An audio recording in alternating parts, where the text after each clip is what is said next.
listen. We are also live officially, so let's be professional and talk in English. Wow. This is incredible. This might be porn, I make no promises.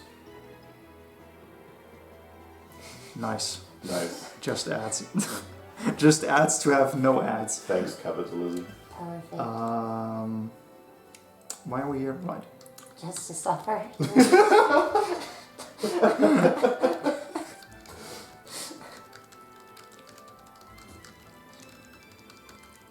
Maximum clickbait. Hey.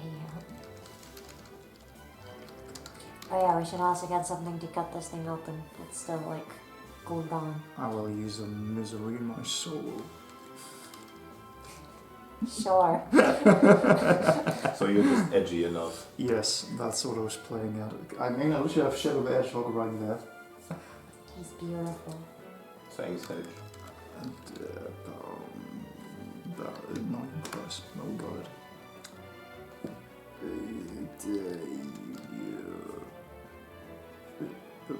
Okay.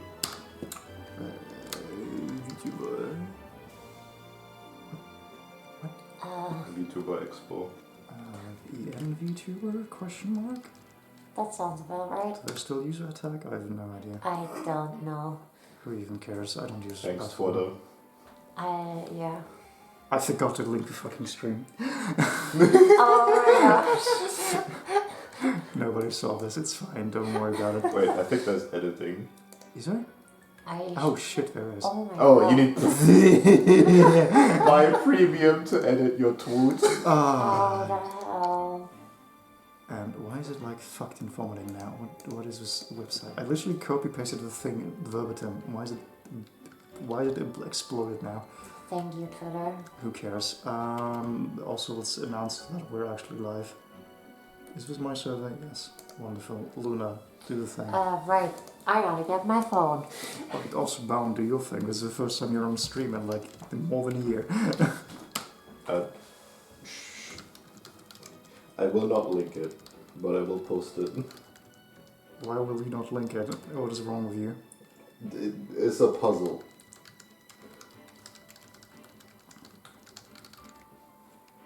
Life ARG.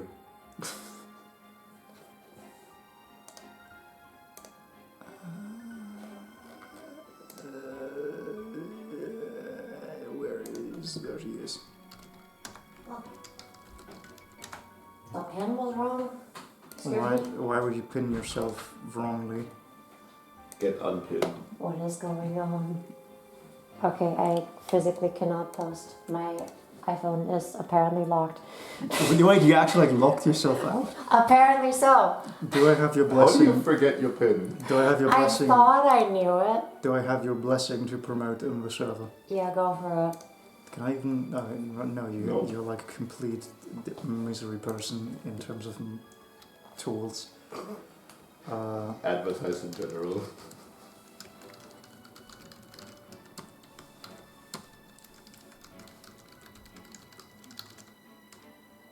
What the fuck? Thank you. Wonderful. What did you even press? Thank you, Who Microsoft. knows? Wait, I have a dedicated settings button What? key. Okay. That's crazy. Do I? No, I don't ping. Do Join you ping? Microsoft key. I don't remember if you ping.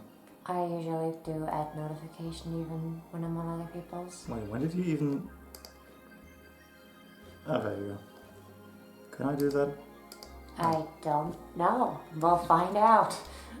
Add notification. Looking promising. Awesome. How do you lock yourself out of your own phone? I don't know. How does your clumsiness keep reaching new levels? Professional streamer. It's so painful to me that I have no background sound. I feel Plank, plank, plank, plank. Let's mute that because I put that up to like 10 billion volume. Oh god, I'm being asked when I will be at NISACon tomorrow. Who knows? We'll find out. We haven't looked at the program yet. We'll see. I need drink.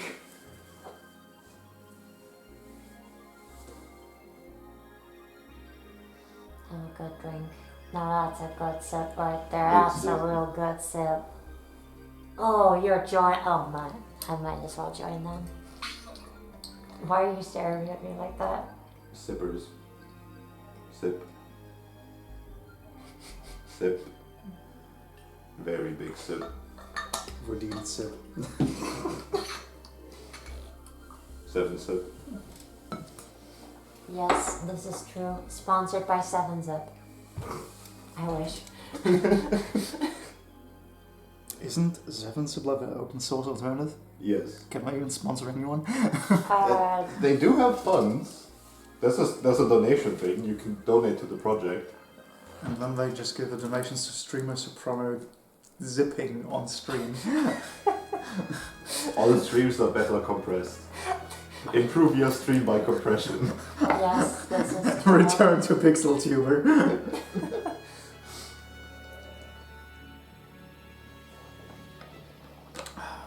If we're waiting in chat and nobody shows up, like I stream to 2 viewers.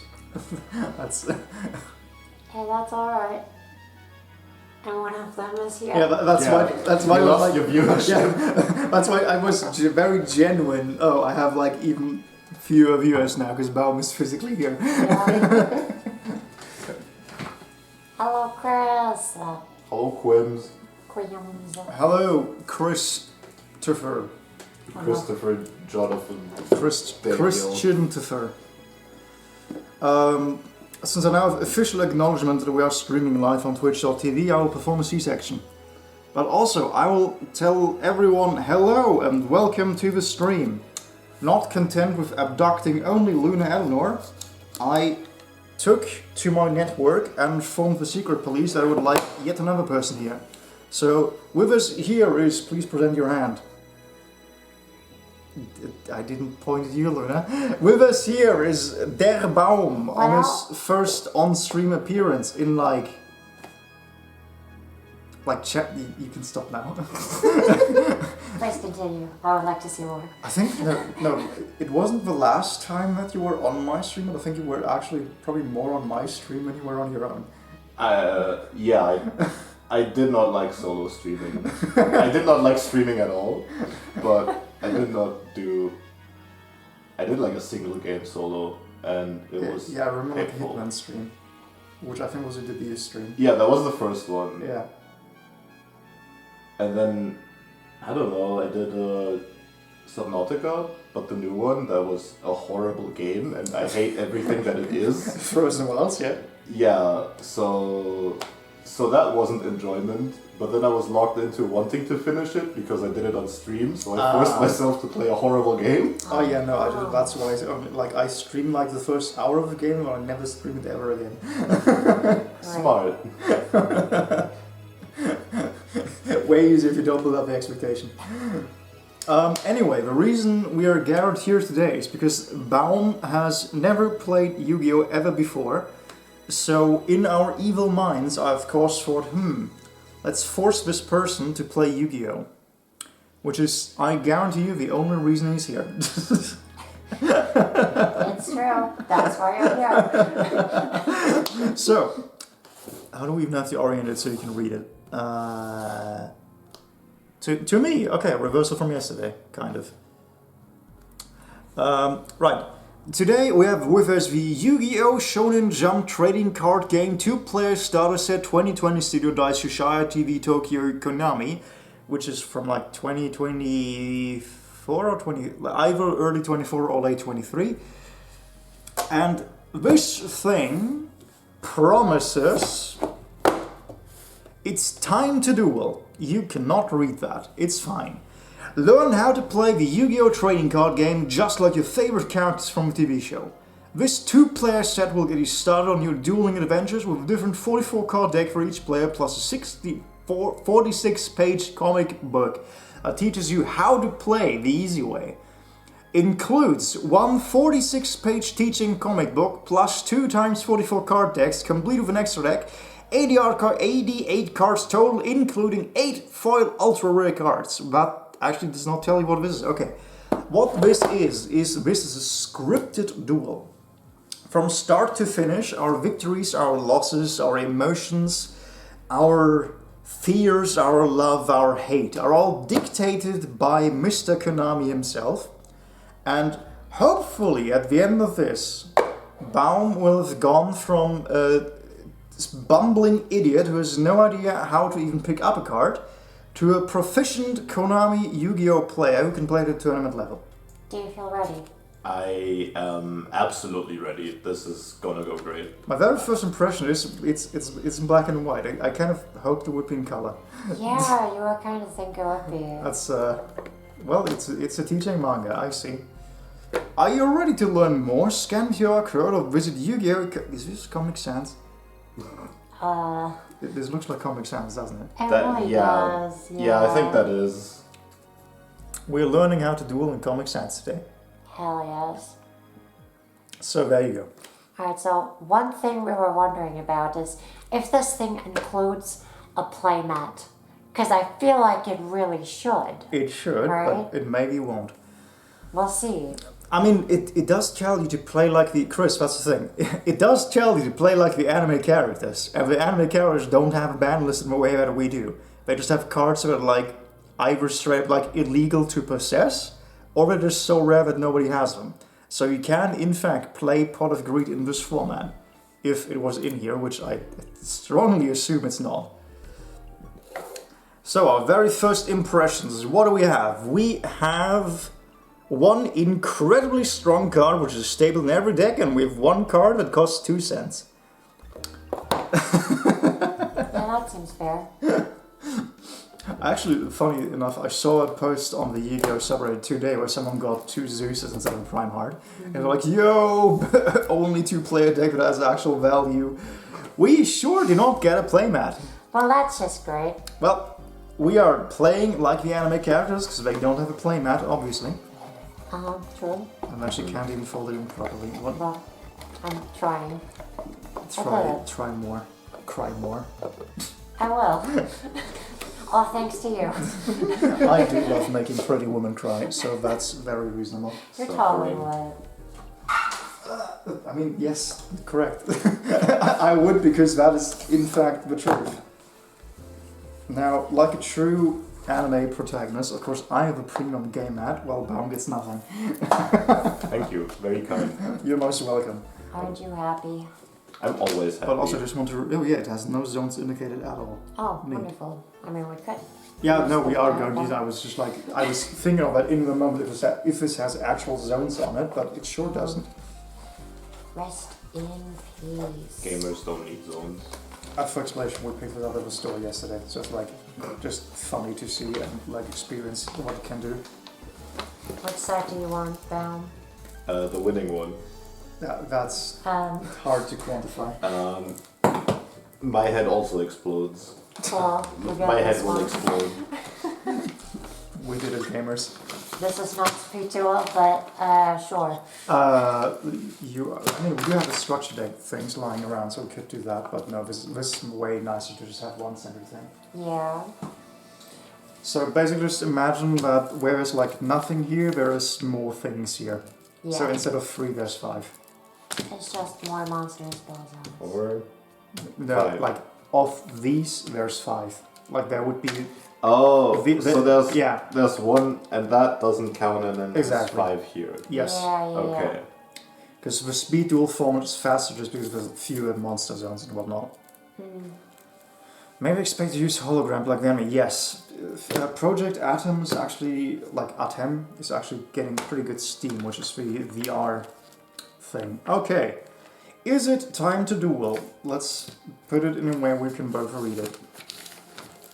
The chat can do the opposite of reading it. Is it time to duel? Because I'm here to teach you how.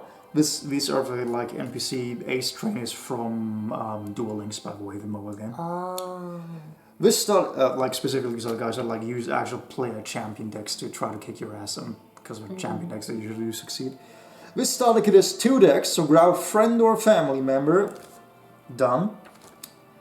And each of you uses a different deck. If nobody's around, you can learn by playing the decks against each other. Just keep a separate one. That's so sad. That is so lonely. Oh god. Play solitaire. Just play against yourself. Just play with yourself. It's fine. One of you is player X, the other's player S.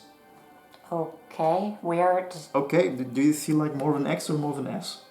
I will take the S for super cool. It's true. Not what I was thinking of with the meaning of S, but sure. I guess I'm an X now. Oh guys, I want to be Twitter. Oh well. I gave you first pick, so fair enough. Normally you shuffle your deck before dueling, but please, by the love of God, do not. While I teach you, keep the decks in the order they came in, or everything is ruined, so I know what cards you're drawing. If the cards go out of order, just put them in numerical order using a number on each card that's right below. They're numbered? I mean, they are numbered usually, but that's... Oh yeah, they even like stars and stacks. That's amazing. Thank you, Yu-Gi-Oh! Wait, where's the That's number? really cool. Like bottom right above the box, up here. Yeah, right there. Oh!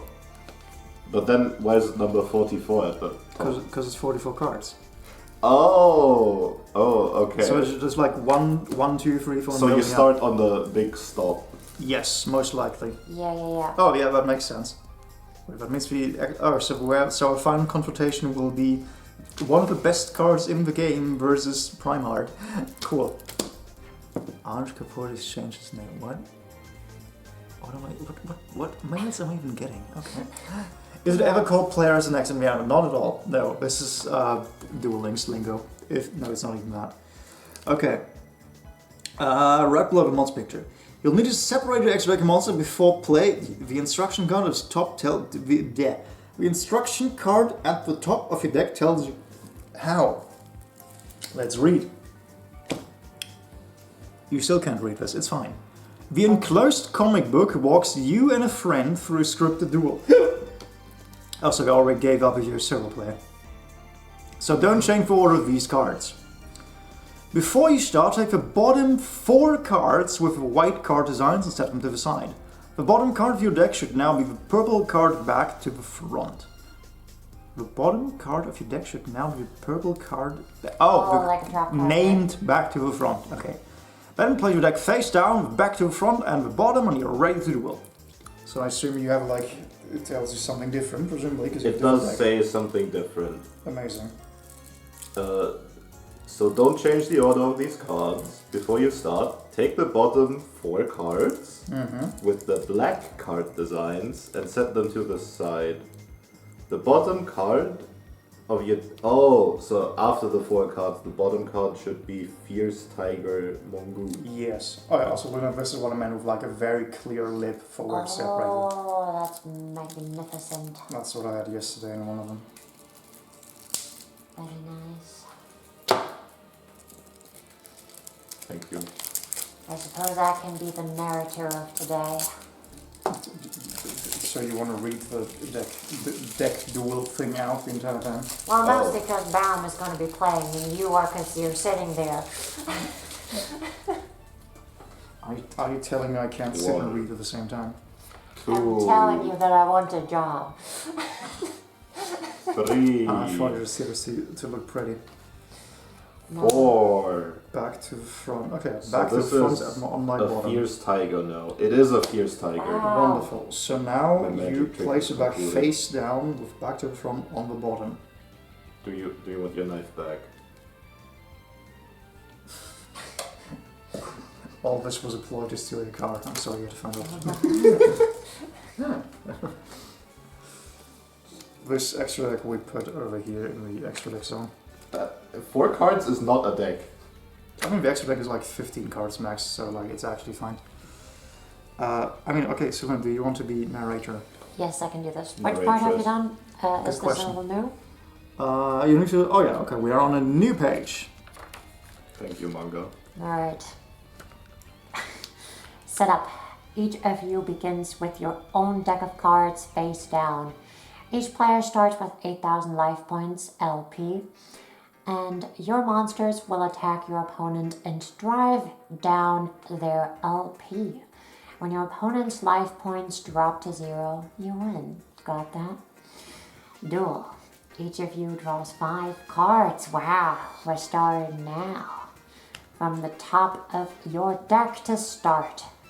You each got 5. So you have to like do it as it literally says do it. I Okay. see. Okay, so take that one off. Wait. So this doesn't count as one. Yeah, that Also, one we doesn't count. We switched the Yeah, I was the, just like, the switcheroo. I am player S after all. Right, S for synchro and X for XE. That makes so much sense, actually. But I guess I will be the xylophone. Very much better. You're welcome. I took the sacrifice upon me. 1, 2, Yeah. How many? 5? Five, Five. yes. 3, 4, 5. What the hell are these cards? Both of you have now drawn 5 monsters. Isn't that right? That sure is correct. I don't know what the monster is. That's okay. If it looks monstrous. It's true. Alright, next up, duel. For this teaching duel, you should show each other your hands. That way you can both have a dark follow along. magician? Isn't it cool? I love it. and the Kaiba card on top This of is that. incredible favoritism. What the hell? A little bit. You're welcome. I'm just better. You're just built different. How diffed a draft. I mean, it's barely even draft. Alright, so that way you can follow along at the same time. When you duel for real, though, your hand is secret and only you can see it. So we're already learning bad behavior, so that's amazing actually. That we are, isn't it beautiful? Truly magnificent. After that, the game is played in turns. You can flip a coin or roll a dice or whatever to see who goes first. But for this teaching duel, let's have player X go first. I even called it correctly in being player X, which got nerfed. The universe just wants me to be better than you. This is something. It's true, it's absolutely true. I call this beginner's luck. Oh, I just knocked the table. Oh no, Oh you gosh. misaligned the frame. Everything's horrible now. It's fine. No, it's fine. It's all fine. Yeah, Okay, yeah, everything is good. you can't see my extra deck, but that's whatever. Alright, I mean, you can't see it ever, so that's actually fine. it is your turn. Monsters have a lot of important stuff written on them, but the main things are the level, the number of stars, and the attack and defense points in the bottom corner. You have Rabbit Dragon. Why is the X deck so stacked? So you see the stars and the attack and defense? What's the level? The number of stars under This the name. one is the level. Why does it say the number of stars and level if they're the same? The number Yeah, of it stars says in like parentheses. in parentheses the number of stars. Oh, that was not a comma. Yeah, it's not a comma. It really should just be a number that tells you, but we get to count. Yeah. In Yu-Gi-Oh, you get to count by hand. 3, 4. Isn't that lovely? There's not even like markers on the card to easily separate it at a glance. You just get to count every time. Uh-huh. Or just know. And then the attack and defense down there. On the bottom right. Which is attack, death. Yes. Big numbers. Very big Indeed. numbers. Alright, next up. Each monster also has an attribute to the top right. Oh. Right there. That's I- a dark. Oh, it says in English. Thank Yeah, you. it says in English. It's just very small. Dark, light, dark. Earth, Earth, light. light. Yo, I have fire here. Oh, we just have, okay, we have no water.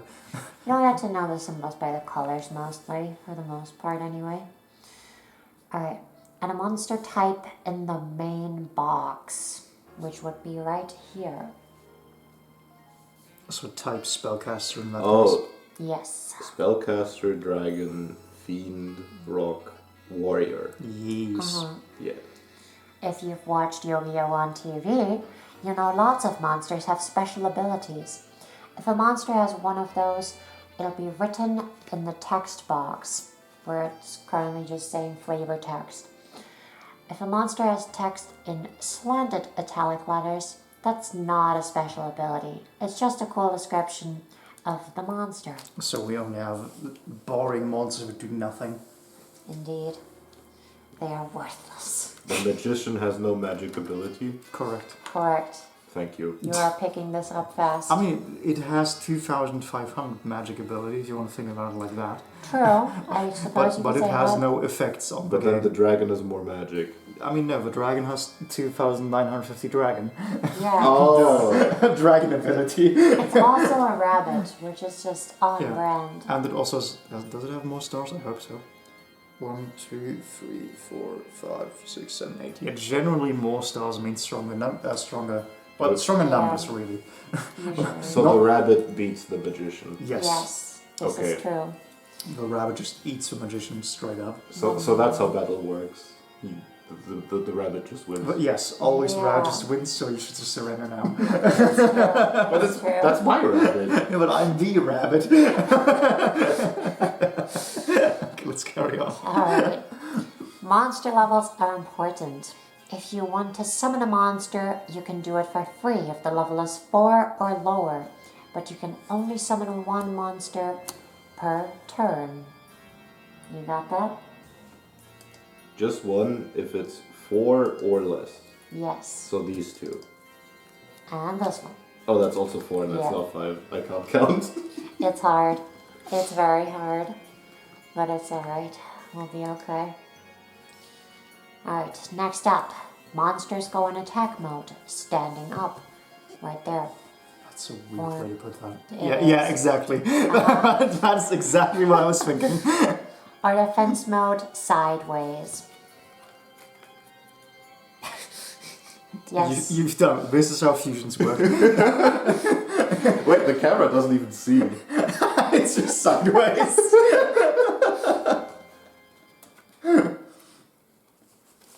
I'm leaving in out of cards. I believe in you. You can do this. You got this. This is important. This is what they did in the anime, I believe. This is how they get housing in the anime after the crisis.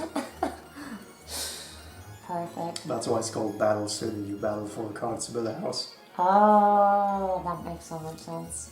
How are you so bad at this? I can only do it when I like see the cards. They're slippery too. Yeah, I don't know. I did it on first try before. And you just But now it's It just looks like it's laying on the ground. What he is doing is building a house of cards like so. So it's very stable and cool and efficient and solving the housing crisis. yes. that's the defense position. Alright. You have to knock the house of cards over to break the defense. It's a siege battle, I see. This is very true. You ready for your first turn? Are we that far already? Yeah. We're starting. I mean, Oh, no. we were in the first time when we drew our cards. Yeah, but now we're like actually starting okay. for real. Monster levels are important. If you want to summon a monster, you can do it for 3 to levels 4 or lower. But Yes, you can we only... got this part. This Yes, is the next yeah, part. but I wanna read. I was laughing. Understandable. Yeah, okay. So in sideways mode with defensive matters. Player X, let's start by playing your Queen's Knight in defense mode. Have you paid enough attention to know what that means? Can you do it? Defense mode. So it's not standing. It's sideways. Sideways. Oh, that's what the... I saw that. Yeah, You did that's it. what those things mean. No. And in fact, it doesn't actually specify face down, but I think You face down ins- is correct. You instinctually did it right. Yeah. I mean- we just told you did it right. Stop. Okay. It's more criticism of because to break your brain, you can normal summon, which is revealed like so, but you can only normal set, which is face down. So it really should specify face And then- down for this. And then it flips when you see it. When it gets attacked, for example. To Yeah, be fair, they Okay. do at least show it yeah, here. like but they it's show it there, but they so- also show it face up here. Yeah, it's better, yeah. But yeah, when you play monster defense position like this, oh, never mind, we just can't read. Okay, we should finish with sentences before we start bashing it. That way, if it's battle fight using its 1,600 defense points, when you play a monster defense mode like this, it also goes face down, so it's a secret. That's the end of your turn, so now it's player Sadis' turn. Do you like your turn? That's I nice. That was a fantastic turn. You You played have him- no chance. You played a monster defense mode, you're starting off so well. You did Start your turn by drawing Cardo. Where do you get to draw? Because... Best deck! Yeah. Nice! Hell yeah! Okay, everything is justified. This was meant to be. Cool. For these are like incredibly awful, horrible perverts of no importance and no skill. I heard of Ojamas. I love them. I have like... In that suitcase over there, you will find like 2 separate Ojama decks. Because I just really like them. I have now 6 cards in my hand, except we play with a revealed hand, so I don't. But because then my hands are tabled. Hey, why didn't player X draw a card when they started? I said this, the thing knows. Simple. The player who goes first does not draw a card on the first turn of the game, and can't attack on the first turn either. It's a trade-off for going first. Now, player S. Let's summon your elemental hero Sparkman in attack mode. You can summon for free because level 4 or lower. Remember, you only get 1 summon per turn. So, from my hand, I summon the incredible might of elemental hero Sparkman and kind of fuck with the table again. Thank you, Sparky. That was way too far. We were aligned somewhat. Okay, whatever, it doesn't matter. Yes. The future is now. Yes, because in attack mode it is knowledge from the start, so it's revealed face up, played face up rather. That it is. Well, I mean, you are the announcer, I don't want to take your job. That is very kind of you. Since it's not the first turn of the duel anymore, player S can attack. Each monster can attack once per turn. Monsters don't have to attack if you don't want them to. If you have lots of monsters, you can attack with just the ones you want. You also get to choose the order in which they attack. You got that? Brown? No. Do you want to read it again? I will reread. I will redo your job. That's very kind. I didn't do it good enough. Thank you for this work.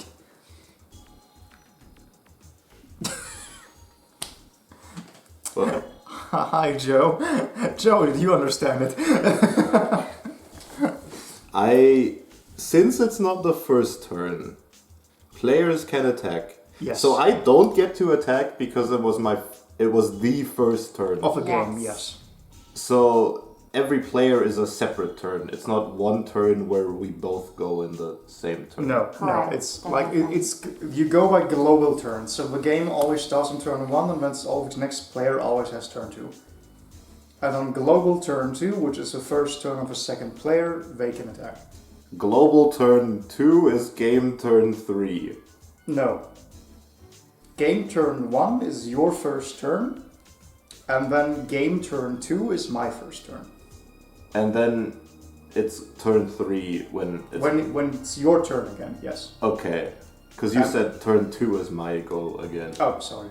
Yeah, no, I mean, like, game turn 1 goes first, does not draw a card, can't attack. Game turn 2 is the other player, draws a card and can attack, and then game turn 3, the first player gets to go again. And it's always back and forth. So one player is always one turn. There's no phases to the turn? There are, but they'll come up later. Oh, okay. I will ignore them then. Yes. The orange goo needs to be hunted for sport. I'm glad that you rage quit and we have you. Counting to 2. This game's already Luna had to count to like 6 yesterday. It was something. Yeah, it was a lot. Alright, So in one turn I can summon a thing, and then as many of the monsters as I want can attack, but each of them only once. Correct. Yes, that is correct. But they also don't need to attack. It's can. It's optional. Correct. Alright, you ready to move on?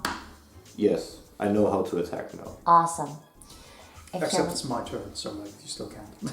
Yeah. If your monster attacks, it has to attack one of your opponent's monsters. If your opponent has more than one monster, you get to pick which one you attack. If there aren't any monsters, you attack your opponent's life points directly, which helps you win. Alright. Swinging after 6 comes 9. Hope this helps.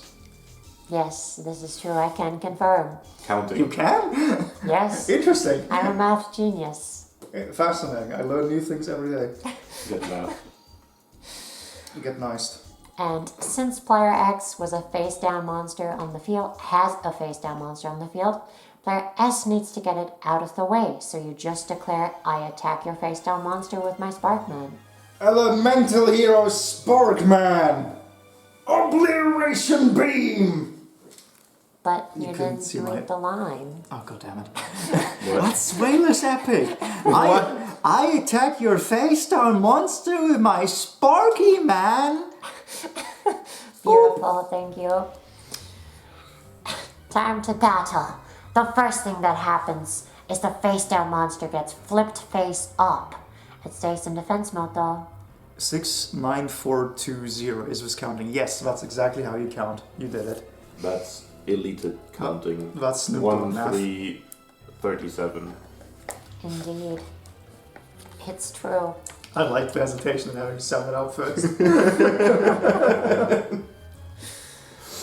Now we compare stats. A monster in attack position fights with its attack points. That was an underhanded attack. Indeed. Fulgrim, why are you watching me? Like, you can, like, he's literally in the corner just staring at me. Because you're losing. Judging you silently. I'm winning. I'm on the offense. What do you mean? I don't know if that's what it takes to be on the winning side. Whoever's attacking is winning. This is simple math. If you say so. If you say so. Another messy Gremlin, alright, but... Do you not know the Niana's version? Well, not by heart, apparently, like you. Horrible.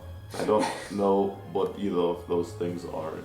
I am not... Is that copyright? No, it's not. It's fine. We can do that. Yeah, it's alright. Brief intermission. Brief intermission, this is important.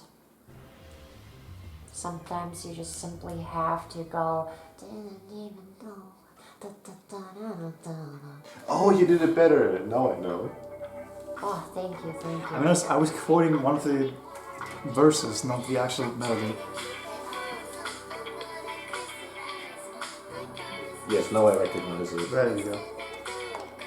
No, Luna did all the work. Fuck you. But thank you for your attempt. It is nearly appreciated. There we go.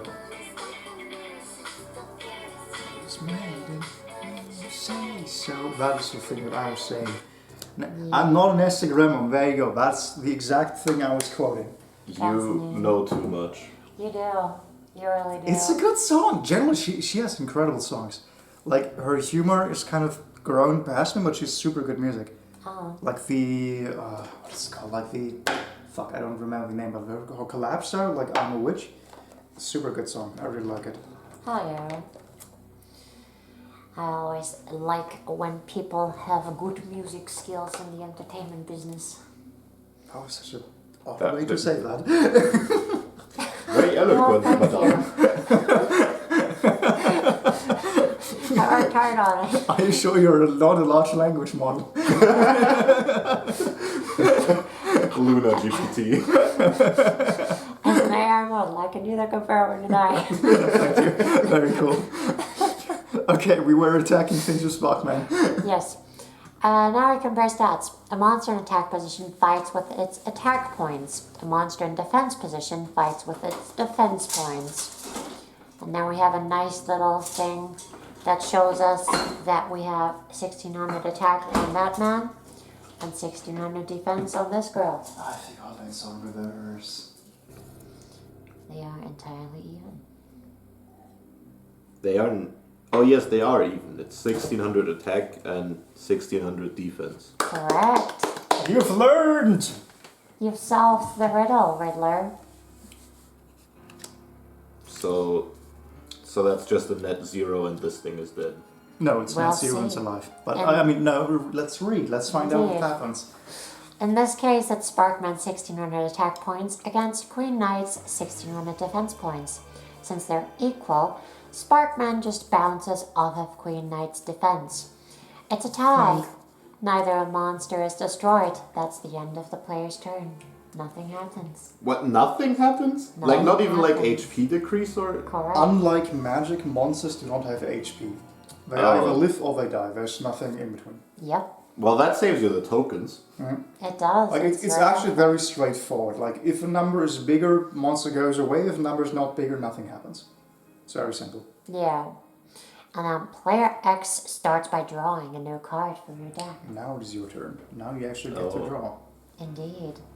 And I draw a Gardo. Ojama Yellow. Oh, fuck yes. Hell yeah. Alright. This one's... Can we start diplomatic relations suffused for an Ojama Knight? I like this idea. That defense strategy we used worked pretty well, right? It's alright. Jesus. So let's keep that up. Take your giant soldier of stone and play it in defense mode too. Am I just defending? Apparently so. I set you down as staying alive. You did it. That's just Correctly. what you like. Now you have 2 monsters in defense mode. Wow. Oh, we're building. I see what we're doing. Queen's Knight stays face up, but remember that your giant soldier of stone goes face down. You'll remember it well. I'm proud of you when you play it in defense like this. Now, end your turn. I will end my turn. That is very kind of you. Thank you. Player S, draw another card to start your Gladly. turn. I draw a Gilgarth. You draw Gilgarth. Sure did. Queen's Knight is no match for Gilgarth's 1800 attack. Go ahead and summon Gilgarth in attack mode. I summon from the depths of my heart something that reflects the state of my soul. You get one It has summon spiky per knives. turn. Yes, Thank you for applauding. you did well.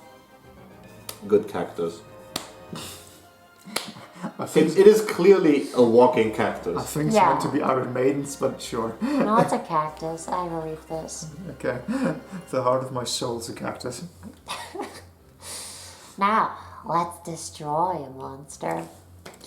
Have Gilgarth attack Queen's Knight. Gilgarth fights with its 1800 Do I get to attack. say anything, or is it this time just attack? There's no line for you. Just go ham.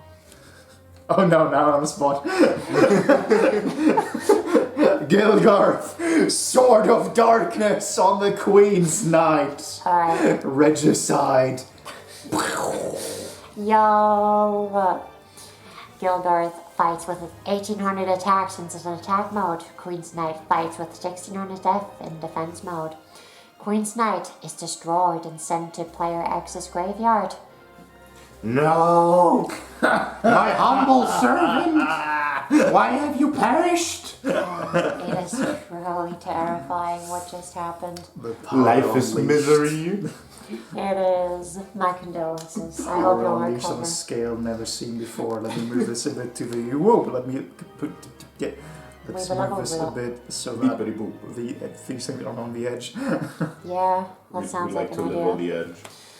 I think that of the center, yes. It's true. Your graveyard GY is off to the side where all your used monsters and other Oh, cards Bounce go. Prodigy. He knew that without even reading it. Yeah. It said graveyard, that's where dead things go. It's Correct. pretty explanatory. Yeah, like, Yeah. it really is pretty straightforward. I don't know why people are so afraid of this game. Do I get a necromancer too to get it out? Yes, but see. probably not on this duel. You never know. Alright. You both can look at what's in each graveyard, but never move Queen's a Knight. card out of the graveyard unless a card tells you to. Do not move it. Very bad.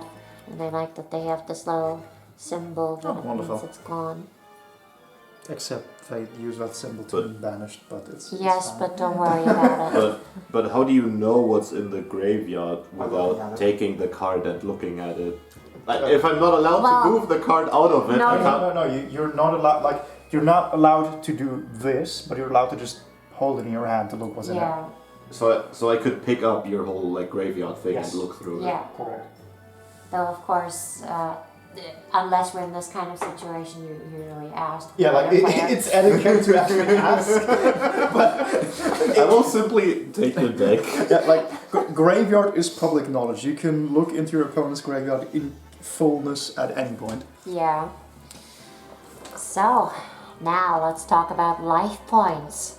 Even though Queen's Knight was destroyed, she was in defense mode, so player X doesn't lose any life points from the fight. She was protecting them. Oh. Even in death, she protected you as in death. Even in death, I still serve. Long live your Messiah. I like this quote. I know it's from Warhammer. Very good. It's mechanics specifically. I mean, technically, even in death, I serve is like one of the archetypical Space Marine Dreadnought quotes, but they recently usurped it with the Mechanicus trailer.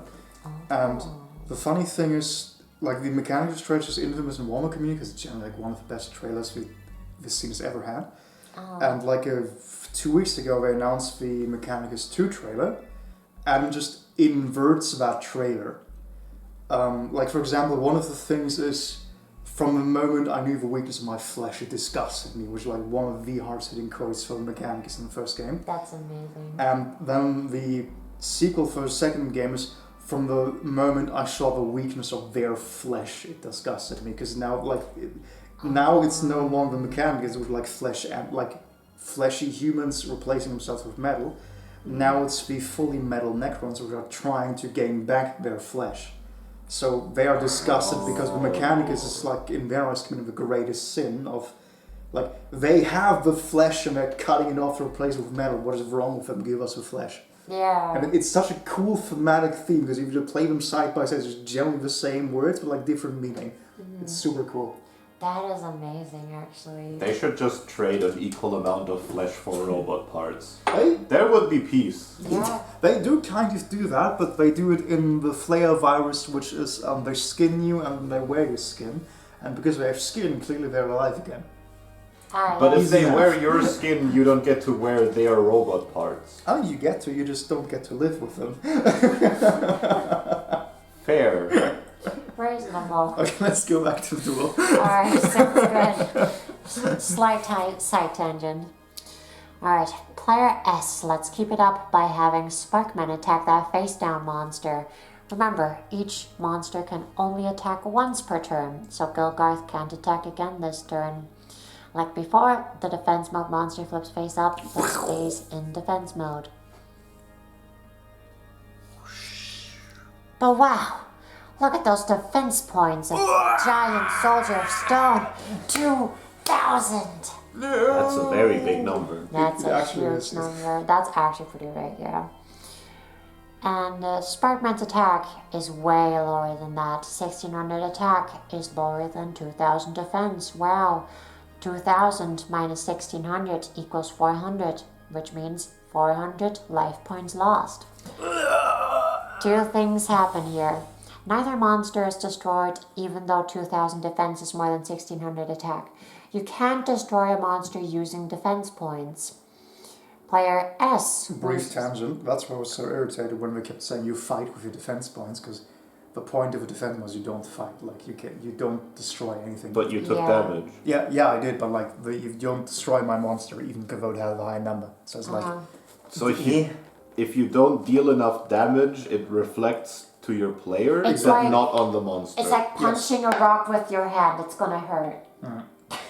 except it hurts the person controlling you like a puppeteer Yeah. instead of a puppet. Yeah, But- that makes sense. Yeah, a no, lot, it- definitely. It's basically how do you, like, it's a gamble because when things are face down, you don't know what the number Yeah, is. you have So- to. Like you have to trust that you have a big number, and it's like if you gamble correctly, then you just destroy the monster straight up. If you don't gamble correctly, then you get punished for just going in blind with no information and you take damage. It's to discourage you from just attacking always, because there would be no punishment if there was no punishment. Yeah. That way you can attack with like an 800 monster and feel peace. They come pre-bent. Oh yeah. Delicious. Thank you, Konami. Wonderful. Or maybe that was just our handling. Let's find out. Nope, they come pre-bent. Well then. Thank you, Konami. That is a SG. bullshit. I'm not as bad with magic cards, but yeah. Yeah. Oh well. Okay, did I read that? Yes, I did read that part. Did I? Two things happen here. I'll just read it again. Yeah. Neither monster is destroyed, even though 2,000 defense is more than 69 attack. You can destroy a monster using defense points. Players S loses 400 life points. That's because the attack was lower than the defense, but no monsters get destroyed. You're now at 7,600. Oh dear. I will take no revenge on the night. I'm sure of that. Is it always 8,000? Or like, is that game mode dependent? Game mode dependent. Beat Duel is 4,000, for example. But most things are 8,000. Like standard format is 8,000. Yeah. Back to player X. First, draw a card, as always, with Giant Soldier of Stone still protecting your life points. Let's go on the attack. No, first you draw a card. I draw a card, and it shall be a sword stalker. A man. A big warrior. Oh, that guy. Wow. Remember that guy. And I can summon in attack because I feel very safe. Indeed. You can, but do we do that? Time Oh, to we allowed summon to? La Jinn, Okay. the mystical genie of the land, with fuck off. 1,800 attack. Oh, hey, okay, I was thinking of Machine Hunter all as well. But I could also summon the Ojama. You could. You could, You're but that's confused. not in But the the- script. Yes, we follow the movie. One's on that. Yeah, this is Does the it? spell and trap zone. That's why it matters. Oh, okay. I thought this was the defense and the not defense. No, it's Nah. Fair. if you look properly, you have like little outlines of both the upright and the sideways position, and like the blue laser zones. Yeah. Main monster. Yeah, that's why Yes. like you have that here because those go to the defense, but these never turn sideways, so you don't have those. Yeah. So attack never goes flipped. Yeah. If you flip Yeah, it, never. then it goes in defense mode. I was thinking like if there's some situations where it does, but not for the purposes that we care about. Yeah. Legend is an equal match for Gilgarth, but you can also get Sparkman off the field. So let's have Legend attack Elemental Hero Sparkman. Say your line. Wait, why do I attack Sparkman? Okay, Bigger so number. these are equal attack. Yes. They haven't taught us this yet, but I'm not going to say that actually. Yeah, I was gonna say don't confuse the bound. The relevant Yeah. information is this is a bigger number, this is a lower number, so this gets kaboomed. Yeah, because like it 1800 doesn't do attack anything for you to on- attack the same attack monster, right? Yeah, but it also has less defense. Yeah, but it's not defending Yeah. because it's not in You, defense mode. you only use the Oh. value that you're in the mode for. Uh-huh. So as long as it's upper right, the only number you ever care about is the left one. And if it's this way, the only number you ever care about is the right one. So this would bounce the same way that the Queen's Knight did. The That's a answer is spoiler. no, but you would think so based on what you know. I have been foiled. Defense is a bouncy castle, attack is a horde of grenades. Yeah. So I don't get a fancy line for attack though. yeah, Yeah, you have to just- improvise. Just improvise, you got this. Majestic genie mystical of the lamp. Commence forth on the attack on the Sparkman. Sparkman. Defeat the spark with your lamp. What is- Capture it in lightning in a bottle. What a stupid name to actually think like he's called Sparkman. It's Sparky. yeah, like it's literally it's electric guy, Sparkman. It's like calling a bird Flight Man. I mean, Jin the genie is also Yeah, not exactly. Yeah, it's a little on the nose. But hey, since both monsters are in attack mode, both fight with their attack points in an attack versus attack battle. That Bull is having exclusive Elden Ring DLC revealed. Wait, what? What? What the hell? What the heck? I'm like, I fully believe you, because that of course that would happen, but what the hell are you talking about? Wait, did I actually post it? Did you? I thought I did. I think I got distracted. Yeah, I think you only posted on Lunacorn. I got distracted. Well, I should announce this in the server, and I never actually went back to Twitter to do it. Welcome, There you Twitter. go. It's only like half an hour late. this is also like 2 years out of date by now, which shows you how often I use Twitter. Yeah, sure, there we go. Also, I love his animation. This is completely irrelevant to anything. It's like dinging the door every time. It's very nice. That's nice. What are we looking at? Elden Ring, Red Bull reveal, I guess. Did Elden Ring reveal a new Red Bull or Elden Ring Red Bull event 2024. On Bandai Namco. All in-person updates. Red Bull shows you a new DLC Shadow of the Earth Tree. Thank you, Red Bull. Very kind. I didn't even realize that Red Bull has like a... Red Bull sponsors everything, but why this? No, like, I knew that I sponsored, but they have like a gaming blog story series thing. Oh, that is on Red Bull. Yeah, that's what I said. Like this is Red Bull internal. Maybe this is why they're doing it, to make people know about this. Yeah, they have like a lot of stuff. Yeah, because Elden Ring needs more promotion. I'm guessing most of Red Bull levels. Yeah, because I've never heard of Red Bull levels. Oh yeah, fair. So that's probably like actually straight. Oh wait, in Berlin even? What? Wait, what the hell? Fascinating. Is it gamer fuels from Red Bull? No, I'm guessing like it's literally just this division that has like articles and everything. Because like this is a lot of stuff about Elden Ring already. Like this is just this is straight on RedBull.com, but it's like Red Bull does gaming journalism. It's like it's like just an IGN article. That's crazy. That's incredible. I mean, evidently it works. Oh yeah, there we go. What is Levels? Our show Levels delivers a unique look behind the scenes of game development. Meet some of the most impressive and innovative developers in the scene that know more about the creation of the games and the ideas behind them and will tell them to you. Bandai Namco offers an exclusive look behind the scenes of the Shadows of the Erdtree DLC and shows how behind the Schattenland von Elden Ring and shows how Shadow of the Erdtree was created. Anyway, also I just want to point out, live translating as you're reading, like that is really fucking difficult. That's it. Honestly, You did it. Super well. So wait, it's on Steam? Steam, Red Bull powered Steam. Tarnish rise from Epic Epic gaming moment. The greatest hero should clash in the legendary show. What do you mean? There's no PvP. That sounds like a PvP announcement, but there isn't. I mean, there is PvP, but it doesn't matter.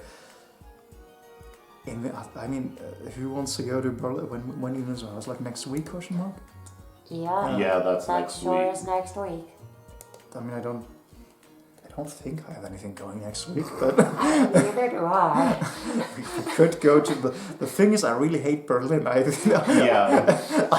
is not worth it. Like, I'm interested in the event, but Berlin is like minus 5,000 motivation. Wouldn't this a deep dive? Fascinating. I mean, good for them, I guess. Like, I generally, from what I've heard, Red Bull's like actually a very good sponsor to work with. Oh, hell yeah. So like, I'll take it if it just means if I do any indie stuff, sure. Beautiful.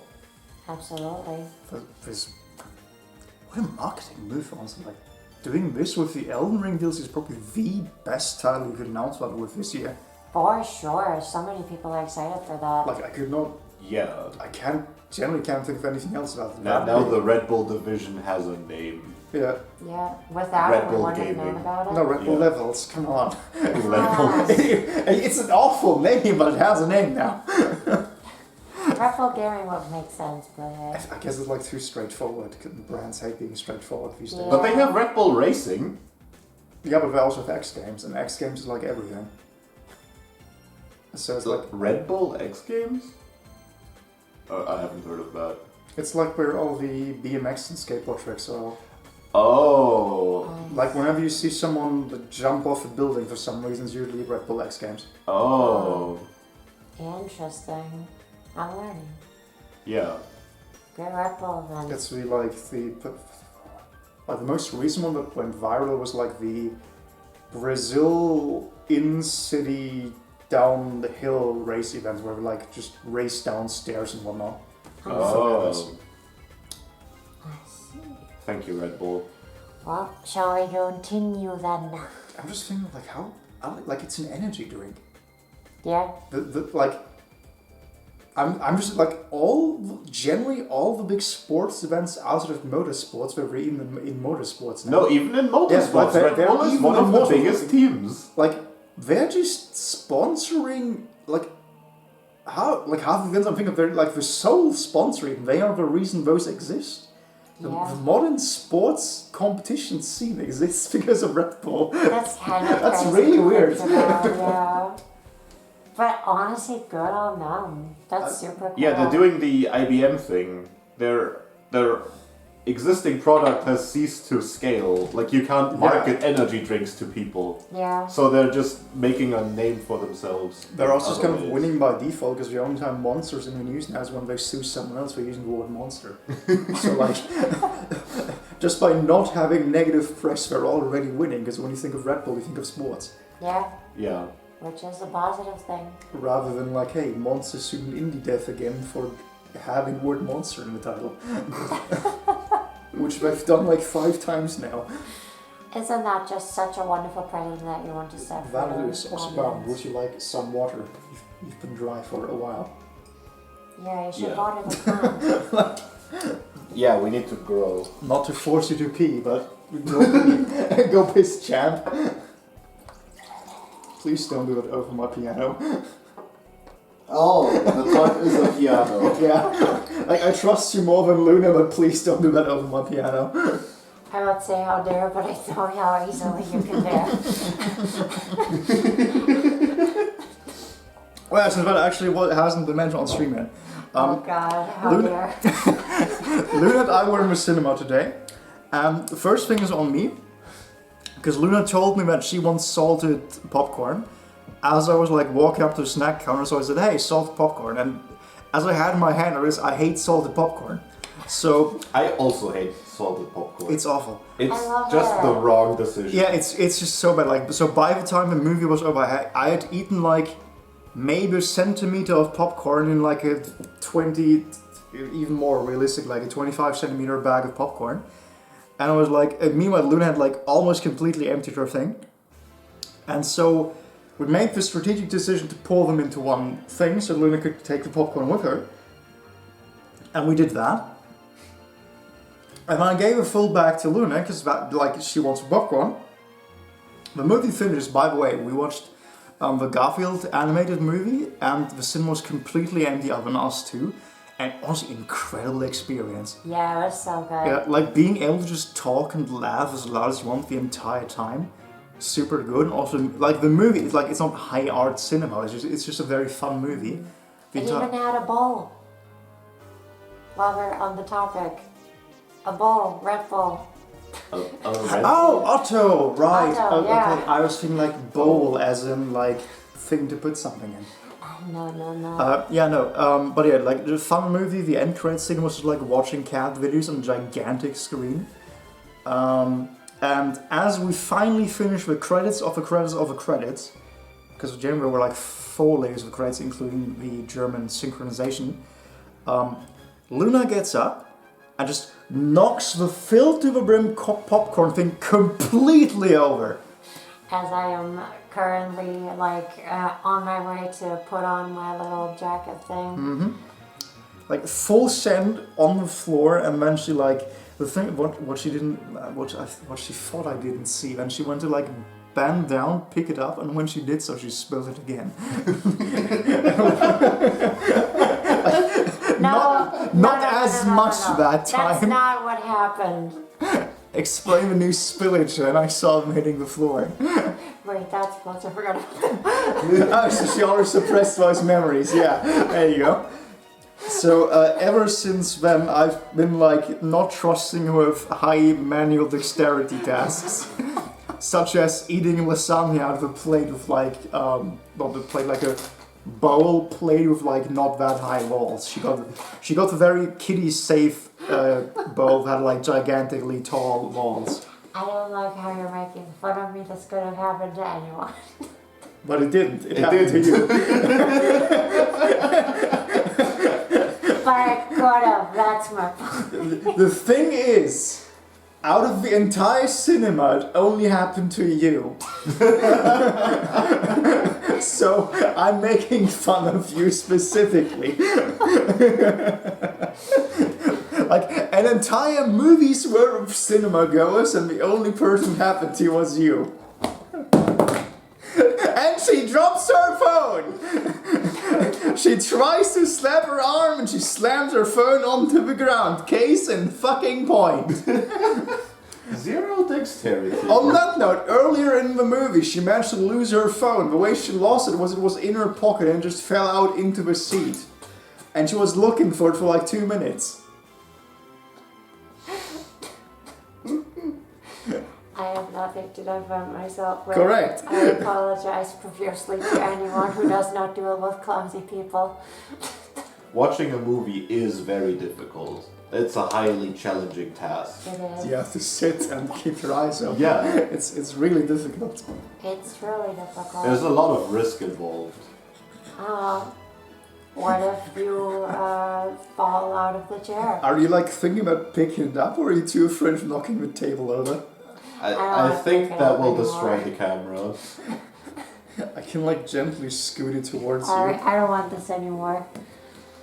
I don't want the shade. I have proven myself now. I kicked it towards you, what do you You mean? needed help. I did not. But you had it. You have But I not, didn't. you have not proven yourself.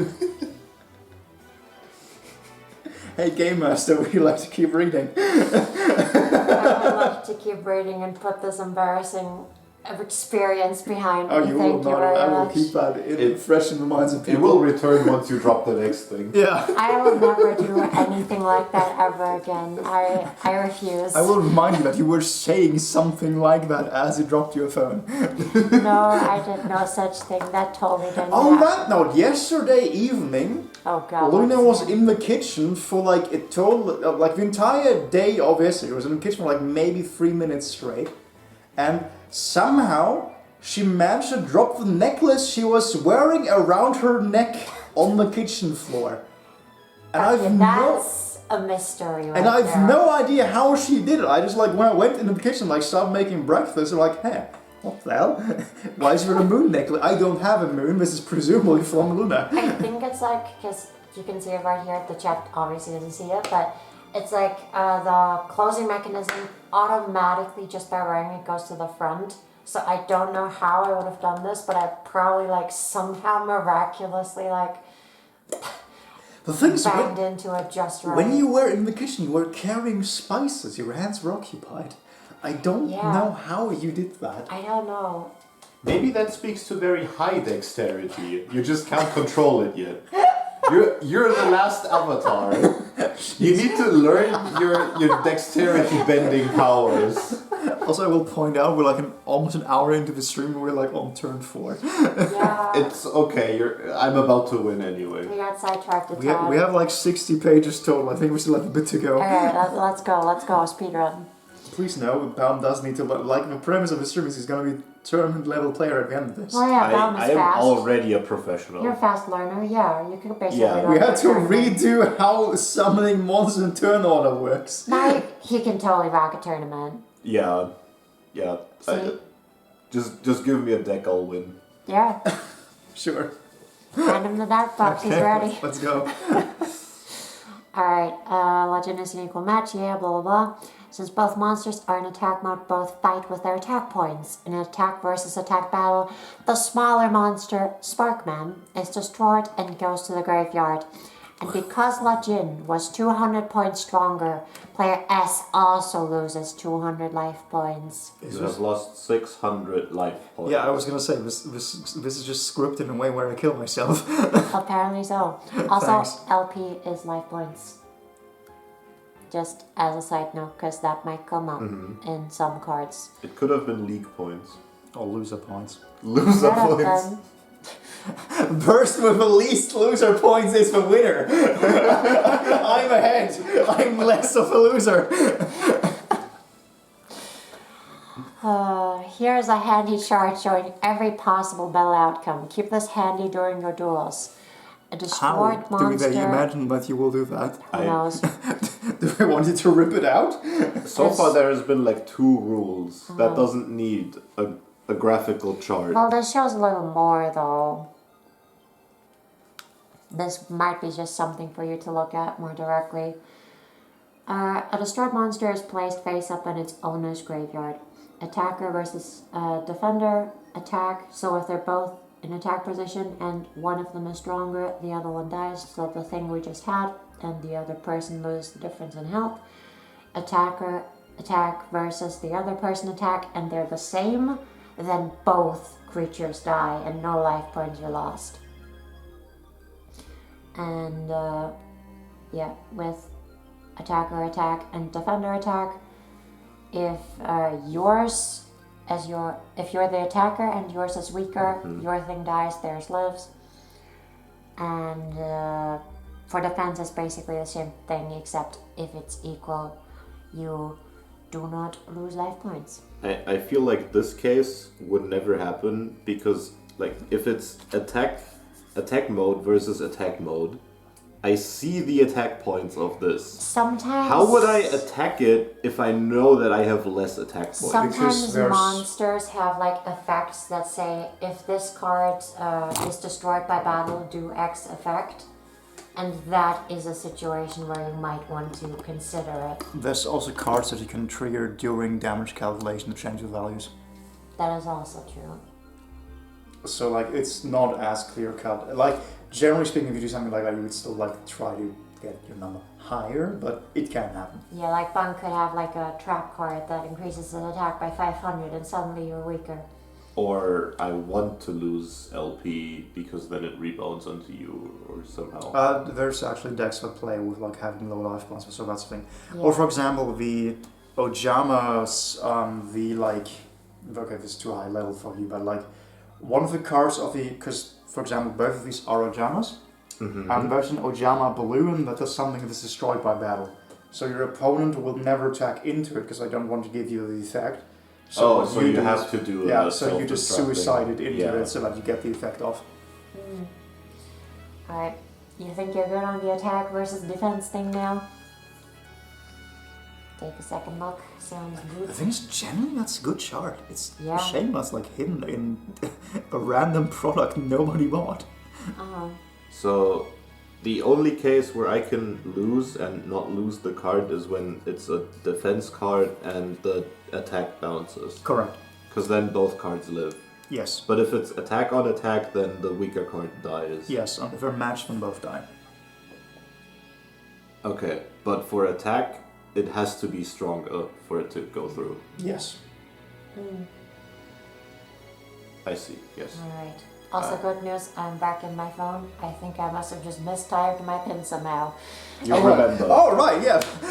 On that note, More dexterity. Luna somehow entered the pin so wrongly that it locked her out of the phone for like an hour. Well, not an hour. I just haven't looked at it in an hour. Of course. Alright. Can I just talk about how perfect this play is with Boundless Kaiba? It's so good. What's a Kaiba? The guy behind the tree. Oh. The like Yeah. antagonist of the first series of the anime who just everyone kind of loves. The blue eyes or dragon guy, if that is the thing to you. The one with the money. I thought Kaiba was the femboy. Or was that Yugi? Yugi's former wears the choker and the leather pants. Yes, that one. That's Yugi. Yeah, that's Yuri. That's Kaiba wears a giant coat and tells everyone to fuck off. Alright. Back to player S. Draw a card to start. Done. You drew What a the level hell? 6 monster. Why an ally of justice? Ally of Justice, Glauculus. Let's talk about high level It's so monsters inconsistent when it announces what you draw and when it doesn't.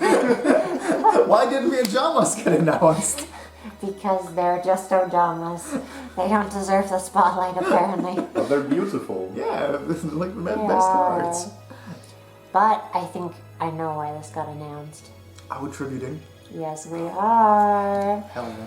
You already know that level 4 and lower monsters can be summoned for free. Higher level monsters require a tribute though. A tribute is like a snack. You have to feed a monster. I'd have to like reread that to make sure that's actually what it says. It says snack right there. Okay. A snack you have to feed a monster before it will fight for you. Fascinating implication of the food archetypes. Yeah, disturbing. To tribute, you take a monster you already have on the field and send it to your graveyard. I assume I killed Gilgash. Level 5 and 6 monsters require 1 tribute to summon. Level 7 and higher monsters require 2 tributes to summon. Remember, you can only summon once per turn, so you can't summon a monster and then tribute it for a bigger monster in the same turn. You need to start your turn with a monster already in play. Since Gilgarth is player S only monster, player S's only monster, go ahead and tribute it to summon Colossalus. Gilgarth, I thank you for your service, but your time on the my reign has ended. I accept your graceful resignation, and I summon on your corpse, ally of justice, Klaus. Long live the new Klaus. Klaus be upon you. Klaus upon ye, fiend. Indeed. Place Gilgarth in the graveyard and Colossalus on the field in attack mode with a 2300 attack monster. You can get rid of that giant soldier of stone. Have Colossalus attack and refer to the handy battle results chart I showed you. Giant soldier of stone is destroyed. Yeah, you need to actually give me a pause to attack. Klaus! Destroy the Stein! It's in defense, so nothing particularly happens on it, it dies. 2-3 versus 2-1. Oh, yeah, it does die. Yep. But then damage does not bleed through because defense. Correct. Yeah. Yes, defense is very defending. Yep. Thank you, Master Stone. You have saved my life. Like, generally speaking, as long as you keep summoning monsters, like, as long as you keep summoning once per turn if it thinks of the defense, you can just kind of stall the game indefinitely if your opponent also, like, can't summon anything else. Yeah, it's pretty handy, for sure. And Giant Soldier of Stone is destroyed, but there's no change to life points. That ends player's turn. And, Player S's turn. right. It's very hard out here. Just, nope, not finishing. I disavow those. Yes, I am so proud of you. Cold turkey.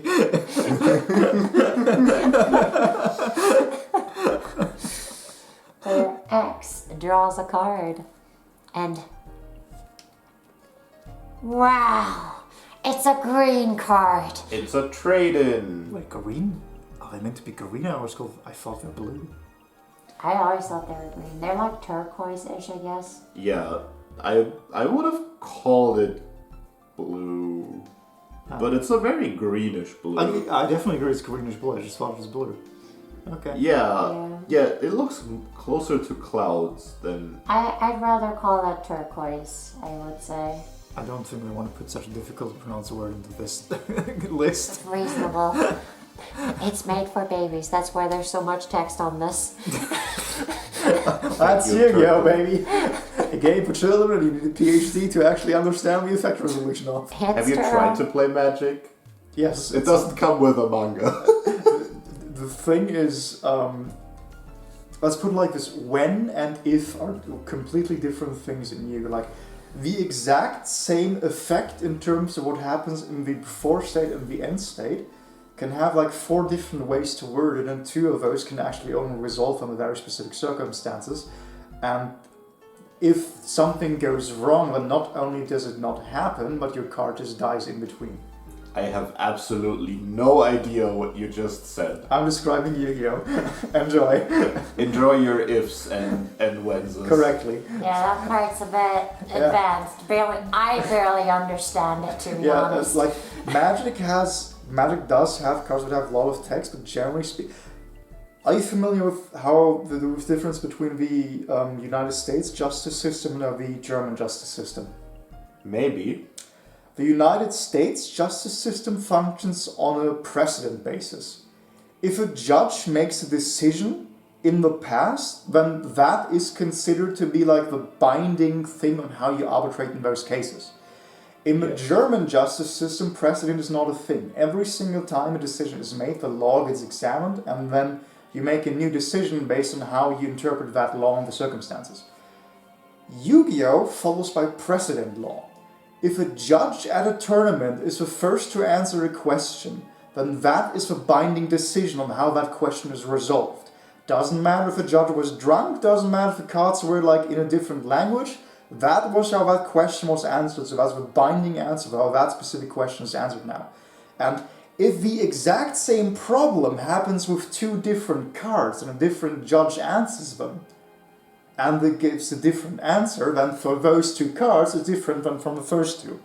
So each spell gets an asterisk for has been played in a tournament before and something happened. Generally, yes. If you go on Wikipedia, which is like the open source Wikipedia for Yu-Gi-Oh!, there's a rulings tab on like any card that matters, and those just tell you the ruling decisions on how was any card interaction ruled with this, what do you need to know. And the kicker is, if you're familiar with Yu-Gi-Oh!, there's the OCG, which is the Japanese and Is Chinese OCG? I think so. I think so. Because I know that like East Asia got a separate one very recently. I think China is still OCG, but mostly it's Japan. Those have different rules from the TCG.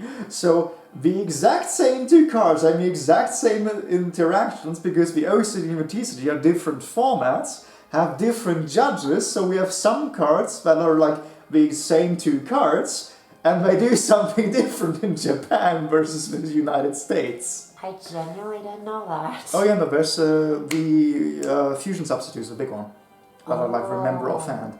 I would need to read up on all the actual things, but in Japan it's like it works the way you think it would just by reading the card, and in English it does not actually work the way it makes the card basically useless. Right. That sounds amazing. It's super good. It's so much fun to play Yu-Gi-Oh! I promise. Are you sold yet? You will be our new judge. You make the rulings. Like the things in practice, it really isn't actually a problem. Most of the time, it's just like You don't run into the edge cases very often. yeah, like it's one of those things. Like it's if you play with super new cards that introduce new mechanics, and you're on like the first tournament of a new year, so for example, then those things happen.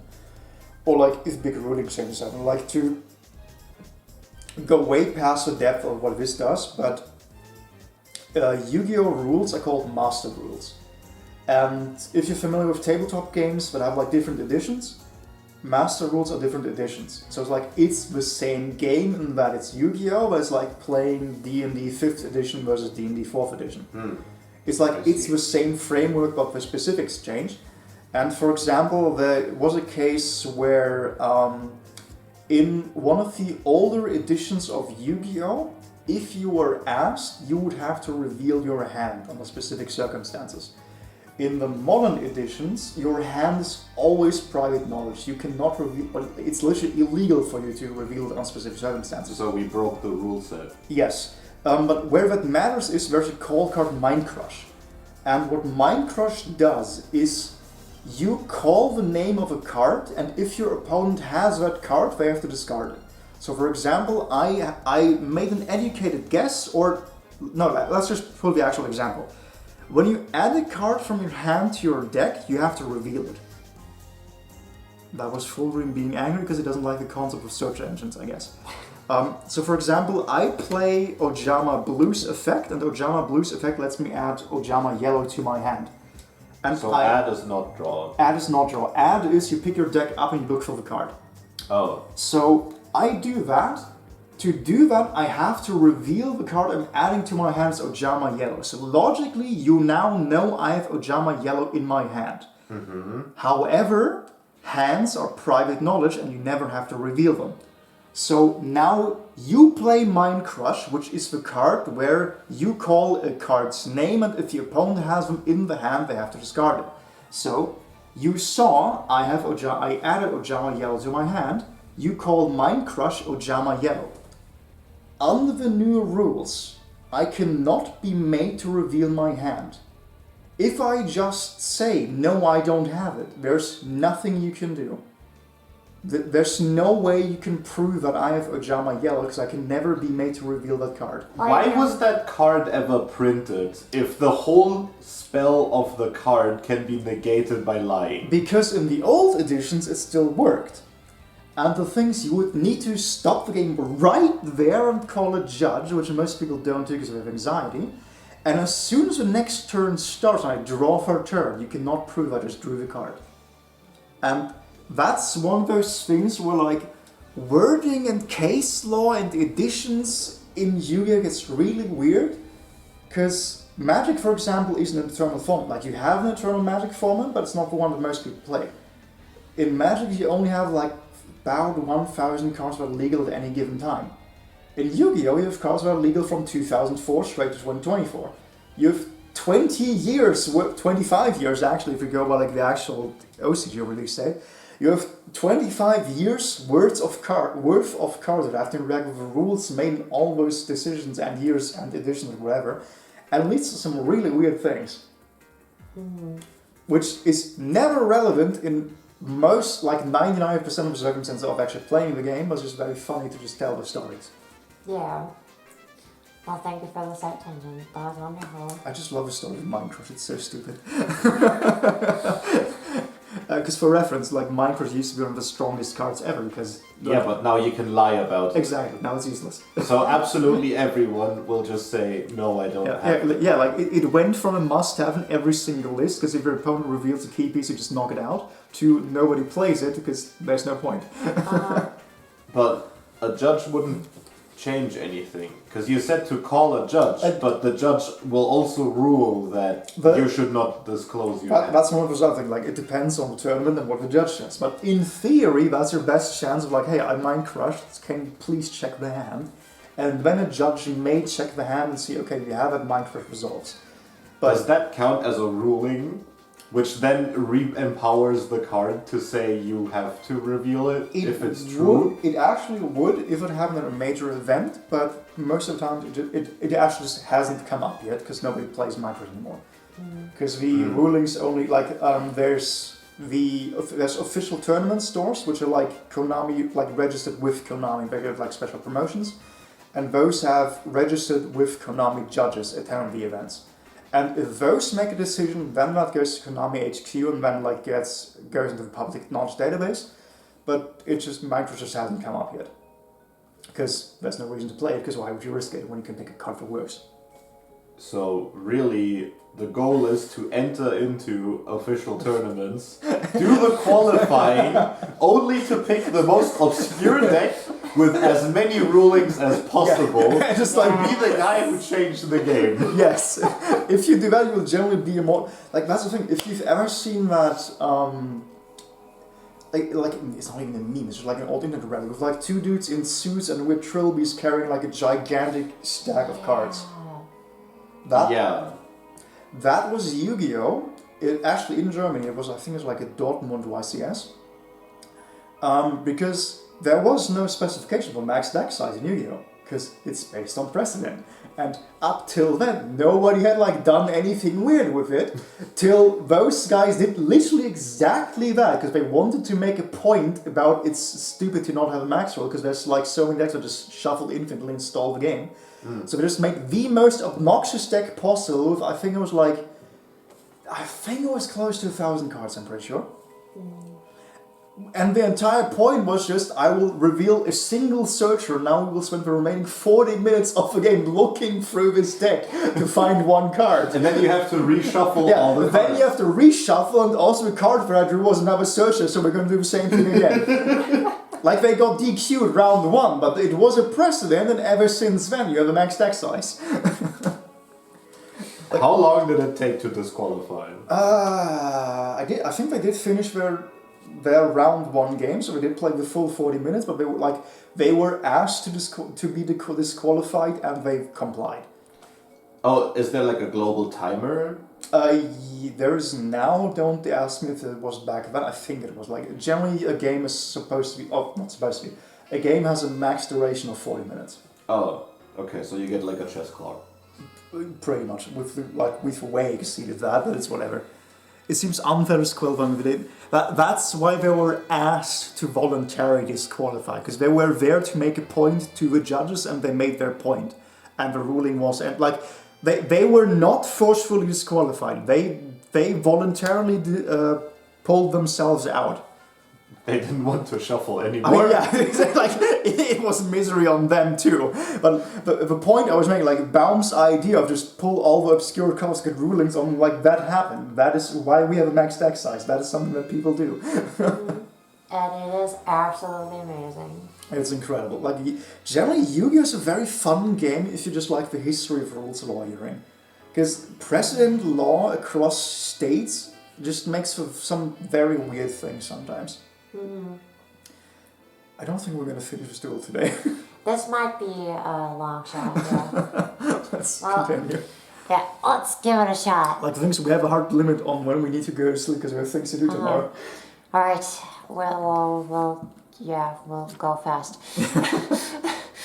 But that's a fundamental problem. Is like when I know I have an audience, I do actually just talk at length. And when there's people physically in front of me, I know, but I have an audience. Alas, there is a green card button. That's a spell card button. Right, we got here by way of is it green or is it blue? Right. That we did. Spell cards and trap cards are used along with your monsters button. I know this, you need to tell this to Baum. When you duel, and they're just as important, Baum. But to tangent again. That's the Joey Wheeler character arc, because Joey Wheeler in the anime started with playing just monster cards, because they win you the games. And then he learned like, oh no, actually spells are pretty good. Yeah, spell traps are very nice. Spell cards are easy to play. During your turn, you place it on the field. Follow the instructions on, and then send it to your graveyard afterwards. Some spells are more complicated, but more about that later. Wait. How does what were you reading exactly? I'm reading this part. Did they tell it put it on the field? You place it on the field. Okay. This is like generally just saying. Yeah, no, I was like, because there's some mistakes with like they don't tell you to put it on the field, but I guess they do actually tell you to put it on the field. Yeah, they do. You put it down first. Yes. And then you cast. Exactly. No. Casting it, you put it on the field. So once it's here, it's already like doing the thing. Yes. Yeah. And then when I'm finished doing that thing, I put it away. Yes. Okay. Alright, trap cards are a little trickier. You place them face down behind your monsters during your turn. That's called setting the trap. After a trap is set on any following turn... Oh, I never put that together linguistically. Yeah, I genuinely didn't you either. Set the, like, that's just how you would word yeah. it. Like if you set a snare, you set the trap. Yeah. And you spring in the next turn. Then when you set the defense? Don't worry about it. Because we set traps. I mean, no, it's still, because like it's not revealed. It's still a trap. Like it could be 3,000 defense. It could be 0 I defense. guess that's true. Yeah. Pretty cool. Well, It's that's more something of a, it's more of a mind trap, but it is a trap. Very nice. After a trap is set on any following turn, your turn or your opponent's turn, you can flip the trap face up and follow the instructions. When you're in trouble, lots of spells and traps can only be used in certain situations or require you to pay some kind of cost. Just follow the instructions. Normally, spells and traps go to the graveyard after use. From design standpoint, those kind of bad. Like they should only tell you about traps when you have a agreed. One. And also about costs, like they should include something with a cost. Yeah, definitely. I like, mean, trading like has we do, a cost, but it's just like odd to not have that because this was. There's a trap card in the. Yeah, like I was thinking about it. It's just like it's very odd to have the info dump about traps when the next information is like, hey, this is how you play a spell card. Yeah, it's weird. But oh well. Yeah, they should just wait another turn for me to get the trap card. There was very little reason to do that now, but okay, let's go on. Now we know what a trap is. Alright, Player X, let's check this out. Activate your trade-in spell card. So you put it on the field. Discard means I discard one level 8 from my hand. You have to discard a level 8 monster, so discard your... No, not the rabbit dragon, to your graveyard. No, my faithful dragon. How Goodbye. could this happen to me? I like how we specifically gave a rabbit dragon so that it wasn't blue eyes. Yeah. Like, this is a blue eyes white dragon specific card, which literally why it's the statue being used there, because that's like the archetypical level 8 monster. But they didn't want to have 2 iconics in the same hand, I guess. So they just gave you a rabbit dragon. I suppose so. Rest in peace, dragon. And then you get to draw 2 cards, just like Pot of Greed. Oh, so that's how they want to play it. So Yeah. I draw the trap card, which is no entry. And now I draw a second one. And the second card I draw is also a trap card, You which is drew- Draining Shield. You drew 2 trap cards. You drew true trap. You true. You are a turkey now. Gobble gobble. Gobble, gobble. Gobble gobble. Go ahead and set both of these to your field face down behind your legend. But first, I have to put the spell card on the graveyard. yeah. I should not knock on the table. Be gone. Be gone indeed. And then you have like a little thing showing you how things are done. Oh, but it says the traps go like this. Yes. Yeah, they go face down. And right there, you got it. I thought traps go like that. No. That's No, monsters. no, that's only monsters. Remember Okay. the lines. In this zone, it's always up. In this one, if it's revealed, it's Oh, like sideways. there's a sideways Yeah. thing too. Yeah. Yeah, I see. But in the spell, they're always that way. You I got can it. use as many spells as I want. 5. Five. Remember there's zones here, we just can't see them, but you have Well, 5 of each zone. If you happen to have 7 spells in hand and they all like go to the grave, Oh, yeah, then you that- can yes. play all 7 of them. Yes. Yeah, because this one goes. Yes. So I could put Yeah. like more here. Yeah, there's Yeah, no limit. definitely. Like you can resolve as many spells. Like they're right. That yes, no. So like monsters have a once per turn limit. Like you can only summon one of these, but you can play as many spells as you have in your hand if you meet the activation If you requirements. had this filled up with face downs though, then you couldn't play any. So like, it would face-up be ones. pretty dumb to all play like trap cards if I want to use a spell. Yeah. Correct, because then you have no field to put it in to activate. I But see. that's why it's relevant that it has to go on the field to be activated.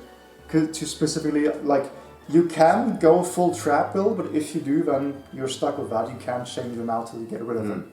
Yep. Or similarly, there are specific ways to like clog up your opponent's spell zone so that they physically cannot play anything because there's no space to do it. The more popular is clogging up the monster zones, That too. usually.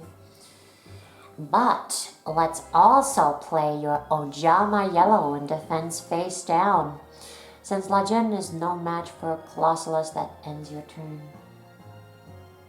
It ends my turn because I don't want to do this attack. Yeah, you Correct. really shouldn't. I don't know why they don't Therefore, teach I concede my turn. No, you, Well, still, you have a first thing to play do. your Ojama. I do? Oh, yeah, right. I still haven't done a summon this Correct. round. Yeah. Yeah. Face down defense. There you go. Yeah, you don't know that this is a weak card. This is the strongest card I Yeah, have. that's like kind of the thing about playing revealed hands. Like it kind of defeats the point of a defense gambit, because that's the thing. Like in the normal game, I now see okay, I have a pretty strong monster and an unknown, so I will stick with that one because I at least know what's in here when I don't really want to attack that one. But in the revealed games, it's like okay, Yeah. I should wonder what that is.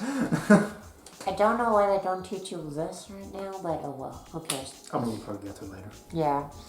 We've been going slow to teach you the basics, but normally you'll play a lot of cards at the start of the duel. You get only one normal summon, but can play... Wait. Summer Games versus confirmed Lego Horizon Zero Dawn? Wait, With what? Lego Games coming, what the hell? That sounds kind of fun. That's completely out of left field. And I'm down for it, but why? Thank you, Lego. Wait, Lego Open World? That sounds mildly miserable, but I'm kind of down for that, to be honest. I'm intrigued. It was fully money being an antenna.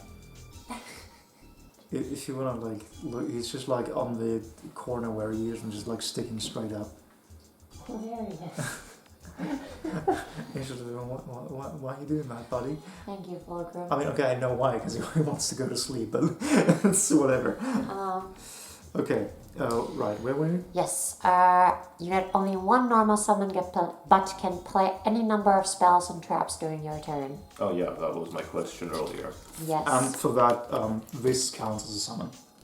indeed. Like, in game language, this is a normal summon, this is a normal set, but the normal set uses your normal summon. Yeah. Yes. Yes. Alright. Player S, draw a card. It is done. Do I announce it or does it say it? Swords of Revealing Light. It's a green card. Let's hold on to that one They for are so later. blue. Like, the icon is a mana icon, that's definitely blue, but it's whatever. It is okay. The other player has 2 trap cards, and because we're learning together, you know what they are. But remember that in most duels you won't know. Anyway, let's summon Inpachi in attack mode. Yeah, you say that so easily. Oh god. Now who's dropping things? Oh, okay. See who's clumsy now, bud. I wasn't clumsiness, I was just... I was fully expecting to play the card I just drew. Not a random thing I had in my hand like 40 minutes ago. Understandable. And then attack Lejin with Colossalus. Oh, I mean, okay, sure. Kaboom. So this is 23 versus 1800. 16, or 18 even. But first, before you think about this, don't you have something set? Perhaps some sort of trap? The shrimp trap reminds me when I had a crash because I want to play Magic. Yeah, this is like the thing is, it's not actually that. Like, this is so far a pretty well thought out product. Yeah. Ah, you've activated my trap card. Are Yeah. you meant to use that one? Player X, I it's think time that to was the right activate one. your trap card. Yeah, but is it the right one? Yes, it is. Yeah, I Nice, think okay. the other one was change all attack positions to defense. If an opponent wants to collision attack, target attack, and wants to negate the attack, and you gain life points equal to that target's attack. Jesus. So Wait. Okay, sorry. I should have read further. It is apparently the other one after all.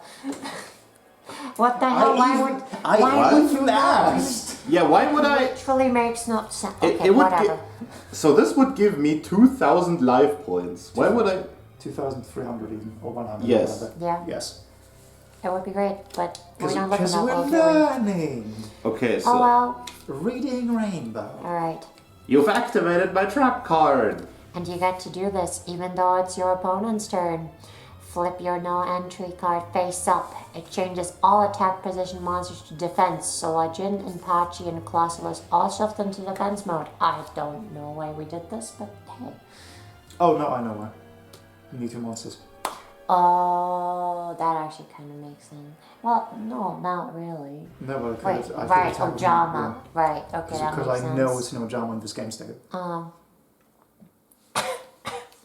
yeah. So the trap goes in the Yeah, like graveyard. for just for the completeness sake, when you activate it, it stays in the field as long as the effect resolves. So like this stays here for the duration and takes a turn these things around and then goes to graveyard.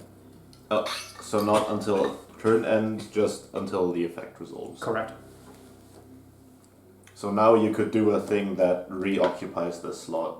If For you could. example, or more relevantly, like this staying here while the effect resolves means if I have something like counter trap to stop the effect resolution, then I will use it now.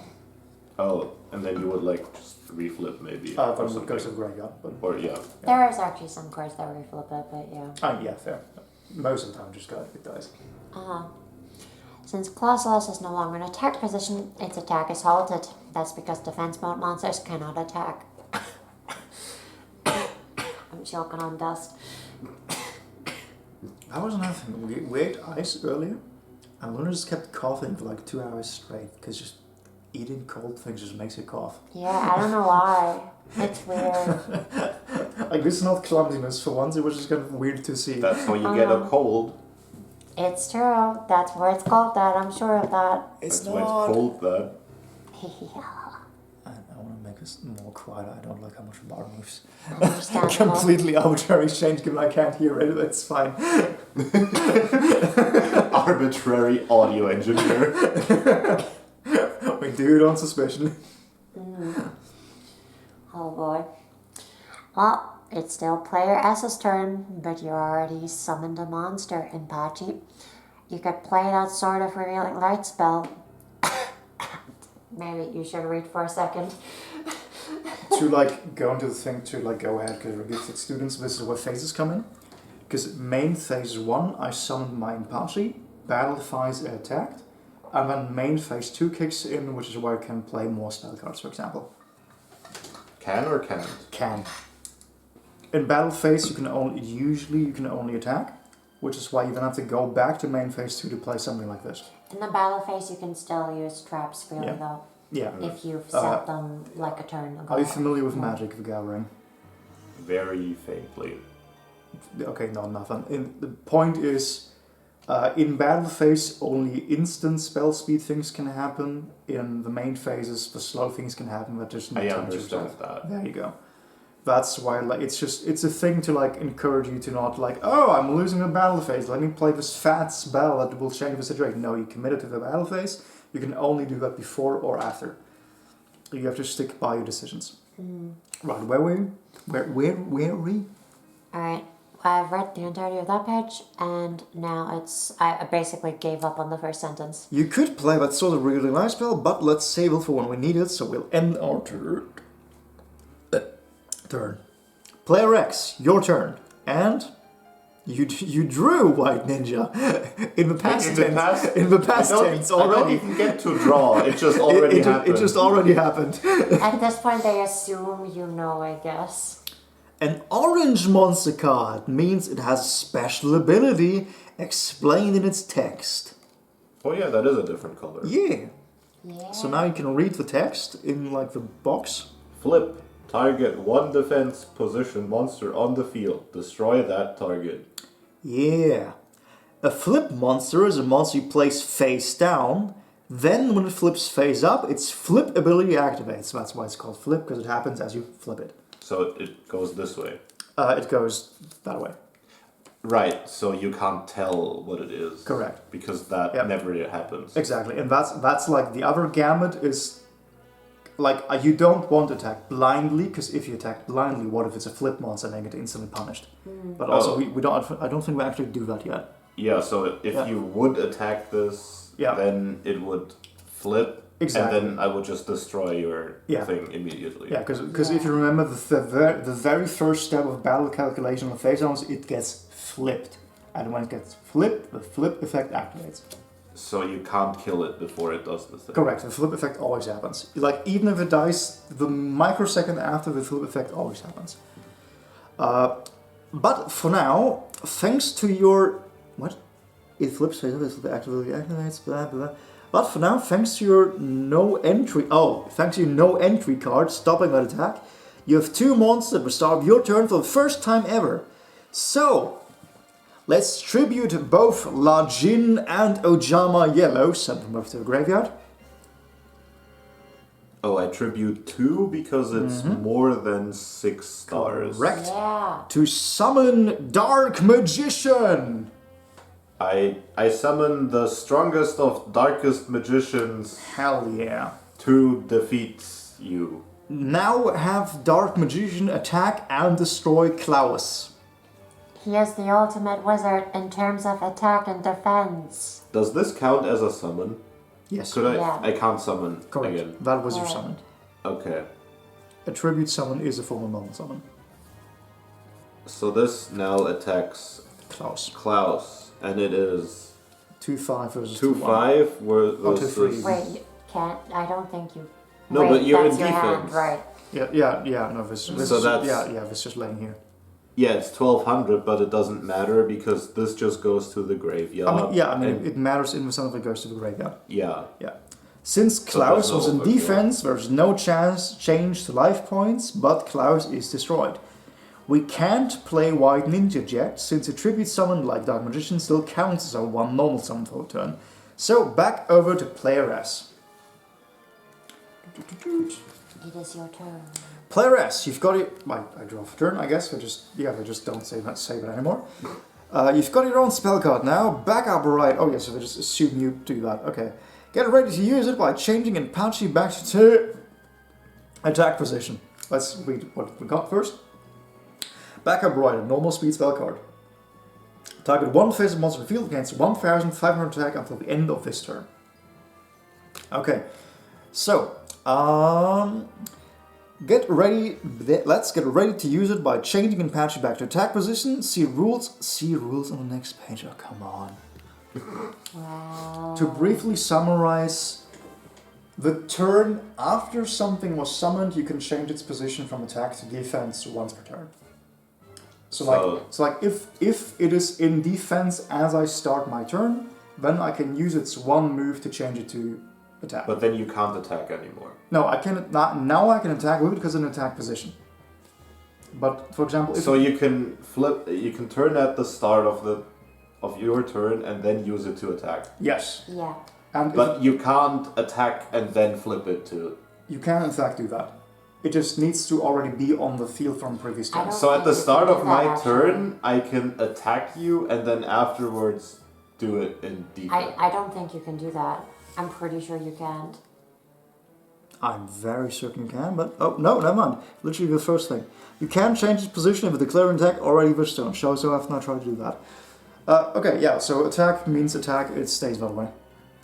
You can't change position. You can change its position if it's still the turn was summoned. That's what I mentioned. It has to be turn after, and you can change position. You already managed to change position only once per turn. So you stay locked into if you attack. Good to know.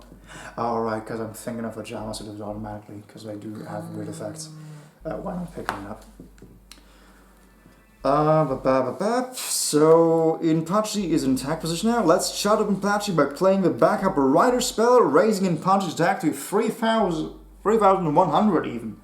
So activate, it goes to the thing, effect resolve, it's now 3,100 for the rest of the turn, goes to here. Then attack Dark Magician. Oh, now I can use the other one. Hey Player X, that's a pretty big attack incoming. Activate the Draining Shield trap card. But actually, why would I? Because it's 3,100. Oh. Because of this card. What does the card do? It raises the attack by 1,500 until the end of the turn. Oh, okay. So it's up to 3,000. So you have to do math. Yeah, it's currently 3,100 and I attack, but as I attack, damage step, as we like to say, you activated this. Because Well, if technically it's an opponent declares an attack, Okay, sorry. you've declared to attack and thereby activated my trap card. There you go. Draining Shield will stop the attack and you gain 3,100 life points and that's in Patch's current attack. There you go. Attack is negated, so that just doesn't happen. Dark Magician lives and you're full of health now.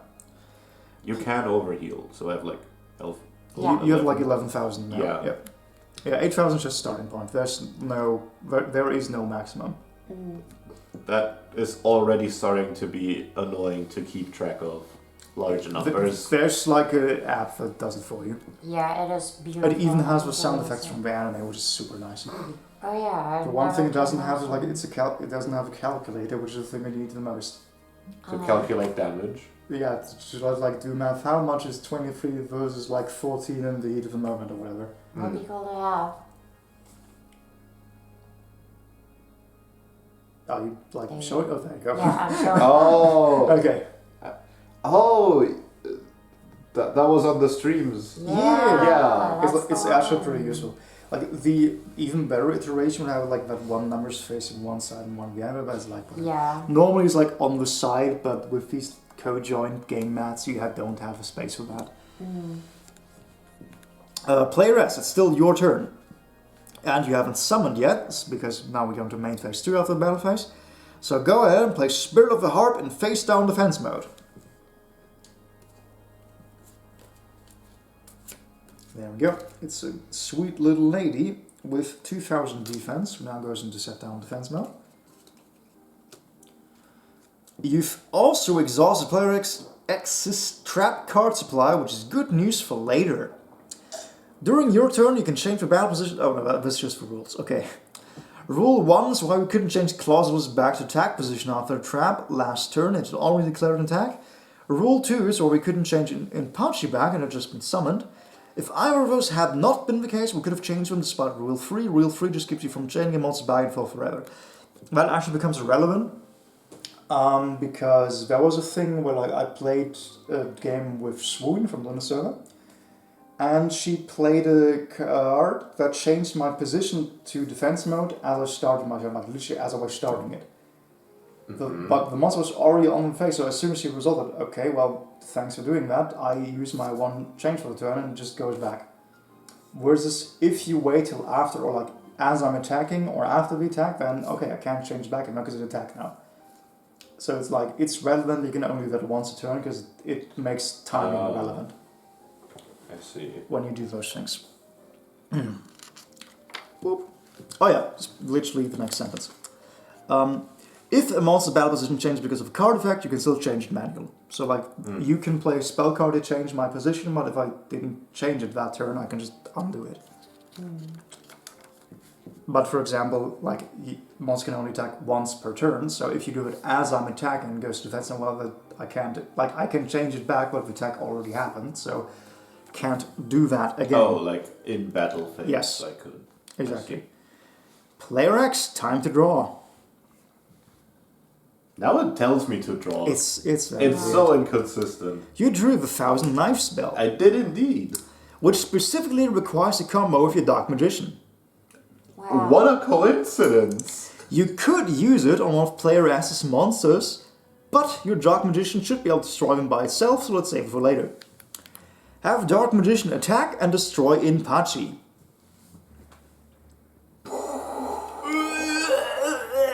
The pain in my soul. It hurts so much. Bloop. Which is attack versus attack mode, which means the stats do matter. Correct. Points. Oh. Would you like to tell me how much I lose? You lose, math. 900 health Exactly. points. Player S loses 900 LP from that attack, since that's the difference in their attack points. After that, let's set your white ninja in face down defense and end the turn. I take my white ninja as my only summon in Face down defense. face down defense. Exactly, and you end your turn. I do. Now that we've gone over the basic, let's kick this duel into advanced mode. We're going to start using special summons. Oh yeah. Oh, the main gameplay mechanic in the real game. Did I not already do one? That's a tribute summon. Oh. A tribute is a form of normal summon. A special summon is an unlimited one. Oh, you can do as many as you want. Yep, that's why that's relevant. Now that we've... right. A special summon is a free summon that you get from a card that talks about special summons in its text. Like the Apprentice Piper that playwrights just... Oh, okay, good that I find out like this. Apprentice Piper, spellcaster flip effect. Flip, you can special summon one monster from your hand.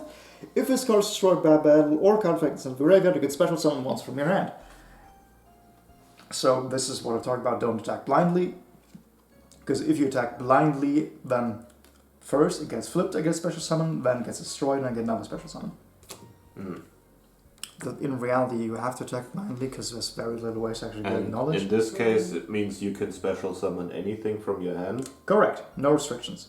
So for example, if I have something with high levels, special summon, it doesn't say level 4 or under, so anything in my hand is go. That seems very strong. Correct. They are. Special summons are like the meat and bread and butter and beer of a game.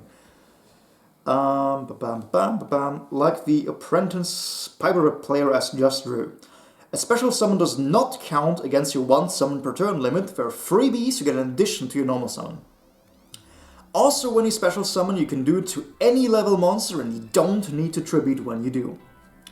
This is also a flip monster, which we already talked about. Go ahead and set Apprentice Piper in face down defense position and end your turn. Your move, Yugi boy. Player X, you just drew cost down. I did, in fact, drew cost down. Which we'll save for later. Go ahead and start your turn by using Dark Magician to attack the monster that players just played. Oh no. I will attack your blind card. And I'll walk us both through this. First, Dark Magician's attack flips Apprentice Piper into face-up defense. I look at the attack and defense and determine that Apprentice Piper will be destroyed, because it is 1-5 versus 2-5. But first, we have to do its effect. Piper's flip effect happens. Player S uses special summon Launcher Spider in defense position. Because it does not, because a special summon is a special summon, you do not set it face down, you just set it like this. Launch Spider's in defense, yes. After its flip effect, Piper goes to the graveyard because it was destroyed. Then its second ability happens, because, as the card reads, if this card is destroyed by battle or card effect and sent to the graveyard, you can special summon one monster from your hand. So I get a second special summon. Its second ability happens, player S summons Rio Ram in defense. Why is this on defense? Rio Ram goes into defense mode. Now I have an impenetrable wall. Wow. See, special summons are really powerful. That they are. That they are. I like that they immediately had a monster that just gets 2 for free. It's really nice. Okay, so it's also just like a nice thing of stacking mechanics. Is you already knew flip monsters, so he's a flip monster and something new. Yeah. Okay, so player X, you draw for turn first. Did I already draw, or no. This time you just have to do it on your own. Okay. You're facing down 2 high-level monsters now, thanks to Apprentice Pipe, but it's still your turn, so let's do something about that. Oh, right, it's still your turn, never mind. But oh, yeah. Completely forgot about that. Yeah, no, there's no drawing. Yeah, I just thought it was my turn, sorry. That was my mistake. First, remember how you can change your monster's battle position. Change your white ninja to face-up attack position, because that happened last turn. Right. I set it in defense and now I just flip it. Wow. Yep. What's This that? is called a flip summon. Since white ninja just flipped face up, its flip effect activates. Go ahead and use its effect to destroy the defense position Rio Ram. Right. The flip effect is to destroy any monster, so I destroy... Any monster in defense position. Right. And I destroy your Ryu Ran. So that dies, but... That's a very cute egg. It's really Isn't nice. it? I love that guy. But because it's a card effect, like, no damage happens. I mean, it's defensive, no damage happens anyway, but you get the point.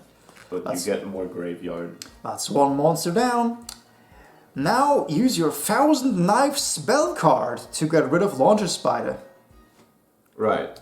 Because I do control a Dark Magician. Correct. That you And do. I can destroy any one target. Correct. And you pick Launcher Spider. Which is that one. Yep. There you go. You've been knifed. Launcher Spider is Which, dead. of course, it was in the spell slot. Yes. And then... Goes to the graveyard once it's finished. Just play to the field, destroy Launcher Spider, and place 1000 Knife in your graveyard. There you go. You have preempted. You're a prodigy. So, why can't White Ninja attack? That's because a lot of this happens in what's called Main Phase 2. Each turn happens in 6 phases. Draw phase, draw a card. Standby phase, some cards will refer to this, but usually it's not used. 3. Main Phase 1, this is where you play cards. 4. Battle phase, where you attack. 5. Main Phase 2, another chance to play cards. And 6. The end phase. Your once per turn summon limit affects the whole turn, so you get your normal summon in Main Phase 1 or Main Phase 2, but not both. This turn, we skip right to the battle phase, then flip summon the White Ninja and use 1000 Knives in Main Phase 2. So battle phase was already in the past. Player S. Looks like you've drawn a powerful... Looks like I've drawn a powerful trap card. It said flip summon. Yes. But it didn't count. Yeah, I didn't summon. It's like a special summon. Ish, kind of. Yeah, flip summons are more like changing their position. It's just called flip summon Yeah. for some Yeah. confusing reason. The only ones that count for the limit are normal summons and tribute summons. Everything else you can run the limit of. Okay. Yeah. So I could have summoned Yeah. if I didn't only have a level 6. Correct. Yeah. Like, for all intents, like, a tribute summon is a normal summon, it just requires tribute due to the level difference, so it's called a tribute summon. But it still is a normal summon. Just... It could have been possible to tribute It would have these been two. possible, yes. Yeah. Absolutely. Okay. It just would be kind of weird to do.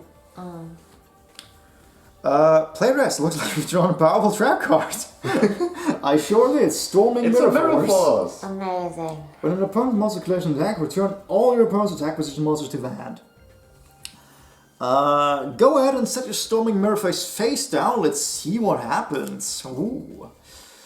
Oh, and we didn't summon Ojama Green. That's okay. You don't have to summon. You don't have to summon a monster every turn. Sometimes they're safer in your hand.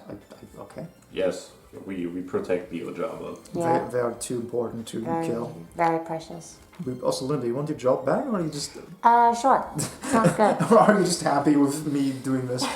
It was nice to get a break. I'm not sure I would trust any of you with 1,000 knives, to be honest. I mean, I wouldn't trust Luna with him, and I would trust myself, and I would trust...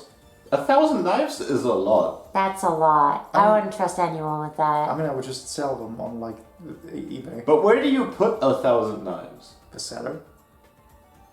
Well, It would not fit. I mean, knives are like that large. yeah, 1,000 could fit. We can make it fit. Like, that's, like, it sounds like a lot, but in terms of cubic space, Yeah. it's really not that much. Maybe just get like a box or something. You'll be fine.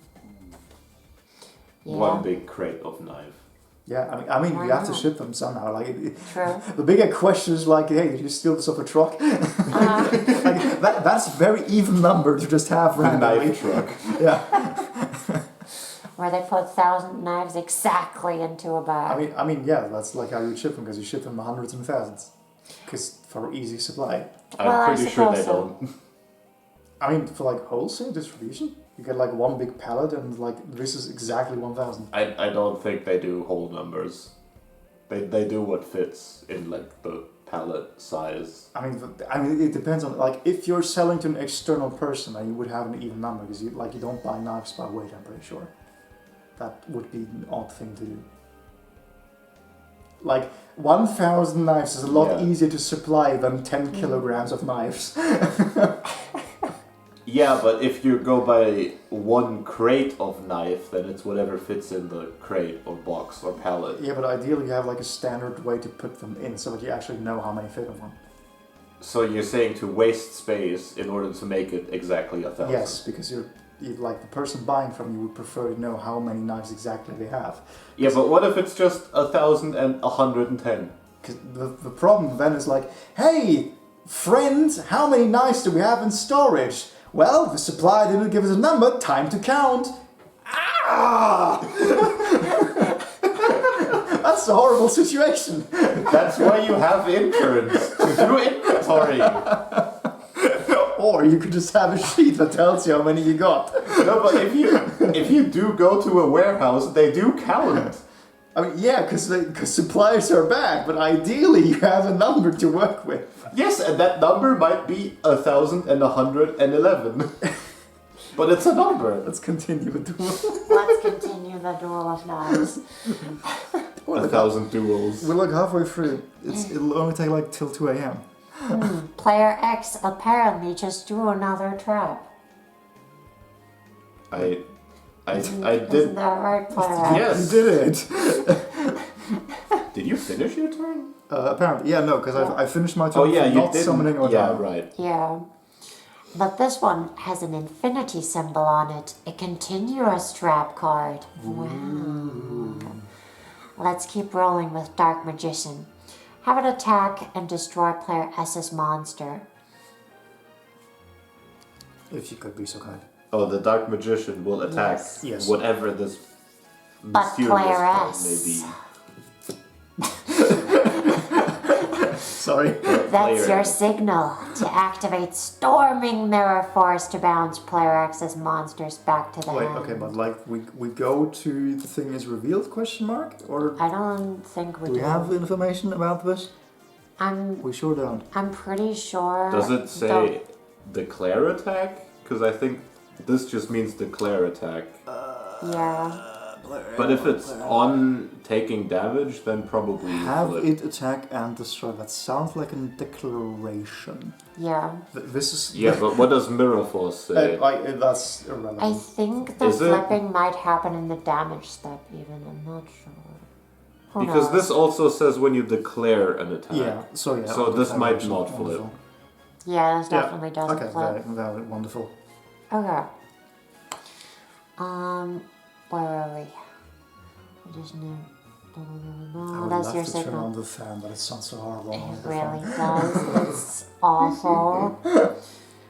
Well, to bounce player X's monsters back to the hand, both Dark Magician and White Ninja go right back into player X's hand. And player X, you'll have to do another tribute summon or find a special summon to get Dark Magician back onto the field. Remove Luna from the field so we can resolve the actions.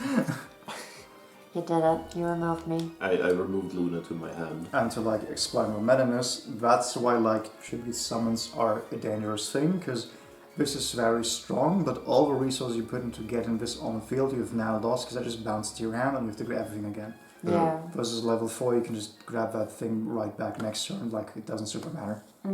It's quite nice to have level 4s.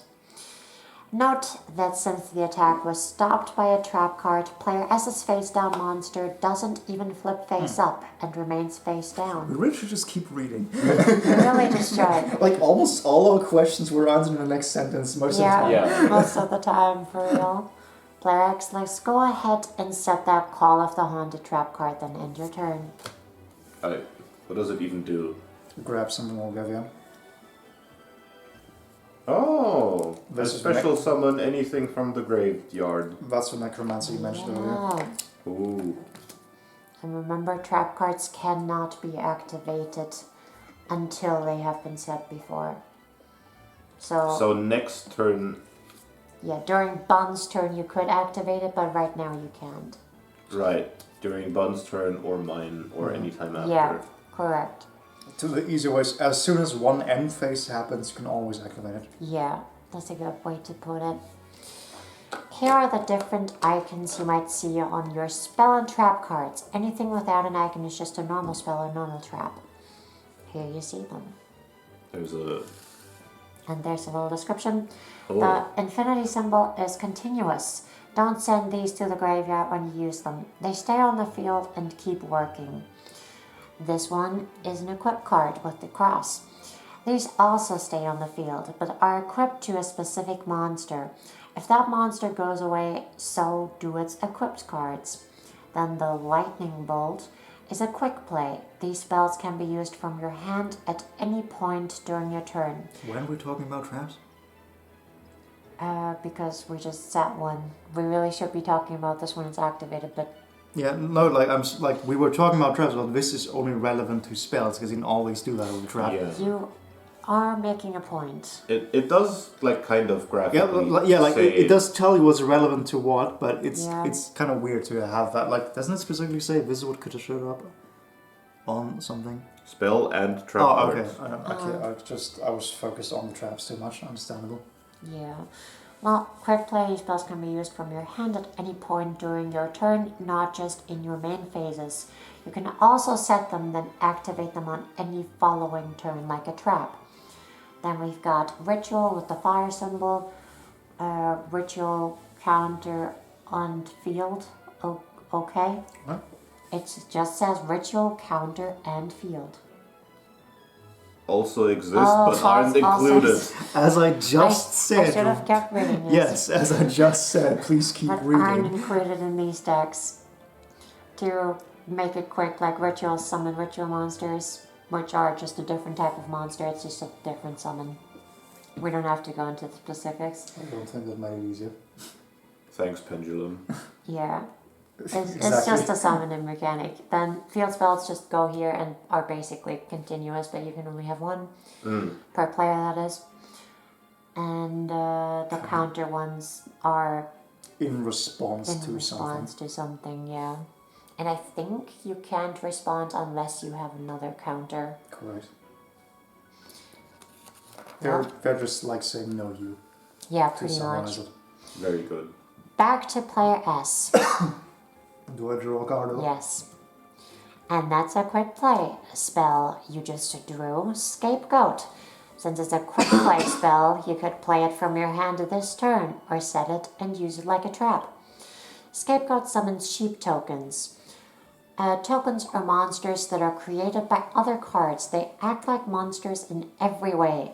They have a battle position, type, attribute, and attack/defense points. And they stop your opponent from attacking you directly, but when they leave the field, they just disappear, since there's no monster card to put in the graveyard. I think we kind of skipped over the important part. Quick play means A, you can use it during the battle phase, which you can't do with something like this, for example.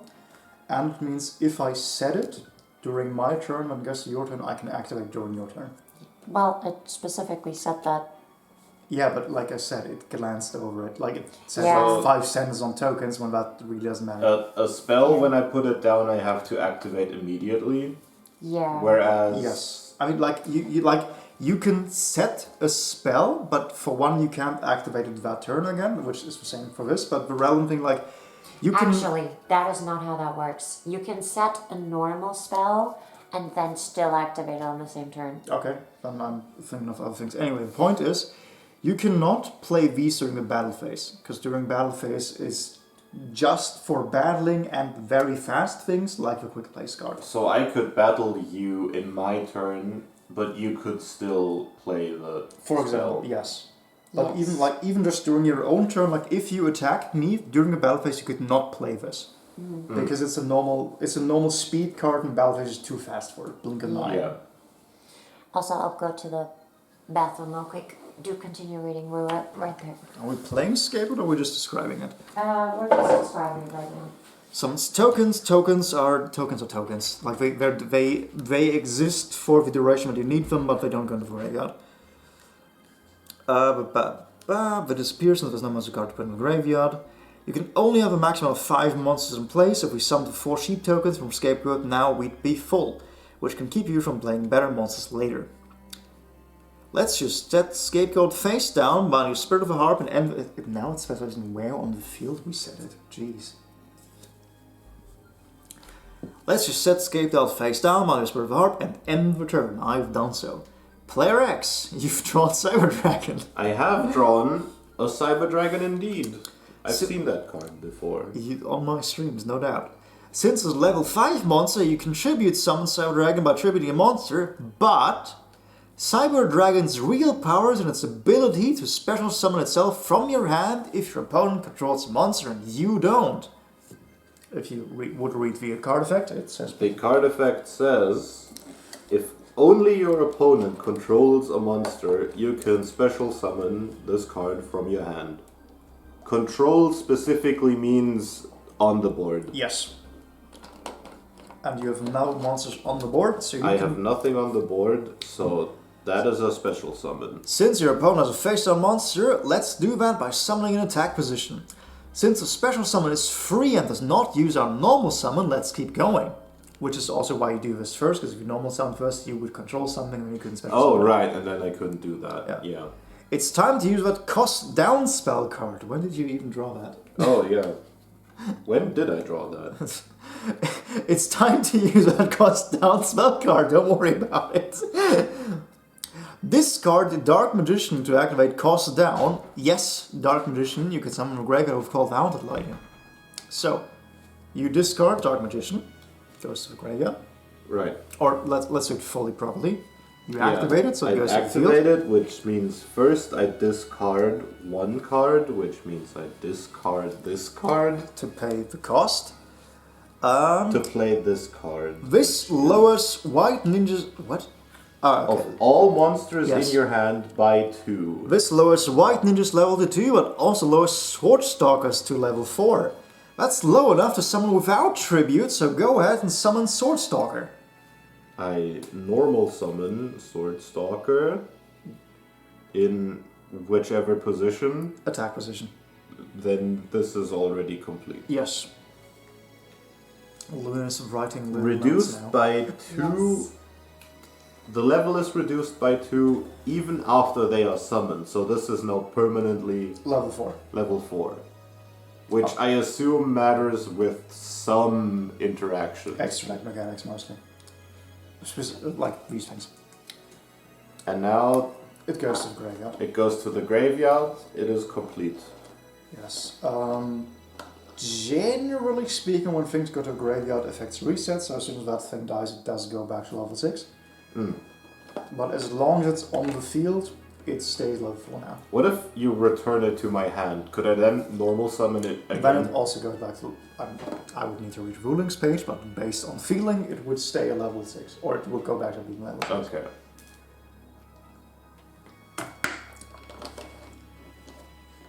Basically, anytime something changes the state, lingering effects change.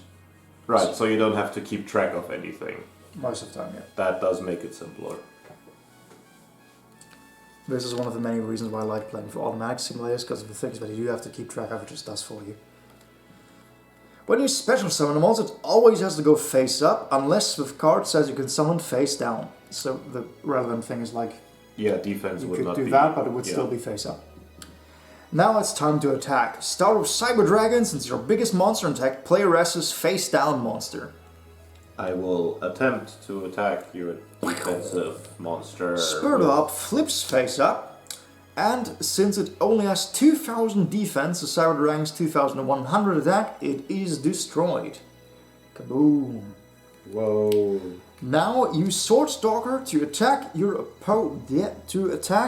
opponent's life points directly. I got to face. But wait!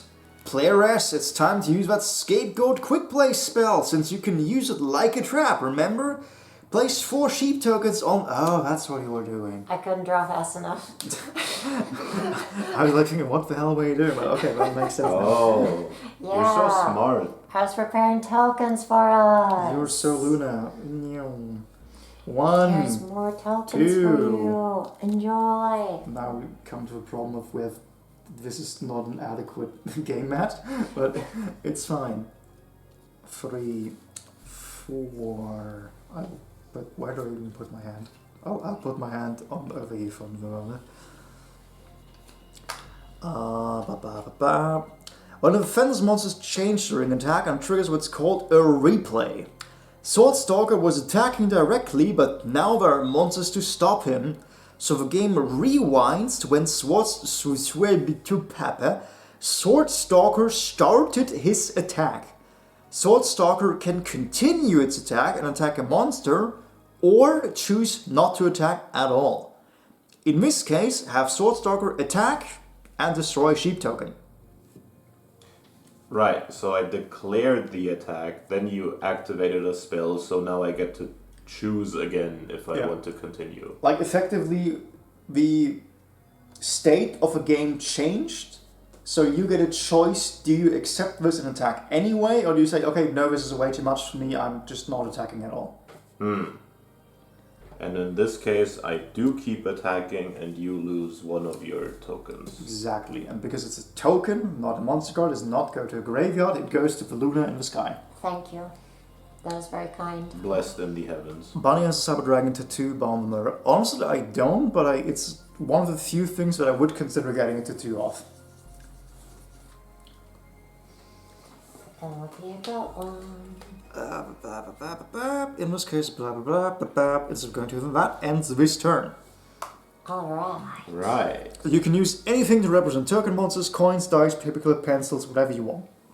Or actual tokens. Or actual tokens. There's also like actual token cards, but kind of like special editions.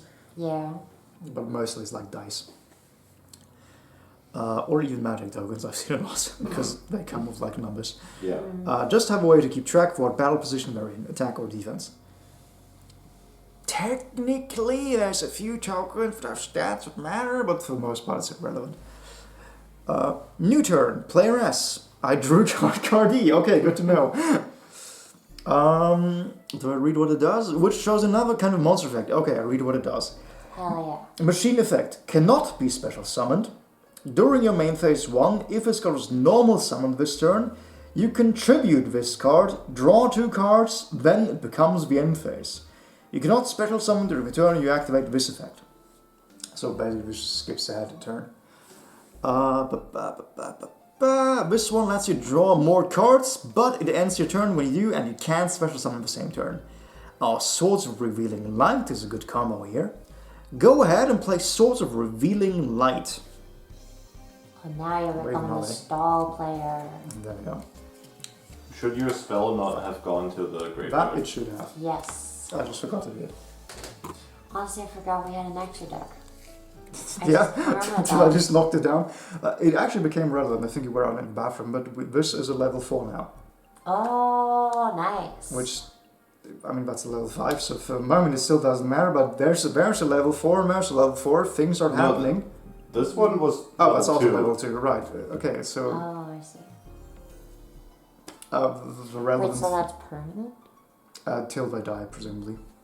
Oh. The relevant thing is to summon black border cards, you need to like match things with the same level. So you're trying to get like multiple level 4s on the field, but we keep messing with them so you don't get them. Anyway, do I actually get to play it? It doesn't actually say so, but yes. Oh, okay, no, there it says. Swords of Revealing Light spell card. After this card's activation, it remains on the field, but you must destroy during the end phase of your opponent's third turn. So, this doesn't count, then turn 1, this doesn't count, turn 2, this doesn't count, turn 3, end of turn, kaboom. But when this card is activated, if your opponent controls a face-down monster, flip all monsters they control face-up. That does not currently apply. While this card is face-up on the field, your opponent's monsters cannot declare an attack. Absolutely iconic card. I love that thing. Incredibly anime card.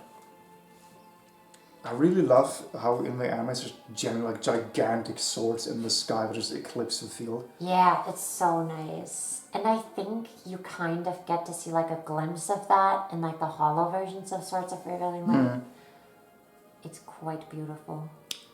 Go ahead and play Swords of Revealing Light. Spells normally go to the graveyard after use, but Sword says it stays on the field, so we'll follow that instruction. Just place bounty monsters, face up. Now we can summon Cardi. RDB. I normal summon Cardi. Once it's in play, you contribute it, send to the graveyard. I will do so, and I draw 2 cards due to its effect, and the turn ends due to its effect. Wonderful. I draw 2 spell cards. You tributed it for no tributes. I tribute it for its own effect. Like, its own effect is you contribute this card, you draw 2 cards. Oh, so you can't just decide to tribute anything like randomly. No, it has to be it has to have a reason to do it. Then end your turn. Then your turn ends, rather. Then I shall go back to my job. Do this. We need more space. I really do. Player X's turn to draw. And okay. Oh, I draw, and it is a Oh god, I forgot about Lich, this. the Golden Lord. I forgot about this. I did not forget about it. I'm surprised it's there. Uh-huh. That's Yeah, just like it an sure is. insanely good card for explanation. Yeah, it's just, it was meta for like a long while. It's currently still is in Mazadul. Oh, you're so right actually, yeah. I will briefly stretch my legs because I've been sitting on that chair for like 10 hours. Sounds good. Alright, we're in the big leagues now with Eldritch the Golden Lord. This is a massive level 10 monster with a whole lot of stuff written on it. Go ahead and look it over. And I suppose I shall let you do that. If you want I will read out the effect, which is... You can send this card and 1 spell or trap from your hand to the graveyard. Then target 1 card on the field and send it to the graveyard. So that's 1 effect. Yeah. Then if this card is in your graveyard, you can send 1 spell or trap you control to the graveyard. Add this card to your hand. Then you can special summon 1 zombie monster from your hand. And if you do, until the end of your opponent's turn, so for like 1 main phase and battle for me. Yep. It gains 1,000 attack and defense and cannot be destroyed by card effects. It's pretty strong. So it's immune to traps for that turn, basically, or well, spells. specifically destruction. If it's like bounce to hand, then it's still like goes back. Why Okay. in God's name is in the tutorial box? That is such a complicated effect. You can only use each effect of Eldritch the Golden Lord once per turn. Does that mean one of all of them, or one each? Like I can do all of them after another? How is it worded again? It is, you can only use each effect once per turn. In that case, yeah, you can activate both effects, but only once per turn for each. So if I have a spell here and one in my hand, I can take a spell and this card and send it to the graveyard, and then also take it out of the graveyard into my hand and send a spell I control to the graveyard. Yes. And then immediately special summon a zombie monster if I have one on my hand. And he just so happens to be a zombie monster that is very special summonable. Oh! Okay, so basically, spell here, spell or trap in my hand, and I can do the whole combo and have it on the field immediately. Correct, that you can. I see why this is a not bad card. Especially with his deck, he has a bunch of cards that support him. They like do stuff if you have Eldritch or search him for you out of the deck and stuff like that. Oh, so it is like the key component cards to your deck. Yeah, in the specific deck that you play, he's like the main guy. He's like a trap deck, which is pretty cool. They also have a bunch of trap monsters. They're basically traps that go in the monster zone and act as monsters.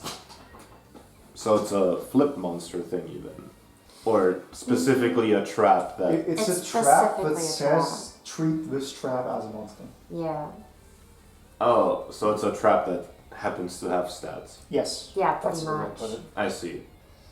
I will say, online I've seen a lot of hate for this box. Like, it's on real decks, you actually try to play this is so bad. But like, for what it is as a mechanical walkthrough through the rules, this is really solid. I was thinking about that too. It's kind of like if the Master Duel tutorial was good, but in real life. Yeah, like, unironically, we went from Baum having no idea how anything works to he preemptively does the correct thing before the rules say to do it. Yeah, it's genuinely really nice. Welcome to the chat room. Did we lose connection? Yeah, we did lose connection at some point. It wasn't for a long time though. Please tell me we're still here. I'm pretty sure the stream didn't die. I think it was just chat. At least that should be. Okay. Yeah. It's just a very long delay. That was just a long snippy snip. Okay. A while. Right, where are we? Alright. I got it. Did anything you have, or did we just read Eldritch? We just read I Eldritch for just now. read. It's like this is one of those. This is one of the downsides of YUGIOH. You see how the font size is like getting smaller to fit all the text. Yeah. No, I think that... Is that a different font size? I don't think so. Actually, okay, might not be, but they do that on some cards. Yeah, on some cards they do. It's I really wish I would start using unified formatting and keywords, but I don't know. Would be great, but we don't have it now, will do we? The worst thing is they do use unified thing, It because does say GY, not graveyard. Yeah, Yeah. that was problem solving card if it was Revolution. Because the thing is, in the OCG, in the Japanese one, it actually has like bullet pointed effect 1, effect 2, which answers your question of how many times can I do this thing, because it's very clear which effect is what. But in TCG, we just get like word vomit. Now we do, isn't it fun. great? Man, can't we just have the OCG version? That'd be so good. Even just having print quality from the OCG would be so nice. Yeah, I would love that. But hey, OCG is OCG. Alas, Eldritch is impressive. Good wording. Good wording. I mean, they're not wrong. It's just, yeah. Yeah, he sure is. And could be tribute summoned using 2 tributes. But its real power is in its special abilities, and we can't use those until we get a spell or trap in our hand to send to the graveyard as a cost. Anyway, Swords of Revealing Light is keeping us from attacking, but player S's sheep are no threat, so let's just end our turn. Okay, understandable. Understandable, have a nice turn. Do you announce my draw or do I just do it? And first it tells us turn 1 of Swords of Revealing Light as a little Because reminder. end phase of your turn, so yeah. Yep. And player 5, draw! Player 5? At player S. Look, S looks like a 5. Draw turn, DD Crow. DD Crow. Here's another kind of monster effect. DD Crow has a quick effect. Wow. Feel free to read it real quick. Quick effect. You can discard this card to the graveyard. This card, do not yard. Then target one bars. card in your opponent's graveyard. Banish that target. It should have said banish that card to keep the rhyme. Yeah. Mandatory cost of write a haiku.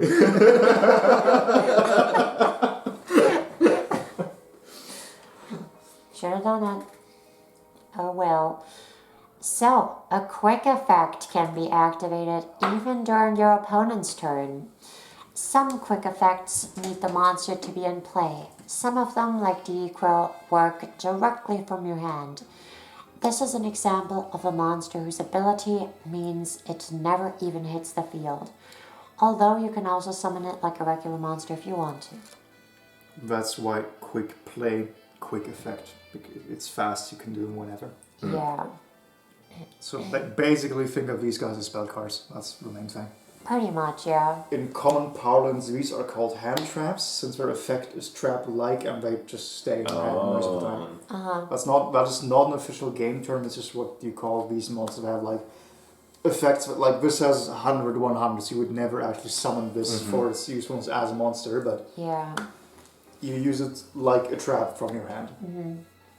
The only reason to like summon this is if you put it in defense position because you're very desperate. Yes, fair. I remember the deepest torments of some of the matches where we're like attack position Ash Blossom was a valid play. Yeah, it was a play. It has like 800 attack or whatever. Go for it. That was in incredible desperation. Yeah, no one had anything, so you might as well. Anyway, Swords of Revealing Light is still protecting us, so let's keep DD Crow in the hand for now.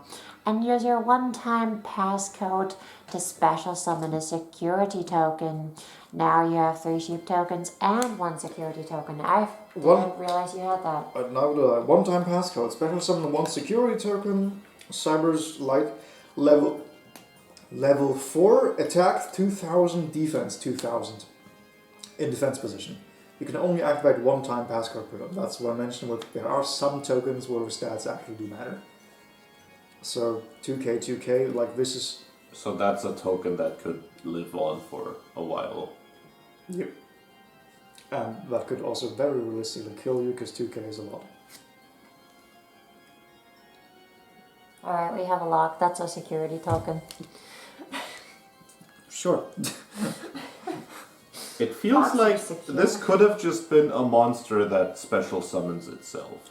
Yeah, that's the same thing with these. This could have just been a trap, but you have a lot of things where like what do they do is of a different spell category, just so that you have like different interplay of like how do you play this. Because for example, you could just set this to have I have no monster in the field. Clearly, you should bring out all your big beaters now to claim me into submission. And it's like, okay, maybe I eat 1 big hit, but then it's my turn because it's not a quick play spell card. Bam! Turns out I actually have 2k and I only can't get past it. But you wouldn't have summoned your monsters if you saw that from the start. I think the big thing is also that it's always a special summon and cannot be normal summon. If it was just a monster, you could normal summon it, but here it's not even an option. And like there's specific things that, for example, count like if you use this many spells, you get a free drink at Taco Bell. which is why you want as many spells as possible, but wouldn't, for example, want to use it as a monster. Yeah, and there's even like cards that do something when your opponent specifically special summons. Yeah. So that would work against that card, and Right. like maybe that card. And won't if work it against was a them. monster, you could avoid it by instead like tribute summoning it. For example, yeah. Yeah, just normal summoning it. That's like why there are, for example, cards where like they have a built-in, like monsters with a built-in special summoning condition, but your opponent has God knows what on the field. For example, there's archetypes. His entire gimmick is if your opponent has special summoned monsters, destroy them instantly. So if you know your opponent is playing that, then you will forego special summoning. So if I had Eldritch with all the combo, I would still forego that and just normal summon, just tribute. yeah, to because that's summon. still like a 2/5 beater, Yeah. and that's still very good. Apparently, it wants you to put it in defense position. Who Sorry. knows why? I mean, it doesn't. You will be very defended. I mean, I guess I so, am right, the yeah. most defended I've ever been in any game I've played. Yep. Every kind of token is going to have a different attack/defense level type and attribute. It's all on the card that created the token monster. Check out the different stats listed on one-time passcode and versus scapegoat 002K2K. And there's also things like that. Oh no, other way around. Tokens generally once per summon they don't change, but there's cards that have like what kind of token they summon depends on the game state. For example, the Ojamas have an extract monster from different archetype that like adds up all the attack values on the field from all sides and again if one token that has that attack. So if I have very strong monsters, you have a very strong Exactly, token. and due to how it works, if you remember, there's no health point total. So you have like 2k, but I have one 4k, and that 4k just beats everything Yeah. forever. And that's where like the token once summoned doesn't change, but the conditions of how that token gets summoned can make it a different token. Yeah, absolutely. But this, for example, it says in the card text 2k, so that will always result in that token. Indeed. Player X has drawn I have drawn a trap card. Let's go over some options here. Skill set. Which page are we on? On yeah, page so slow. 35, apparently. This might be a pre-Kaiba case thing or something. The thing is, if we do that, we won't finish the Kaiba case. Very probably, yeah, I guess so. This might be a play just out in person at some point. Yeah. Alright. We could send Skill Successor to the graveyard to activate Eldritch's ability to send another card on the field to the graveyard. For example, we could get rid of Swords of Revealing Light. But it's going to expire soon anyway, so that seems like kind of a waste. We could also set Skill Successor to use its trap effects, but Eldritch requires a spell or trap to work, and Eldritch abilities are way stronger than Skill Successor. The best strategy now is to just wait for Swords of Revealing Light to expire, so keep Skill Successor in your hand and pass. Alright. right. That's turn 2 of Swords of Revealing Light. Done. And one more of your turns and it expires and you can attack again. Now, Skill Successor, like many traps and spells, has 2 effects. One when it's first played on the field and another after it's in the graveyard afterwards. It also can banish itself. A card that is banished is removed from the game. It doesn't go to the graveyard. It just goes away. Off to the side, never to be seen again in this duel, unless a card says to bring it back. Did we play it? No, we didn't, right? It's just telling No, we didn't. Yeah, it's It's just telling us about It's just this. telling us, yeah. Among Us TV. How are you slamming us with all these revelations today? What even is this? Go ahead. Netflix Among Us. Please tell me it's live action. I want it to be live action. I have But to. like in the suits. I have to imagine it's cartoon. There's no way I make a live action. Not fucking Among Us. Among Us Among Us. TV show. Oh my god, it's really... IMDb, Wait, Among Us TV This series. looks... there's no shot it's live action. It's actually live action. There's no... I no, feel this has to be Please voice have looks actors. this. like a, no. I swear, please have this. Rudolph Imposter Fall Victim Creator Stars. Do we have a description yet? Photos? No photos. Elijah, what? Uh-huh. Huh. Oh, and then, okay, do we have like the Among Us TV series? Among Us TV said 2020? What? Wait a minute. That's a different... That's- no, wait, no, it has like- the Among Us Yeah, icon. that is Among Us, but there's no way this is official. Do we know any of these people? No. No. No. Cast revealed for the Among Us animated series. So it is animated. That's just who we knew I already. see. So it's, I guess, Animated just series voice actors. Yeah. featuring. Do we actually know anything? Variety has learned, have all been gassed at CBS. It's not even Netflix. It's CBS. It's like actual television. Oh, wow. No network or streaming is currently attached. What the hell? What? Among this is- Us? They're just making a TV They're series. making an actual, literal TV show. That's crazy. She is rep by CSPD. Nice best novel time language. Among Us series in development back in June 2023, it had some CSI animation production and install of independent games team on Among Us. Owen Dennis will serve as creator and executive producer of Among Us and his overall deal with CBS Studios, but the official logline of the series is based on the premise of the game, namely members of your crew have been replaced by alien shapeshift and then causing confusion, sabotaging their shape and killing everyone. Root of imposter of fall victims is murder designs. Titmouse will serve as the animation studio for the series. Studio Titmouse. Who Studio- doesn't know? Studio Titmouse. Blood, character descriptions, white, no trauma, no drama. Tasks, someone else will get to it. Fun fact, wealth can be a personality trait. Okay. Who wrote this? Yellow, ship cook number 1. Indolent, opinionated, prankster, task, pizza. Fun fact, best friend. So white's trait is wealth is a personality trait, and yellow is best friends with brown. Interesting. Brown, ship cook 2, chill, supportive, accountable, task, also pizza, best friends with yellow. Wayne Knight will voice Lime, engineer, doomsday prepper, and conspiracy theorist. Getting stuff pretty much mostly fixed-ish, afraid of intimacy. I hate all of this. That I was like on board till we started reading about it. Yeah, I don't want this anymore. That actually. got like worse the more I read it. The more I read there.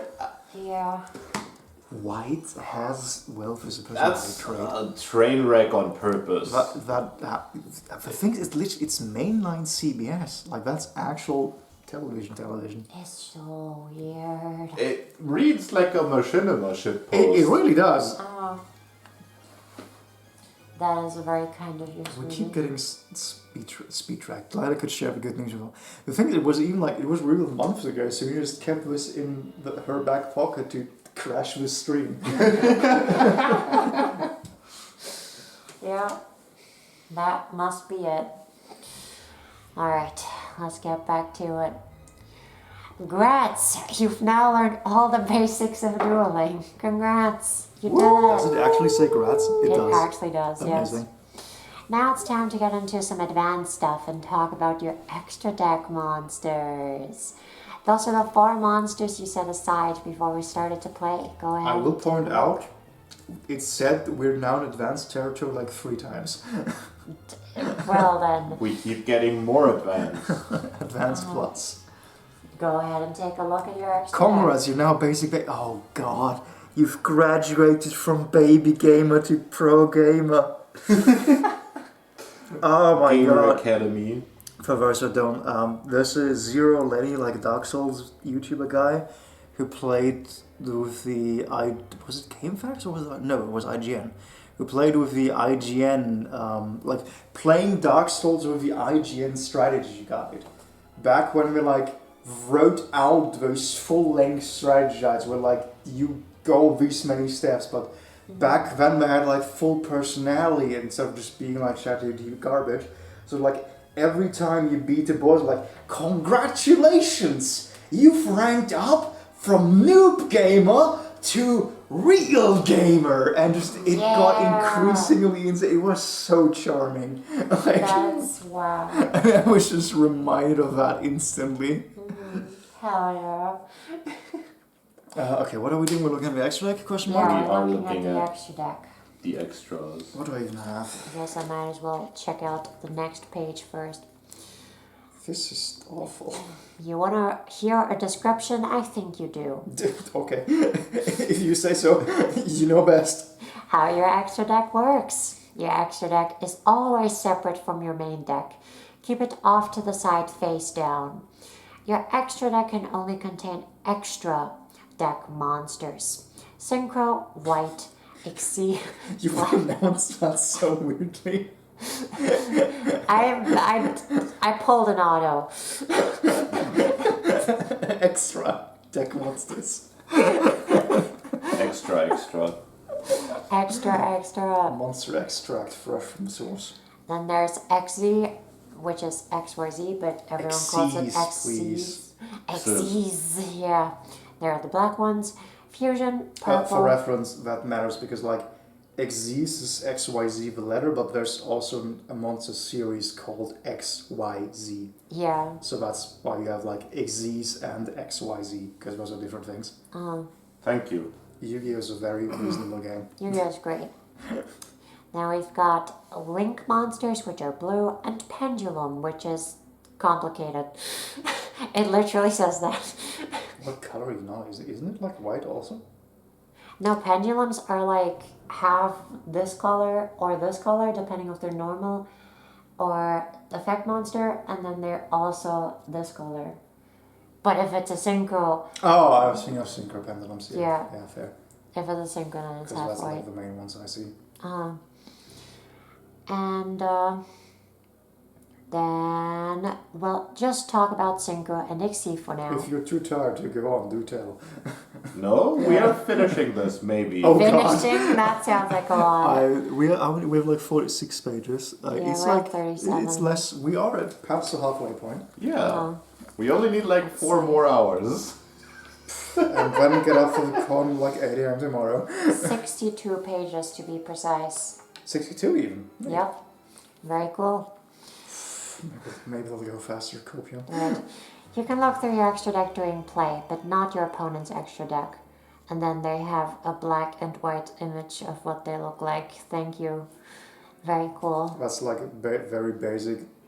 If it's face up, it's public knowledge and you can ask to read it. If it's face down, then only the person that has it can look at it, except your own deck, you can not look at that. Yeah. Yeah, makes sense. Alright, how to use your extra deck. You never draw from your extra deck. When you summon a monster from your extra deck, you get to pick the one you want to summon. Each monster in your extra deck lists a recipe of monsters needed to summon it. These monsters are called the materials that you use for the summon. To summon a monster from your extra deck, you need the right materials available. Then say which monster you want to summon. Send the materials to the graveyard, pick the monster you want from your extra deck, and special summon it. Each kind of extra deck monster has a unique way to get summoned. Let's talk about Synchro and Ixie monsters. That's why this was worded so generically, because there's like fusion, synchro, pendulum, exes, link, so there's 5 extra deck mechanics. Yeah. Which is why like all of them go here, but they all do and are summoned in different ways. So like you need to word it. So the recipe isn't always just yeah, exactly. Like have things of the same level. exactly Yeah. like those are microwaves. Mine go in the oven, and like it's a completely different thing. Like I cannot summon.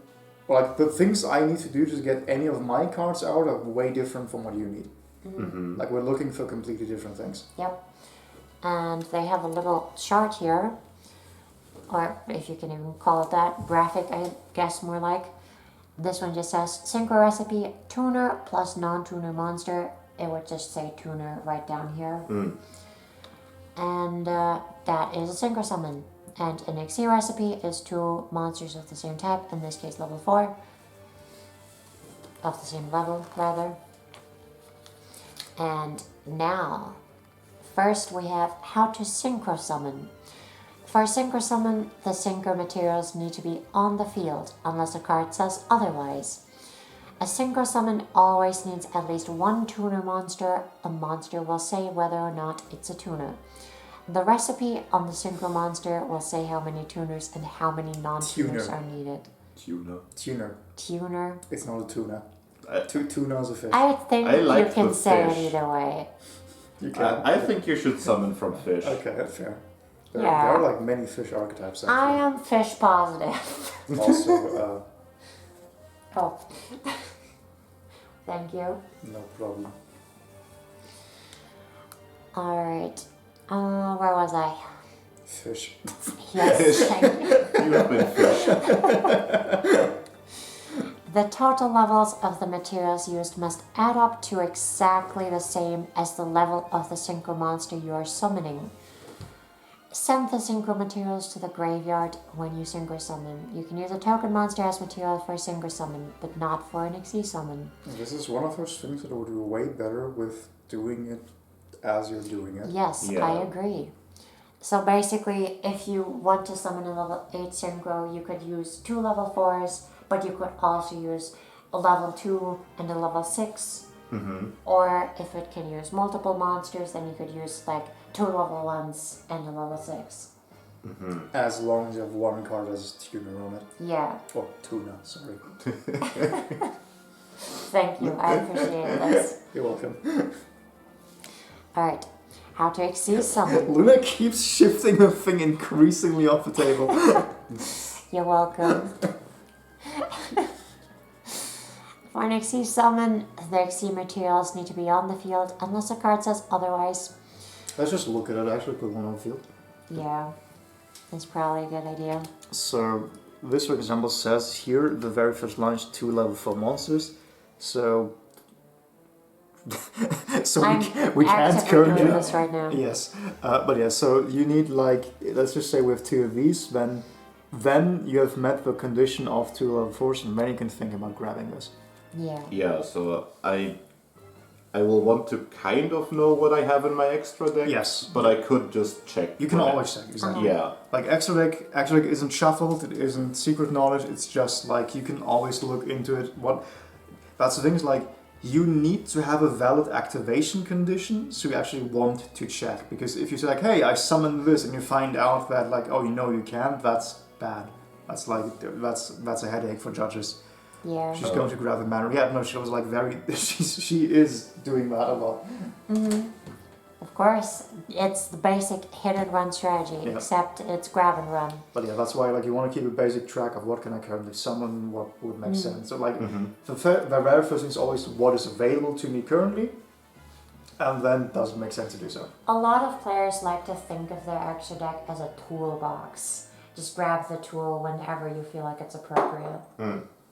But specifically not specific style of play, where like you can approach the extra as a toolbox. Like I have, for example, I have no way to out your Cyber Dragon because I don't have tokens. So I look into my extra deck, find something can deal with it.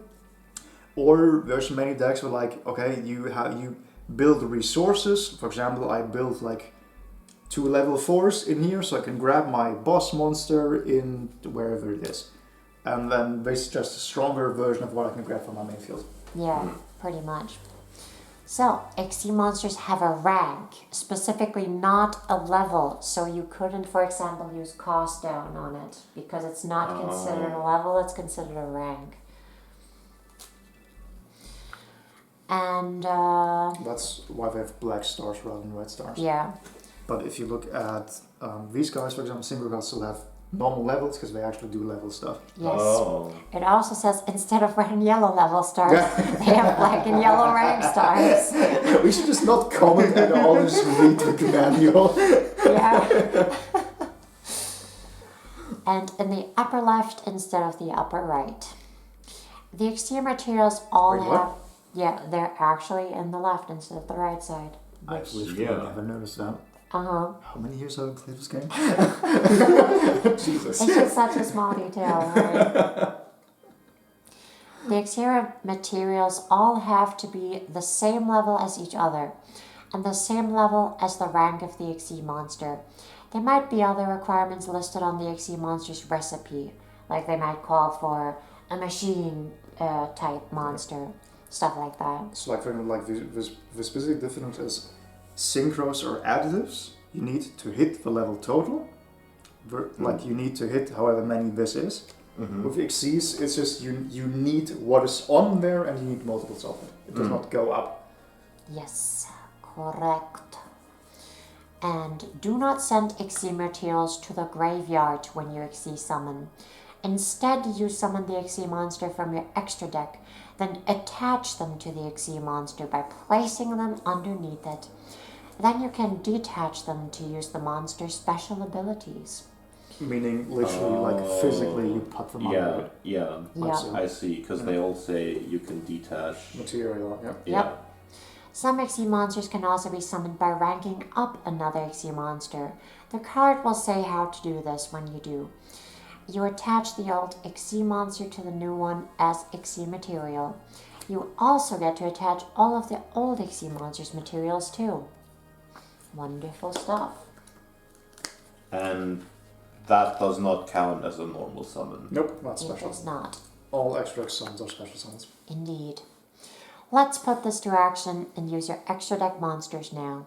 Player S, go ahead and draw your next card. Draw cardo.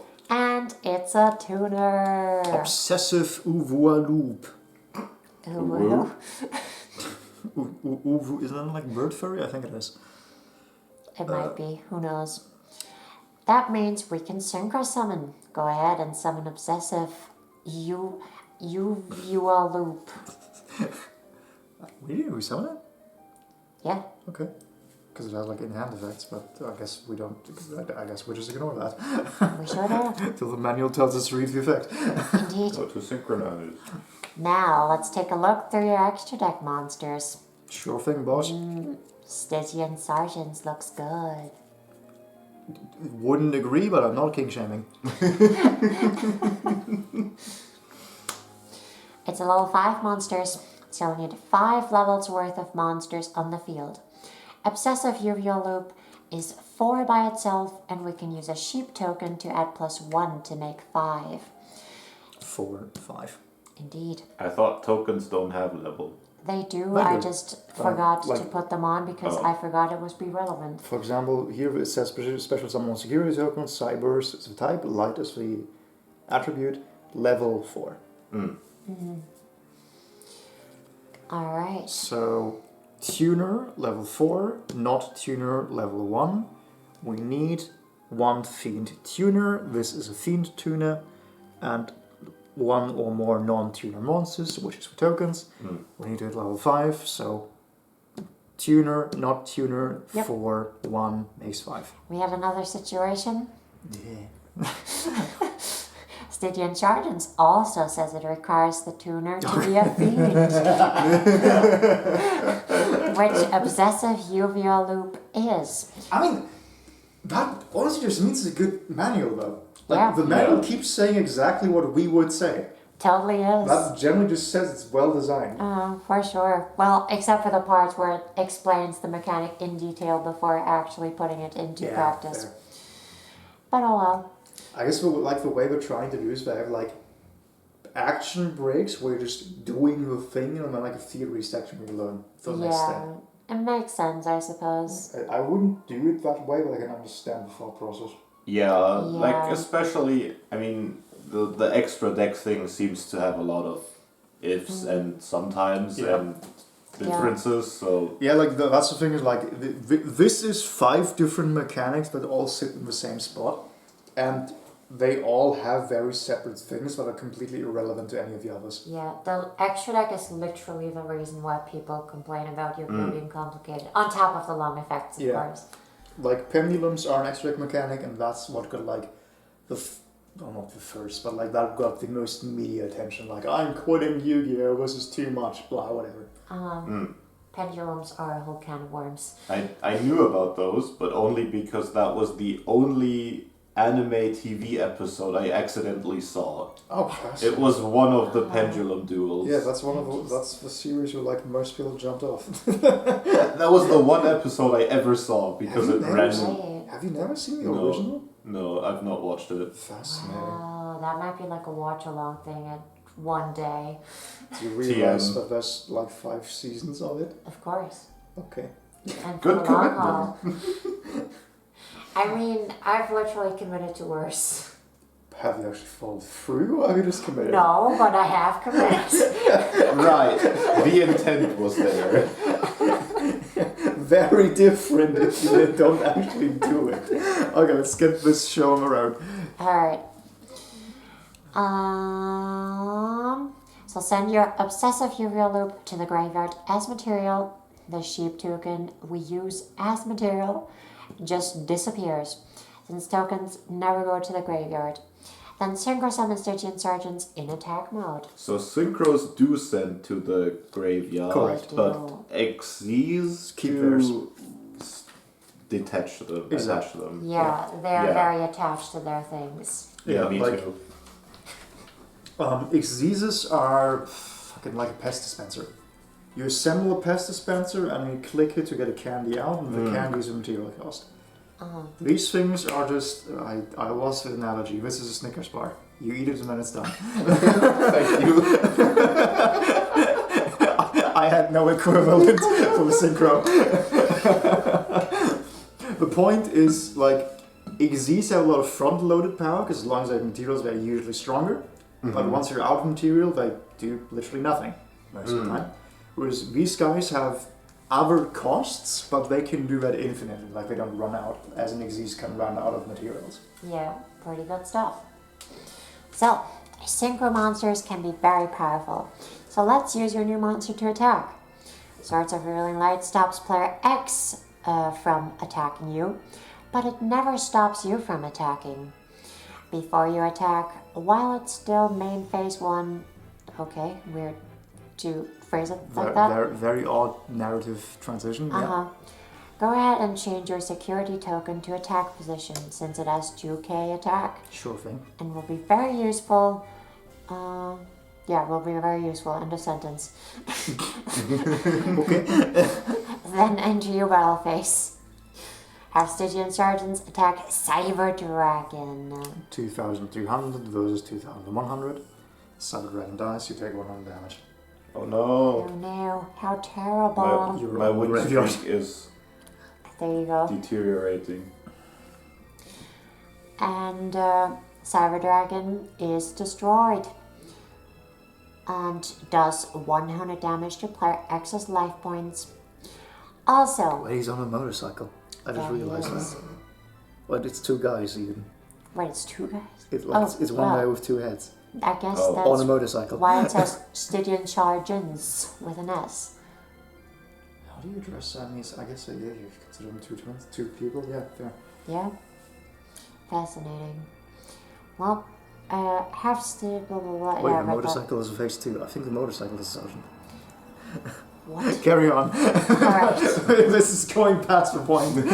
Also, when Stygian Sergeants destroys. When Stygian Sergeants destroys, thank you, a monster, its attack points rise to 3,000. Specifically, that's actually really good. When this card destroys an opponent's monster by battle and sends it to the graveyard, which is relevant because like there's battlefield conditions where they don't go to the graveyard, in which case this would not trigger since that specifies goes to the graveyard. You can make this card gain 800 attack until the end of a battle phase. Also, this card can make a second attack in a row. Very cool. Oh. I'll just skip that part that you just read out. So go ahead and use it to destroy Swordstalker. Power World is giving the world weep shit. That's literally the name of the update. I mean, that does sound like them to be fair. Yeah, that's Power World has right. been very straightforward. What a good update. That will also do another 1,000 damage. So Wait, what are we doing? You are Attack. attacking again on this, which has 2,000 attack. So now we did, 1,000 flat. Yep. Yeah. Does it have a once per turn condition? It doesn't.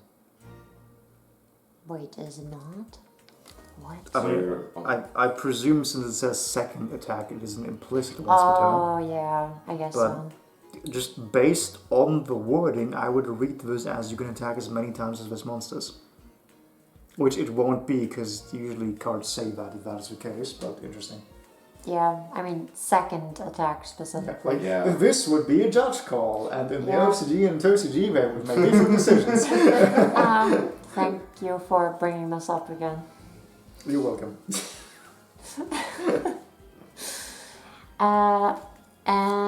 I can't read that right now. And, oh, it's just an and. To end your battle phase, every security token attack direct. This is bothering me so much. Okay, there you go. Doing another 2k damage to player X's life points. Player X is back down to 8,000 because you Yay. healed before. It Yeah. only took like 10 turns, but we're back to not even a level playing field because I'm still behind like 2,000. Indeed. Player X, you could use Call of the Haunted here to summon a monster from your graveyard during the battle to protect yourself. But with your life points so high, there's really no need. And Call of the Haunted might be useful in other wonderful ways. I wonder if they'll bring up the like big failure where Call of Duty isn't used anymore. Oh, maybe. That could be interesting to see. But we'll find out eventually, one day. Back to Player X. I'm going to show you how to XC summon. Draw a card. I draw a card, and it's a crane. In parentheses, you do crane. Oh, that thing. Yeah. It's so inconsistent when it announces what you got and when you didn't. that's like the one main thing that would unify. Please tell me every time what I drew. Yeah, that'd be great. Then summon White Ninja face up. Since monsters you use as material have to be face up, so you can check their level. Now, activate your face down Call of the Haunted to special summon La Jinn from your graveyard. Now you have 2 level 4 monsters. That's such a waste. Interesting. Time to find it. Thank you, Legend. Yeah, okay, it's gonna come up. Unless they just sort of refuse technology, but based on the wording, it has to come up. Yeah, it probably would. We're going to use White Ninja and Legend as material to summon Daigusto Emerald, a rank 4 monster. The rank and the levels all have to match. So go ahead and search for your Daigusto. Right. Which means this goes like a stack. Yep, Garden one. I guess a quick knowledge check. Can you guess what Luna and I are talking about and what the problem of Call of Valor is in the current game state? It says destroyed. Garden one. Like, actually, that is in fact the answer. Because the problem now is, like, your monster is no longer on the field, but it wasn't destroyed. Which means Call of Valor now permanently clogs up a spell zone until I choose to remove it, which I will never do. So you're just down 1 spell zone pretty much till the end of the game now. It's kind Right, of it's an infinite thing, but it doesn't. Have anything attached to it anymore. yeah. Right. That's one of the reasons why you just don't really see it anymore, because it's there's too many ways to remove something from play that isn't destruction, and then it just sits there internally.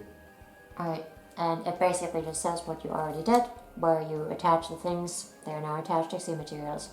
One thing is, a lot of players like to fan them out a little bit, that way you can see how many materials are attached. That's a preference thing, I guess, Fair. but I think it helps. Other people do materials sideways just that you instantly, oh yeah, this is that. Yeah, I will tell you I already have a preference, and it will be doing this. wonderful.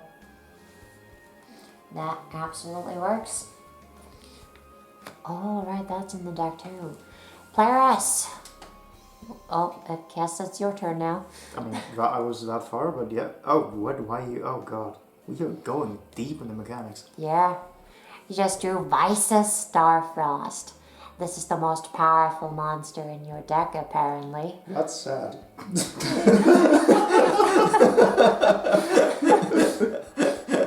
I would have like to not know that, a good fellow. Got an Eldritch, got a Vice of Starfrost. I don't see a difference in power here. Even though he's a level 6, Vice of Starfrost has an ability to special summon himself, similar to the Cyber Dragon ability we saw earlier. Do I read it, or does it tell us what it is? I think it tells us. He just needs to destroy a monster you control with a different type. Check the text box. And attribute. Okay, check the text box. I will take that as an impetus to read it. I think it meant this text box, but sure. No. If this card's in your hand, you can target one monster I control, with a different type and attribute on this card. So, type Warrior, Fiend, attribute Light, Dark. Destroy that monster, and if you do, special summon this card. You can only use this effect of either once per turn. When this card destroys an opponent monster by battle, you can make this card gain attack equal to half the original attack of that attack or defense of that monster, whichever side you chose to die. Since it does not specify when that ends, that's just permanent. And remember, this one is the type, this one is the attribute. I get that mixed up to this day. Yep. It just makes more sense to me the other way around, so I get it. Yeah. But hey, now, Vice of Starfrost is a warrior in the light. Your sheep tokens are Beast and Earth. Yeah, it's another thing that's not mentioned on them. Indeed. As listed on your scapegoat spell card. So destroy a sheep token and summon Vice of Starfrost from your hand. That's one of the big follies where I really like it, if like every structure just had some default tokens in it. Yeah. Because by the current game state, literally everything on a token actually matters. So we just kind of want to have real ones, because a coin does not represent all the information you actually need on a token. Absolutely. It wouldn't even represent what spell For created example, it. yeah. Like ideally, if it's your own, like if you have a set deck list, you just kind of want to print out your own token and just say the relevant things. Yeah. I mean, I do like put them, I think, in like a tournament packs or something. Yeah, but But to like, get tournament decks, yeah. you need to win tournaments. I just get them online, but it's definitely like a step that most people won't take. Either way, have Starfrost attack and destroy player X's Daigusto Emerald. Already? Apparently so. We don't even use the effect? I really thought we would, but That's sad. here we are. Okay. I guess Cablano. 2-1 versus 1-8. Indeed. I'll just read it from here at this point. Please do. It's It's not like we annoying. can read it anyway. Yeah. So then all of these go to the graveyard. Yes, but let's wait Yes. if Luna has anything to say. It's sent to the graveyard, and so is legend that was attached to it as material. Wait. Did Why I only miss legend? Did we Daigusto miss something? effect? That sounds like we used something. It sounded like the ninja got used. Luna, have we skipped the page? I think we might have skipped a page. I'm guessing it destroyed either my Shinra or security token at some point. We sure as hell did skip a page. God damn it, Very Luna. well. You have one job. We're back to manual dexterity. So at one point I could have either shuffled 3 cards from my graveyard into my deck. Yeah. And we'll just say this Or- hasn't happened yet, and Uh-huh. we'll just find out what we missed. I'll read it out. With Daigusto Emerald play, it has 2 abilities, and we can use one of them to each turn. Let's use the second ability, detach White Ninja from Daigusto Emerald by sending it to the graveyard. You can summon a non-effect monster from your graveyard. That means a monster with no special abilities. Oh, Black Magician? Question mark? Rabbit Dragon is your strongest non-effect monster, so go ahead and summon it from your graveyard. We have very sizable graveyards. That we do. But we're like actually going through a lot of cards, huh? Oh, I would assume they go through the whole deck. yeah, Because why else would you script the whole deck? probably. I think it actually, like, at the end says, hey, now you can finish the duel yourself. Oh. But we'll see. This is the last turn that Swords of Freedom Light is preventing you from attacking, but you have to do something about Stygian Sergeants now. Otherwise, it can destroy your Daigusto Emerald. Go up to 3000 attack as a result, and then destroy Rabbit Dragon. It's time to use Eldritch the Golden Lord. Apparently so. We skipped a very We significant skipped a lot. Yeah, we did. Luna. This is a scripted duel. It's kind of important that we follow the order. They surely must have just stuck together. I am not at fault here, Of clearly. course. Of course, dexterity. You're the only person who's been handling the book for the last like 30 minutes. And I've gotten it perfect up to now. I know how to handle a book. Uh-huh. That's a life skill, reading. It's not even reading, it's like holding a book physically. Reading is the next step. Alright. Let's move on from this blunder. Send Eldritch from your hand to your graveyard along with a skill successor card you're holding. Oh Right. god, resolving Eldritch, have fun. Indeed. Oh yeah, right. Then you can target Stygian Sergeants and send it to the graveyard too.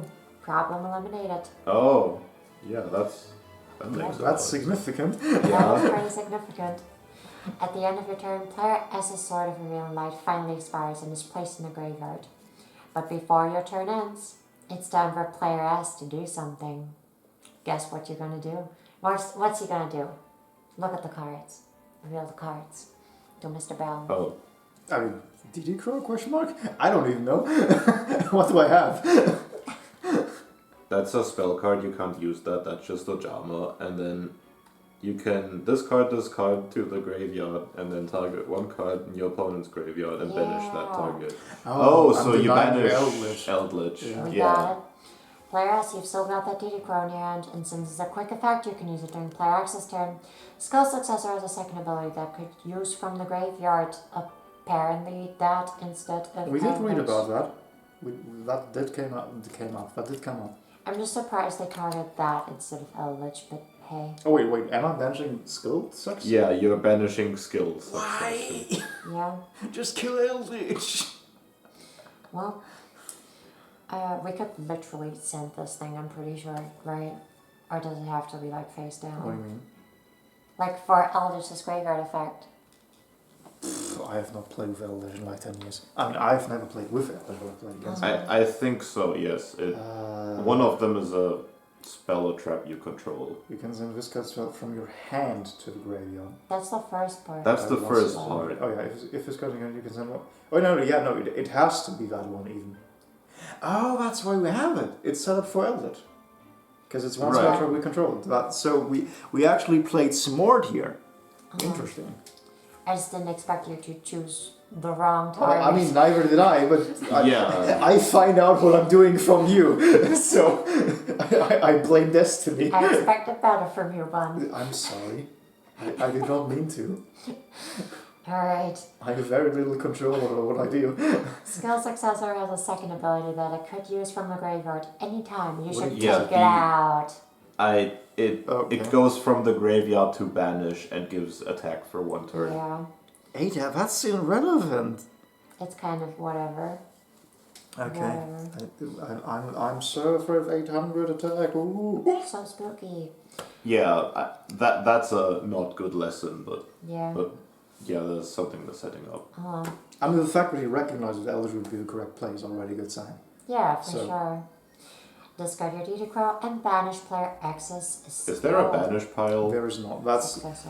the gimmick that I keep insisting on. Banished means removed from play, so there's never a zone on the game plan. Yeah, game map. usually Oh. players like do it like over Yeah. here. Even though by now Yeah. there's like 10 billion decks that just use the banish pile as a new graveyard. It's Oh. basically just a second graveyard for a Yeah, lot of just for decks. completion's sake, there's a difference between banished face up and face down. Banished face down is there's banished face down wink, and then there's banished face down, and there's banished face up. There is blind banished face down where not even you know what the cards are, but most of the time if it's banished face down you can still find what they are. Like I can't. If it's banished face up, like now we both know what it is. Yeah. So, what happened to Call of the Haunted anyway? It's important to read your cards carefully. This is a good example why. Call of the Haunted says when that monster is destroyed, destroy this card, but Legend wasn't destroyed. It was just used as XC material, so Call of the Haunted remains on the field. It's used its ability, so it's powerless, but it's still there. Unfortunate. And now all the Vice Starva stuff happens. What do we do with it? For now, we just summoned it, There. and then we realized that we probably didn't use the effect yet because we were about to attack Emerald Daigusto. Right. Vice's Starfrost. Attacked Daigusto This is and a then good defeated it. I did not expect that this is your first time playing Yu-Gi-Oh! Talking about Call of the Haunted and the difference between destroyed, not destroyed. Yeah, this is genuinely really good. I don't know Absolutely. why people are complaining so much. Like what I focus about, like if you know how to play these decks aren't good decks, but like they're shit decks, Yeah, but obviously. there are mechanic walkthroughs. Uh-huh. Like this works exactly this one time in this order and then never again. But for what it is meant to do, this is excellent.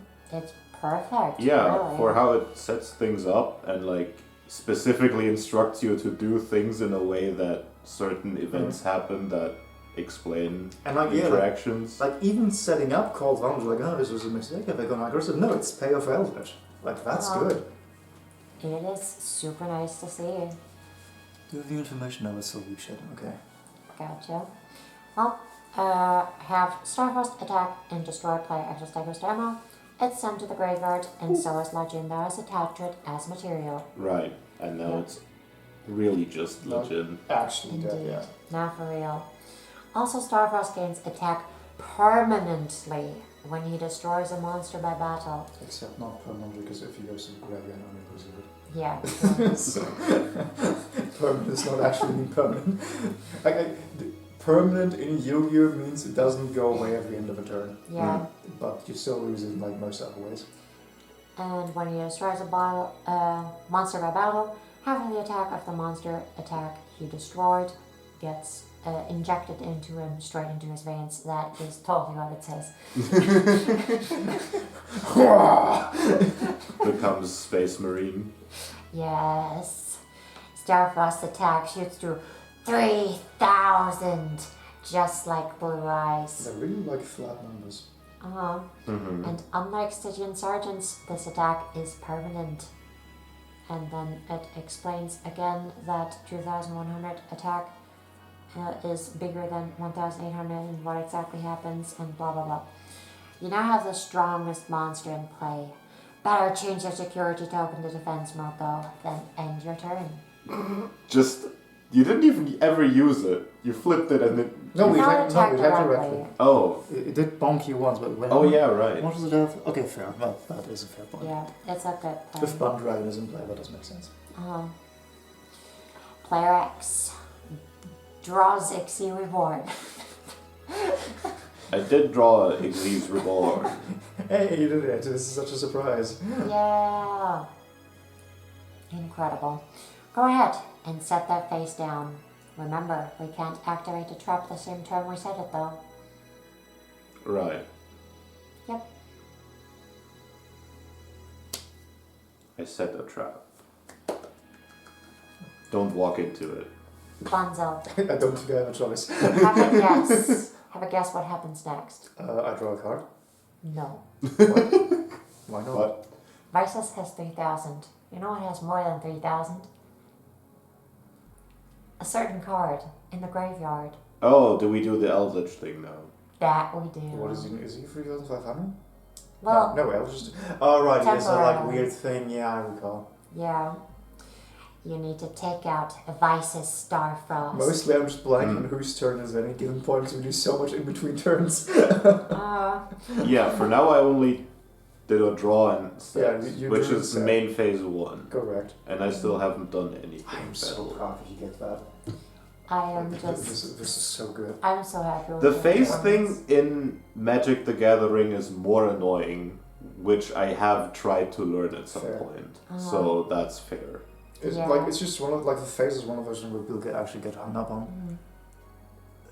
Oh, Via. Hi, hello, Via. We have Hello. we have like you know Baum, you know me and Baum. Yeah. This hand over wait, never mind. This hand over here is Baum. This hand is me. Hello, Via. Via Fish. You don't know Luna, but Luna's also here. Yes, I exist. Hello. Hello. We're teaching Baum Yu-Gi-Oh! Is like generally incredibly successful. Yeah, this is like a product that you can buy and it's like $10 or something. And it's been incredible. Just perfect for teaching a new player. I guess the market is kind of low because like the thing that you need for Spores, you need one person who actually knows how to play the game and one new person who wants to learn to play the game. Yeah. Or you play versus yourself, as it said in the beginning of the book. Or if you don't have friends, you can play with yourself, Yeah. as it said. Yeah, fair. Like imagine, like I don't think I trust it if you don't have someone to actually clarify if you have questions. But It did write everything in the manual that we had as questions. it Yeah. did. It's just not structured in the way Yeah. that maybe would click. It's just like things like the emphasis on quick play stats and how significant the quick play mess is. That's like things Yeah. that I just like talking about because our demonstration was a relatively whatever token spell and it talked for like 5 paragraphs of tokens in one sentence about you can do this whenever. Yeah. Which, Yeah, like, that's fair. it's switching what's actually important about that. But hey, you can take out Vice's Starfrost by using Eldritch's Graveyard effect. For that, you need to send a spell or trap you control to the graveyard. You could send Ixie Reborn, but instead, let's send Call of the Haunted. It's not doing anything anymore anyway, but it's still a trap card you control. Send Call to the graveyard. We're busy looking for Eldritch Indeed. or reading Eldritch. I have it. I'm just Yeah. reading the thing again. Fair. It is one spell you control. Right. So the Correct. first thing is I used it and a spell as cost to do anything on the field, including like your board to destroy. And for this effect it has to be one that I control. Yes. So basically Yeah. it makes my field the cost. Yes. Correct. And then I can special summon from my hand, which is itself, and then also the special summon grants it 1,000 attack. That Yes. it does. Alright. It attack slash defense means attack and defense. Correct. Yeah. I like that it actually says call in this section because writing a Call of the Haunted would be too much. GY sends it regards. Send Call to the graveyard, then add Eldritch back to your hand. Next, Eldritch's special ability lets you special summon a zombie monster from your hand. Eldritch is a zombie. I guess it's a good litmus test. Like, if you understand Elder at this point, you've actually paid attention. Like, you understand how the game works. Yeah, If you don't at this point, well, go back to the start, try again. I think it's generally very good that they include Yeah. Eldritch. The summon a zombie and then it itself is a zombie is kind of counterintuitive. It's one of those like you don't that specific like you don't have to pick Eldritch because there's for example other versions of Yeah. Eldritch which are even stronger. Or I like don't think they're in the main deck no, they're though. a fusion, but like for Yeah. the point of the example. But like if you think Eldritch won't help you in this specific situation, you would rather reset it back to 0 to do the other effect. Then you would just do this loop and you would have a different zombie which just does things for other reasons. Like- And there's some Yeah. good zombies out Yeah, there. like it's worded this way specifically because you have more flexibility. Yeah, no, it's just the that you are allowed to use itself Fair. feels special. Yeah, they do that sometimes, and it's kind of weird. Particularly, they do that sometimes with like cheap, like I'm blanking on the specific name, but there's like cards that change their name to something, and then they interact with a new name. So they mean themselves, but it's worded so weirdly. You have to like think around two corners actually. So every card that is a slasher, and then it can name And then itself becomes slasher. something. Yes, exactly, something like that. It is quite fascinating. Like I really like the depth and complexity that EVU has to offer, but it's a lot to get into, which this thing does very well. It's quite the ocean to jump into. But hey, if you dip your toes in a little, then it works out quite nicely. Yeah, actually, I'm really amazed with this product. This is super good. Pretty good stuff. But anyway, and when he does summon himself, His ability gives him plus 1000 attack and defense, and he can't be destroyed until the end of player's next turn. Player S's next turn. I always make that mistake. Now that he has 3500 attack, have Eldritch attack and destroy Visa's Starfrost. 3500 attack on your Starfrost. Which is 3000 due to this effect, so Indeed. Visor dies, I take 5. Player S loses 500 life points from that battle. Then Oh yeah, that's another thing. In Yu-Gi-Oh! Parlance, you usually just like say, I lose 5 because it's everything's in increments of Yeah, hundreds. everything has way too high numbers. Yeah, so Yeah. just like 18 versus 23 means I lose 5. Just having a d20 as health is much more usable. Yeah, pretty much. Yeah, very much so. Then have a Rabbit Dragon destroy the security token, but since it was in defensive mode, no life points are lost. Do so. Go dragon. Pew. Rabbit attack. Doing it like this is actually Rabbit like, attack. Doing it like that will like clearly indicate what you're doing is actually good practice. Mm-hmm. Because a specific like if you just say I attack the token, then it's like which one? And there's relevant things like if you're in one of these 2 columns, I have a card that does something. So it's just very good to have like clear indication of what you're doing. Yeah, for sure. And for example, this is a bit of a side tangent, but if you had a monster that summons itself onto the opponent's side of the field, you get to choose where it goes as well. Oh. Which becomes a relevant move next regular mechanic we're not currently using, but it's like the thing. Yeah. Like basically anything you can do has like 2 layers of complexity that are not immediately obvious. But now, it's player S's turn. And remember that Eldritch still has 3500 attack until the end of this turn. Does it announce my draw? No. However, it does tell you you've drawn another tuner. Andrew Vanadium Fearless. Vanadium Feelers. So it does announce my draw. Luna, you've set me up. You've played with my feelings. You're welcome. Gladly. It even has an ability to special summon itself from your hand. I like how you brought the chair over here but never used it. Well, I did because I didn't think about the couch situation that much. Because you told me that I might need a chair. I was expecting you to sit there to be an impartial referee and then you just wear on Baum's side. This is just a lot more cozy, alright? That is fair. And also, Baum is a homie. Oh, so Yeah. I'm not good to know. This is a 2v1 actually. Yeah. The narrator is on the side of the winner. That specifically I want to put in there, so we don't have that situation, but oh well. The die has been cast. That it has, and I'm all for it. But yes, it has a special ability to special summon itself from your hand, but you need Visa's Starfrost back in order to do it. Well, that's unfortunate, isn't it? That it is. However, you have the cards in your hand in the graveyard to make a big play this turn. It's Rota, except it's not actually Rota. So let's do it. First, summon Ojama Green and face That's not what I thought we would do. Okay. attack mode. What? Okay. I mean, I know why, but that's such an odd thing to hear. We love Ojama in this household. We love zero attack position monsters. It's so worth it. Next, play the warrior returning alive. There we go.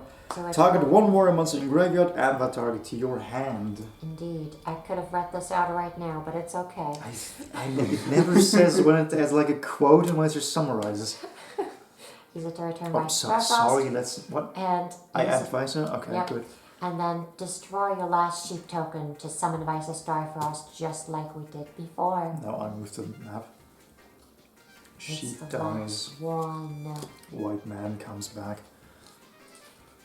And we have the white man. And Rota goes away. It's not Rota. Rota means Return of the army. something. Oh, return of the army, yeah. It lets you grab something, a warrior from the deck. Yeah. It's a very standard term now because it was the very first one to do that effect. And most archetypes have like grab X from the deck. Yeah. Now, you can use the effect of Vanadium Feelers to summon itself, since you control Vice's Starfrost again. I mean, yeah, literally says that if you control Vice, grab it. So does it specify position? Nope, not really. It does not just go forever. But that doesn't matter anyway right now, because you now have a tuner. 2 tuners actually, and 10 levels of monsters.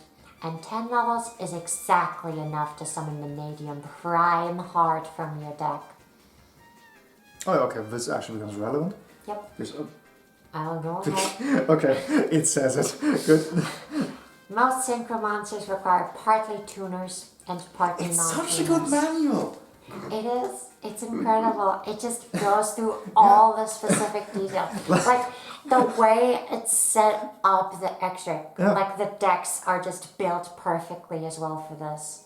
Like this is literally what I was going to say. Now, nope, it just says it. Yeah. All your other synchro monsters need this specific configuration. But Vanadium... Which was, since we interrupted, like you need 1 tuner and then non-tuners. Yeah. But this thing says tuners and light monster. It does not actually specify non-tuners. Indeed. And, but Vanadium Prime Heart is unusual because the second half of this recipe does not specify non-tuners. It just needs a light monster. You could even summon him entirely with tuners, if you want, as long as one of them is light. It's a very special monster. What a special boy. Sure is special. He goes to the special classes. That he does. Not with the rest of the kids. Alright, go ahead and do your synchro summon. It doesn't go into All 3, the question mark? details. All 3, you need 10 levels. I don't want to do math. I don't want to count. Ploop. Ploop. Do we read Vanadium? Vanadium Prime Heart's ability.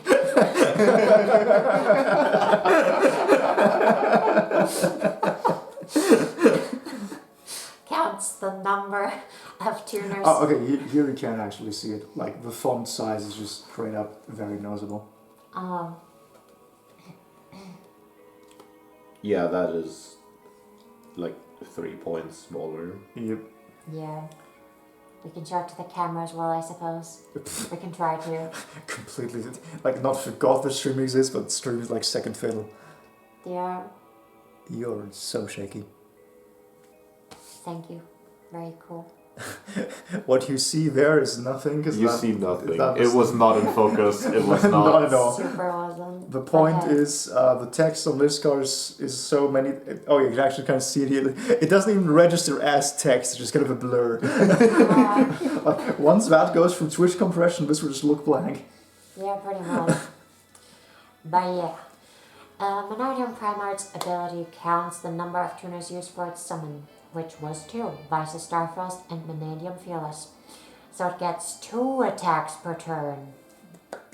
Wow, is that all it does? Or does it have more? It has a lot more words, but they're not necessarily relevant. Fair enough. Thanks, words. That is also all it mentions on the effect. Specifically, it since we use a name, it has like targeting protection, and it does something with leaves the field. Like it just grabs the visa back. Yeah, interesting. How much attack does it have? 3,000 flat. Gotcha. So still can't touch Eldritch. Go ahead and attack and destroy Rabbit Dragon. Which is 50 less. Yes. Yes, So you take 50 damage because this game hates us. indeed. Per Thanks, X destroying loses, all the math. loses 50 more life points. Now I have, indeed. what, 7,950 health? Probably. Something like that. Fun fact, we've told this story like a billion times, but back in like the first year of Yu-Gi-Oh, when like 1,800 was a very high number, like actually the highest level 4 you could get, they released Machine Hunter in a tournament pack, which was a level 4 of 850 attack, which means it was the strongest normal summoned monster in the game, and it went for like generally hundreds of dollars for that tournament period. Okay. And then it was released as a common in the very next core reset.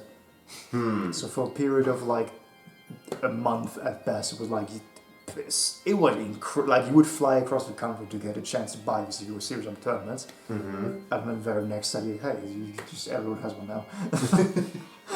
Must have felt so terrible. It's incredible. It's like there's a similar thing with card eradication virus or card destruction of one of the virus cards, but not anywhere near as drastic. Machine card hunters. Wasn't card destruction even like a tournament winner? Winner. Yeah, like there were only like a given number in the world at all, and then it just came out in a booster.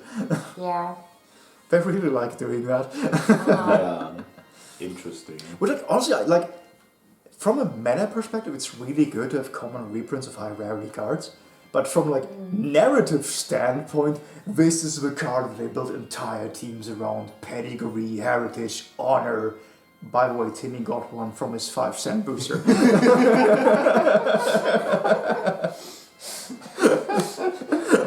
Thank you, Timmy. Very cool.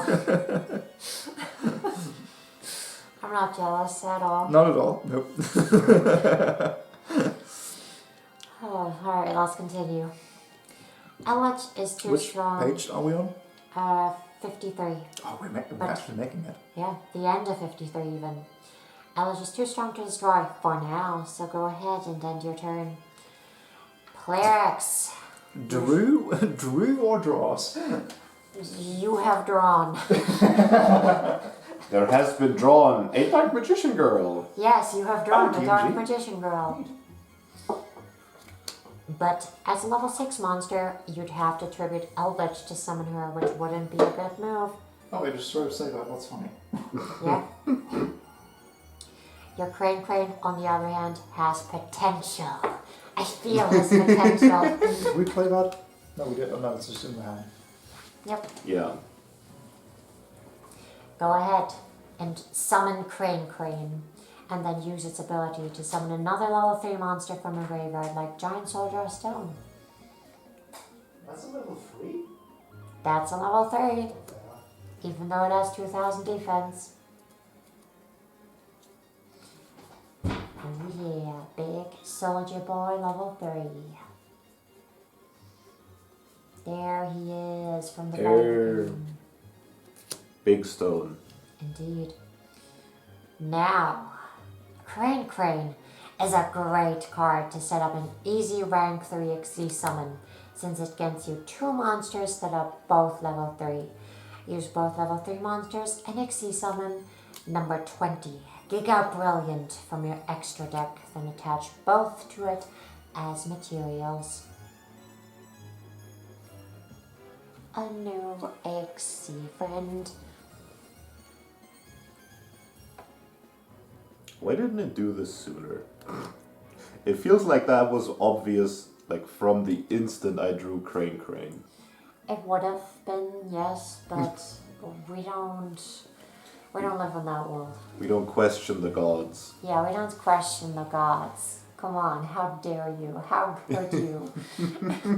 We have learned better. Every time we've questioned the gods, it has come back to bite us. If the book is now going to mention why this wasn't done sooner, I'm going crazy. I don't think it would do that. It would have been incredible, though. However, next, use Exia Reborn to summon Daigusto Emerald from your graveyard, and attach Exia Reborn to it as material. That's right, spells and traps can be materials too, but only if a card makes it so. And Right. activate the card. Right, because now this is the second turn since I've set this.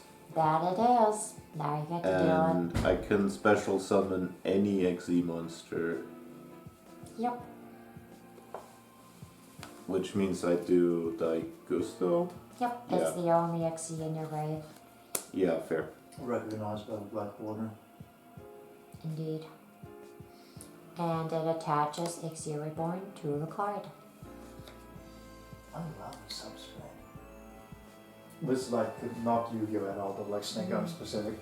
There's like different substrate types, which means just the ground in Terraria. Yeah. And most people use like wood chips in something like little squares, like pellets, effectively, and they don't hold tunnels at all. But what is in Fulgrim's current setup is like aspen fibers, which is like shredded lengthwise rather than making squares, and it holds tunnels so well. And there's currently pristine, just straight holes you can look into where he dug through, and it's just so nice for them. Definitely. Because we can actually just build a tunnel that and feel at home. Hiya. Thank you for them. I was gone for a minute. Why are there two Xyzs with material? Well, you see, Crane by itself is an XE summon. Oh, okay. Because it can special summon a level 3 and it's also level 3. And this guy is sure just XE Reborn. Right. So we're not playing DMG. Daiguster Emerald has material now, so Dark detach. Magician Girl. DMG. Yeah. Yeah, I So figured. detach XE Reborn from it and activate its ability and special summon a Rabbit Dragon back from the graveyard again in defense position. I think it did work out well in that X went it seemed like the much stronger deck overall. Which I think is just good for the new player to like get that experience. Yeah. I guess you could tell by the Zeus. I mean, yes, I could, but the new players like whatever. Yeah. Right. So I detach to use the second ability, which is special summoning Rabbit Dragon. Correct. In defense position. Right. But it's a special summon, so it stays visible. Oh, correct. Why are we going defense? I haven't read that far. I don't know. It's not a Daigusto specification. Yeah, Oh, it so was- I That's guess the that doesn't like strategy. get knocked down by Yeah. Well, you the see, lady again. But like now enter your battle phase as player X and have Daiguster Emerald attack Medium Prime Heart. In parentheses, that's right, you're going to lose this battle, but it will allow us to summon your strongest monster. Right. So I attack. and take 12 question, I think. Yep. Yeah. And you lose 1200 LP.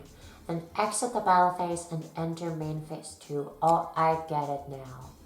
I get it. You see more than I do currently. Well, you see, look in your extra deck and find Oh, Divine and Xyz Arsenal, battle this turn. Double Sky Thunder. You don't want to do that now, though. I think it's just better on the field. Yeah, it's fine. Once per turn, if an Xyz monster battled this turn, you can also Xyz summon Divine Arsenal by using one Xyz monster you control as a material. Transfer its materials to this card. So I am assuming these materials. Yep. Yep. You're just gonna put it on top now. No. No. You keep Oh. it. It Oh. stays as material. That is also Oh. material now. Right, by using the monster as material and taking its materials. Exactly. So Zeus has 4 materials now. Yeah. And if you read further, you'll find out that its activated effect requires 2 materials. So what we did is, this was a convoluted loop to make sure that Zeus had 2 charges of its effect. It also specifically mentions the effect later on. I mean, yeah, but I wanted to talk it now and I feel smart. Yeah, fair, understandable, but this thing's smarter than all of us combined. I know, because then we would like do the theoreticals as they become relevant, but Fair. Right. it's close. So the going to the graveyard didn't matter, but an Xyz and this one didn't have any material left, so it was worthless. Whereas this one had material and I want to keep it. Yep. Yeah. That's the way like we get the distinction. Like synchro doesn't matter, it never runs out. But once Daigusto has no materials, it's literally just an 800 vanilla. Absolutely. So, remember how we talked about ranking up an XE monster into another one? We can do that with Zeus, but only if an XE monster battled this turn. Daigusto Hammer battled this turn, so you can rank up into Zeus, use number 20 Giga Brilliant as material, and remember you also transfer all of Giga Brilliant's materials to Zeus too. So summon Zeus, and he has 3 materials attached. Giga Brilliant, Crane, and Giant Soldier of Stone. Oh, I can't count. Carry on. Change your Eldritch to defense position. Zeus is a match for Vanadium Prime Heart, but Eldritch is not. That makes sense. Oh, it's not a free fight anymore. Understandable. It's a battle of giants now. Each player has a 3k attack mega monster in play. Vanadium Prime Heart can attack twice per turn and can't be targeted by the opponent's effects. And if it leaves the field, Vice's Starfrost comes back in its place. Fucking. Lore building. Did you read Zeus to the end?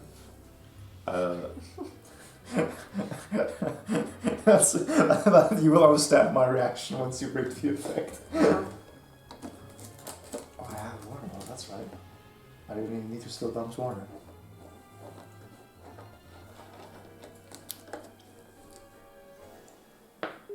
Do you mean sending all other cards to the graveyard? Yep, that doesn't say target, so it doesn't target. And because it's a quick effect, you can do it literally whenever. Yep. So, like, I physically have no shot of actually overcoming it, because if I attack, Zeus just goes kaboom. Right. Oh, but all other means these two as well. Correct. Yeah. Like, you lose your field, but even, like, this thing goes away, even if I grab Visates, then it's weaker than Zeus. So, like, I still lose. Yeah, it's kind of rough out here for you. Zeus has a quick effect that can detach 2 materials to send all other cards on the field to the graveyard, but it sends both players' monsters, so it would also wipe out Eldritch and Rubber Dragon. This is one of those situations, like, if you've watched the Luna and IPVP streams, this is the one where we just kind of sit and stare at each other for a while, because it's literally a quick effect showdown. It's you just kind of wait till the other person forces you to use an effect, and like, I have to exploit my Zeus now if the game is over, and then you hope you can play with that. Yeah. Because right now it's like nothing I do matters as long as Zeus is on the field, because they will just go kaboom. It's a really good card. Particularly since, like, again, it specifies all cards, so like spells and traps also go away. Right. It's a complete field reset, except Zeus stays there. Yeah, and that's why it's actually really big that they reprinted it, even if it's in like this thing that most people won't be that interested in. Yeah, that's like that's the nice reason is this thing's actually a very good tutorial, but also like Digusto is a staple, Zeus is an incredible staple, Eldritch is still popular, people always want more DMG. Honestly, Vanadium is pretty popular too. Yeah, it's bad though. But No, people genuinely play that and have had tournament success with it. people have had tournament success with Tower Luna. Those were different times, alright? Prime Heart is considered a very bad card. I mean, that one. But there's good Vanadium spun. The point is, established players, this is what we're literally talking about with Eradication Virus, even if you have no interest in playing with yourself, you could get this to get a cheap Zeus for like $10. Yeah, it was literally $10 before, so... Even more, like, when we started playing, when I dragged him back into the game, Zeus went for like 20 euros, even more. And now you have like, you get a Zeus and everything else for $10 total. Yeah, it's truly incredible. It's a great deal. Do the cards differ at all? It does have the stack number. What do you mean, differ? Like differ from normal like booster pack cards. No. Like, you can play these in a completely regular game. Yeah, the stack is kind of the only thing. That's something I would say on every like pack, just that it would have not stack, I but can literally whatever give you else. one right now. Yeah. I can do you one better. I think this is tape shut. I can give you a cyber crack where you can see it. This is a Cyber Dragon, where you can see it also has a set number, like TSM, whatever. But then the relevant thing is, this is a Speed Duel card, which also has a set number, but it says, then on the right says Speed Duel. Because it's from a different format. So technically the speed duel cards aren't legal in TCG play. I No, think. other way around. Speed Duels are legal in TCG, but I see, TCG right. cards are not legal in Speed Duel. Because Right. any card that shows up in Speed Duel has shown up in TCG before, but cards in TCG have not necessarily shown up in Speed Duel. So the point is, since these say like nothing of a different format, you can just use them in regular play. Can you call non-speed duels slow duels? Yes, you can. Yeah, sure. Go ahead. Slow duels. Like realistically, Yu-Gi-Oh is a very fast game, so you won't. Like I mean, that's like the main complaint that people have with the game is that it's super fast. Oh god, which deck is this from? Vampire? Yeah, that's Vampire. Was Heavy Knight of the Flame Vampire? Yes. I lost my thread. Oh yeah, that's like the main complaint that people have with you is like, oh, it's such a fast game, it ends in turn 2. But it's a very thunk-heavy game. Like, in terms of actual action count, Yu-Gi-Oh! Is pretty, well, I mean, depends. Combo-heavy decks can go pretty high up in turn number, in actions per turn. But you do a lot of, like we have here with this face-off right now. In a real game, thinking about how to out Zeus without losing all your advantage would just be a very knowledge intensive thing. This tool has been going on for 3 hours. See Max's DVD show to me. That's another thing I really like. This has a good amount of back and forth. Like my side, the white side, has been very consistently on the back foot, but we're putting up a good fight. Speaking of speed duels, I just got a world record on a single level game. Oh hell yeah! Oh. Genuine congratulations, Chris. Jeez. I just going to win a single level on a game I've been playing it. Oh, so this was like Sploopy or whatever it was called. Slurpy? No, I think Splody. Splody. It's one of those like Tubi, Hulu, Poopy, Pluton names. Splody, there you go. Yeah. Hell yeah, congratulations. That's super awesome, yeah, good job. That's super nice. Where were you? Shall we continue then? Yes, I can send you the memo. Yeah, sure, thanks. Yes, I do. Are you comfortable with Are you comfortable with the video being shown on stream? Question mark.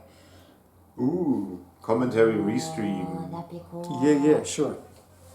Then we'll just look at that real quick. Why do I have 9 billion messages? Jesus. You are now the famous. Pain. Why is Luna? Why Luna is a bird? You can this is listen. Very. Where's the Chris? Where is the Chris? It's a very short curl. Well, go show. Oh wait, we don't have audio currently. Oh, yeah. So I hope we don't need to listen to anything. Open lit. Didn't see that. Oh boy, there's no way to play Discord in browser. Well, we won't show it on stream, and we will look at it. Let's see. Oh, this is like what's the thing with like Transcoil that double jumps? Celeste. Yes, thank you. It does have the same stubble design as Celeste. Yeah, I feel like spikes everywhere. I heavily have to guess that art styles are very related. What am I even looking at? That's what I am wondering right now as well. I'm assuming there's a lot of aim perfection to hit the... Okay. There's a very slight... It's a fast drop at an angle, I see. I'm guessing this like wall glide or something. There's a very annoying chain of inputs probably. Oh, I'm guessing if you slap a wall, you like start climbing, so hitting it here and not climbing but continuing to fly is like something maybe. But you have a relevant thing like the quick slide at an angle while shooting. That is impressive. One high-speed quims. That sounds miserable to input. Well done, Chris. Yeah, for real. Nicely done. I am most proud of you. Where's anything? We have lost. We want Streamlabs. There we go. Splody's like Meat Boy X Celeste. You have no jump button and propel yourself of aiming power. What the hell? Oh. Oh, so you need to aim at angle at the start. Jesus. That is weird. My condolences. TF2 rocket jumping. Wild. Wow. My congratulations on landing that. It's not the word I would have picked. Not how I would have described that. It's very miserably fun. Also, let's carry on. Baum's Yes. eye rings are like turning black. Let's do it. Once per turn, when another card of player X is destroyed, player X can attach a material to Zeus from the hand, deck, or extra deck. Can Alright. I completely Yeah. forgot about that. It has that effect. It just never comes up. Fascinating. Yeah, because usually Zeus doesn't live that long. Because it's such a high priority target. Player S. Yes, You have drawn Barrier Resonator. I have. Wait, this is a funny man from the Redeemer deck. Oh yeah, it's alright. Wait, Like Right. not the actual card, Yeah. but the guy, is it? true. Interesting. It is a Resonator. From the structure deck that Luna and I had a show Uh-huh. for last time she was here. It's fun. This can be helpful later if Vice Starfrost comes back. Player X can wipe out Vanadium Primeheart at any time. Is this still following the script? Yes, so we're on like the last few pages of it. Yeah, we're approaching the last page. Soon to like 4 more-ish. Primeheart can't be targeted, but Zeus's effect that wipes out everything isn't a targeted effect. The best play here is to force player X to wipe out Eldritch and Rabbit Dragon. Go ahead and attack Zeus. But I lose my man. You do, but you get Vices back, But and I you do. have a thing to make a thing with Vices. Now is your shot. It's really not, but sure. Kaplooey. I sure wonder what's gonna happen now. Wait, you do get Vices back? If this face-up single summon card in its owner control leaves the field, because an opponent's card, so it does not specify sending or structures leaving the field, you can special summon one of your monsters with 1,800 attack / 2,000 defense, or your Vice Starfrost that is banished or in your graveyard. Banished too? Oh, neat. Very cool. So, So, I commit suicide. Then there goes 2 materials. Zeus will be destroyed by this battle, so player X, you have to use its effect Oh, right. to save it. Right. Yep, because it's a quick effect. And, Does it specify which materials we attach? yes, it does. Oh. You can use it during player S's turn, detach Giga Brilliant and Crane to activate Zeus's ability. So stone stays attached. Yeah. Oh, right. I don't think it's actually managed. Yeah. Probably It probably not, but- goes to graveyard like immediately after. Oh no, Zeus sticks around. I was meant more so. I don't think which one stays attached. Yeah, It's- I think something is gonna happen before that matters. So, Or it can't matter because it's just material, right? It depends on if you want to what you want to revive, because we've had multiple things where we normal summon or we summon right. one monster. It depends, right? Because depending on the material you throw away is what you have in your graveyard Exactly. available. So exactly. like now your normal guy is still locked into here, so you can't grab him with whatever. Grab this thing again. So usually you would want to choose what material Yes, you use. you would match what you want to discard depending on what your options are to interact with the graveyard. Yeah, it can definitely come up. So, Eldritch, Rabbit Dragon, and Vanadium Primeheart are all sent to the graveyards due to Zeus's effect. The only card in play is Zeus with Giant Soldier of Stone attached. Right. But wait! Vanadium Primeheart just left the field because of an opponent's card, in parentheses, Zeus. So Vice Starfrost is summoned back from the graveyard. The duel goes on. Wow. Do we have life point total? What are we on currently? We are currently at 6,000 for the single player and 6450 for the XE player. This has been so long. It has been. Player X draws Chiron the Mage. You. Yep. I do, in fact, draw Yeah. Chiron the Mage. How did they know? What a magic trick! Go ahead and summon him.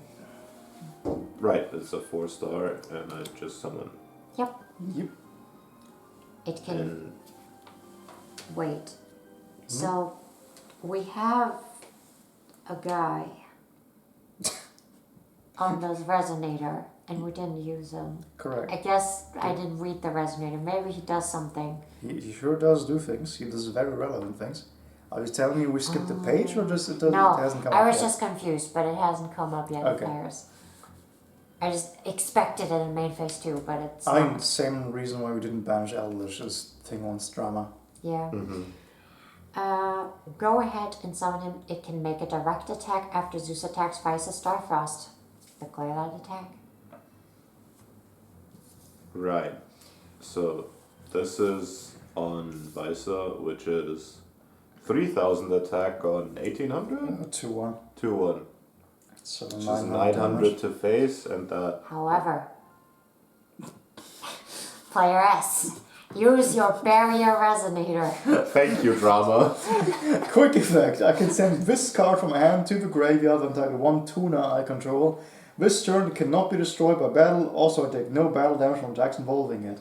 Yes, send it from your graveyard, from your hand to your graveyard. And declare Visa Starfrost as the target of the effect. Visa Starfrost survives the battle, and you don't lose any life points. Player X still has Chiron the Mage, but he's weaker than Visa Starfrost, so don't attack. You can't change his battle position either. Remember, because he was summoned this turn. Go ahead and end your turn. Wow. I've drawn in a card. And now we have a beautiful picture of the game state. This is the wrong way around, I think, but who cares? I mean, you would need to like point towards me to be Right. set up. There you go. You've done it. I'm doing it. There you go. Wow. Wonderful game That is state. the correct game state. That's- We played correctly. We have done the thing. Yes, that we have. Alright. Play moves to player S. Already did. Oh, you did. Who draws creature? Yes. This spell card destroys the monster in the field with the lowest attack, which is currently Chiron. What you need to do is get rid of Chiron so that Zeus is the lowest attack monster. Then Fissure can destroy it. Opponent. Okay. I'm so used to like mind games that I was like, yeah, of course, lowest means including your own. Naturally. First, take a look at your obsessive uvula loop, which is still in the graveyard. Yeah. Okay. That's like so far back. Okay, yeah, I'm looking at it. You can return it to your hand by banishing Stygian Sergeants from your graveyard, so do that now. Yeah. Can you say that before I finish shuffling? No, I am here to spite you. Life is to That's suffer. even further back. Okay, jeez. I'll make up here my banish pile. Yep. Remember, some of your cards have extra abilities that can use even after they're in your graveyard. Half a deck is not great. I'm not reading that. Yeah. By the way, now you've told me to send it to Yu-Gi-Oh! Quality. I'm not reading all that.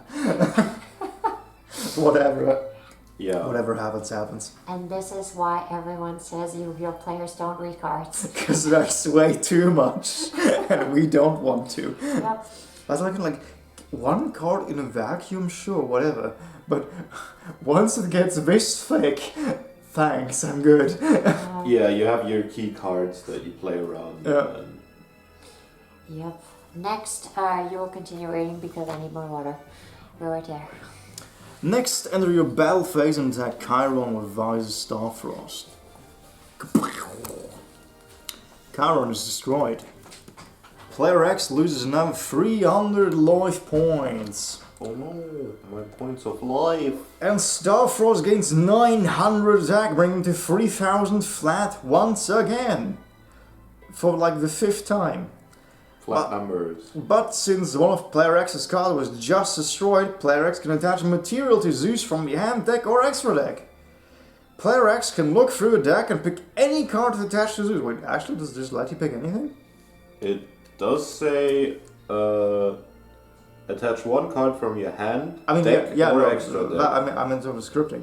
Oh no, that means I won't know the order of cards anymore, because after you take something from the deck, you'll always have to shuffle it afterwards. That's the rules. So this will be the last turn of it. I can't believe Luna isn't here.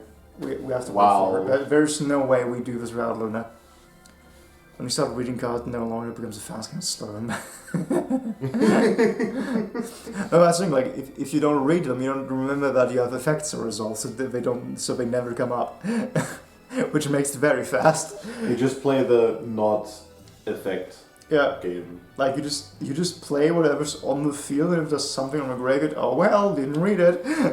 What were the cards called that don't have effects? Normal monsters. Like in common parlance, we call it vanilla, but they're just called normal monsters. And these are effect monsters? This is a normal monster, this is an effect monster, correct. Right. These are also effect monsters, because there are actually vanilla extract monsters. There's a lot of old fusions which have no effects, they're just big beat sticks. Mm-hmm. All my cards are basic vanilla cards with no effect, it's so weird, yeah, pretty much. Yeah, that was about to be my point. Fair, yeah. I mean, it's one of those things, like, there are effects that you have to activate, but most effects in Yu-Gi-Oh! Are optional. So, like, you are very free to just ignore your graveyard completely and just not care about it. You're probably gonna lose if your opponent reads her cards, but you can do it. Like, basically the only thing that's mandatory in Yu-Gi-Oh! Is cost. And if you're not activating anything... Yeah, if you're not doing anything... Then you don't have to pay cost. Yeah. Oh yeah, I guess that's something that's... So even, like, traps and everything, they're only, like, if the opponent does it, you can activate it, but you don't Correct. have to. There's no forced activation. That's actually a very important point that hasn't come up. In the modern game, in the modern game, a lot of the games are decided by, like, negates. So I negate your activation. Mm-hmm. And the relevant thing there is, the way effect resolution happens is you declare activation, you pay the cost, then a response window happens. So even if what you do is negated, you always have to pay the cost. Oh. Which is why things can like become... For example, there's one of the modern successors to Pot of Greed needs you to bench like 10 cards face down straight up. Oh. And you always have to banish those cards and then your opponent can negate your card. And that means you lose those 10 cards but you gain nothing from it. Also, you know, the reason why we're talking about random shit, you left at like literally the worst possible time. Oh, wonderful. Since one of player X's cards was just destroyed, player X can attach material to Zeus from the hand, deck or extra deck. Player X can look through the deck and pick any card to attach to Zeus. Oh no! That means I won't know the order of cards anymore, because after you take something from a deck, you always have to shuffle it afterwards. That's the rules. So this will be the last turn of this teaching duel. Oh, well then. Grab needle sealing from your deck. I like that, still tells you what to do. Grab needle sealing from your deck and attach it to Zeus. Then shuffle your deck. Wow. You'll be all on your own. He's learned to fly now. Yeah, he has. Everyone knows that Ekmon's could have been meta years ago anyway. Yep. Why did it want this card specifically? I don't know. No clue. They had to pick something. Yeah. Yeah, fair. They had to give you a reason to search. And now you get to shuffle. Ooh. That's good. There's barely any cards left in there. Amazing. There's like half the deck left. Oh, it's gone through a lot. Yeah. We were talking about like Yu-Gi-Oh's a very fast game. You just don't read the cards. So anything in the graveyard is a vanilla because I'm not reading that. So true. So why did I grab the evil loop back? Who knows? We'll find out. No, you won't find out because the thing is over. What do you mean? Or does it still have a turn for you as well? No, there's still I mean, I will find out when I pages. read the card. Oh, you will. Oh. Like, assuming you don't want to just end the duel instantly. No. Shuffle your deck. It's a mystery now. It's still player S's turn, so enter main phase 2 and play Fissure to destroy Zeus. Sure. Okay. Oh. Activate Fissure. Destroy the one face of monster if your opponent controls it has the lowest attack choice type. How many materials do you have? 2. No. So you could activate a quick effect. Does it? Oh, it literally says you have to. Yeah. But since Zeus has 2 materials, you still have time to activate its quick effect too. This is called a chain. It is a more advanced rule. Zeus... Well, I guess we're not learning about chains. That's kind of unfortunate, actually. This is called a chain. Is a more advanced rule. Zeus wipes the field again and sends Starfrost to the graveyard, but is then destroyed by a fissure. The field is empty, but each of you will have what? One last card? Oh, right, because I played Fissure. Carry on. Yep. One last card in hand. That's it for this teaching duel. I hope you both had as much fun as I did. What's next? Build your own deck. Wait, is it just over? It's just over. It's over. Like, it doesn't even tell you to play it out. It just says It it's doesn't over. even say the current game state or whatever. Yeah, no, it literally just says it's over. Like, next is build your own deck. You can use cards from this box, but also you can trade, also you can buy boosters, also you can buy stores, and there's a whole universe of monsters, battle drafts waiting to be discovered. Buy more cards. I kind of expected you to like... Yeah, I kind of expected a gives you a search now and Yeah, then like we like- play normal. I literally I would have said like, at least the sentence, go play the rest out on your own or something. Also, we have tokens. We're meant to cut these out using scissors. What the hell? Which is somewhat They're like insulting. the size of a finger. Not even. They're smaller than any of our fingernails. For reference, it's telling us here, cut these out using this token. Here's my thumb as a reference. That's my thumb is 2 of these tokens. Truly beautiful. Well, I guess Bart, I'll leave it to you. Do you want to play this out or do you want to go to sleep? I have a question on why Zeus itself got destroyed as well in the chain. Fishing. Yeah, but is that a quick spell or No. It's just on the field so that you know Yeah. it's on the field.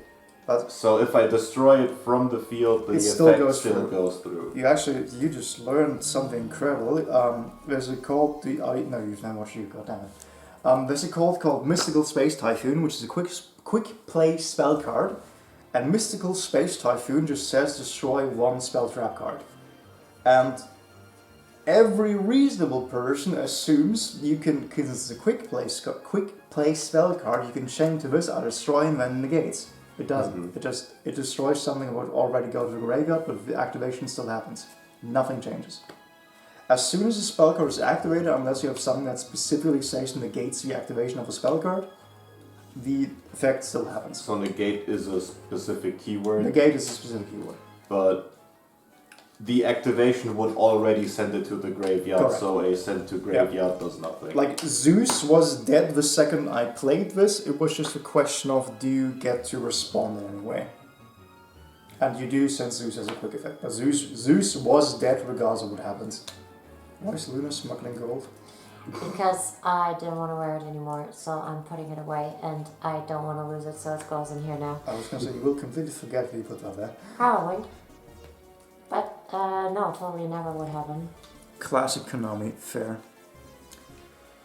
Okay, once again, do we want to play it out or do we want to die? Technically, we could leave it for tomorrow, but I don't know. We could leave it, but I think We we won't. could also just start with a real deck whenever, if ever. Behind us. Yeah. But after we've learned all this, I would just go back to speed duel because it's just way faster. Yeah. It also doesn't seem like there's anything gained in the cards I have left in here. What do I get? Yeah, this is... It would play out like a just arduous normal game. I assume the most of our stall deck. Yeah, literally. The first time this card will be destroyed by battle, each turn is not destroyed. Oh boy. I'm literally just playing stall. Wonderful. If this card is in a graveyard, you can special summon this card. I'm just getting a lot of magician Mobius? monsters in here. Hello, Mobius. I'm so baffled by just random, incredibly good cards being in this, like, just Mobius. Yeah. Like, this is just like a good card here.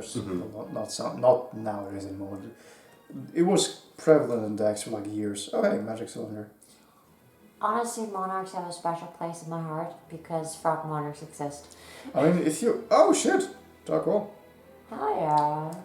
If you want Monarch, look at Lithium, whatever his name is. It's like a YouTuber who basically exclusively plays Monarch to great success in the current day even. Oh wow. He's literally his anime protagonist powers, including the weird fucking Didn't you hair. just mention Space Typhoon? Yes, I did. that is the exact card. Yeah. Target one spell trap on field, destroy the target, and people keep thinking like Playground Yu. I destroy it, negate. But no, destroy is not negate. So like as soon as this hits the field, it's going to the graveyard. So I chain this, I destroy. Now it goes double to the graveyard, but the effect still happens. So nothing changes. See.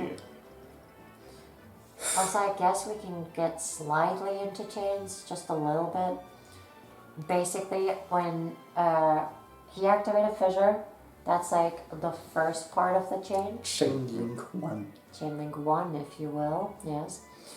And then this one would have been chain link 2 of the chain.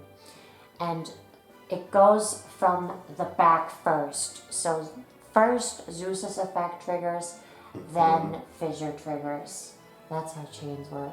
So you always add, like you can add to it additively, so 1, 2, 3, 4, but once you're done adding it, it resolves backwards so that everything, like that the most recent additions resolve, and it can lead to a position where like chain link 1 of them, like nothing's on the field anymore.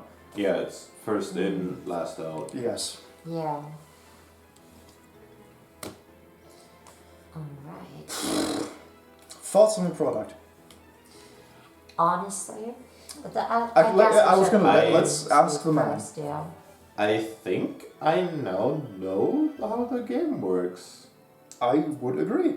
Yeah, same. You've at several points demonstrated preemptive knowledge of how these things will resolve.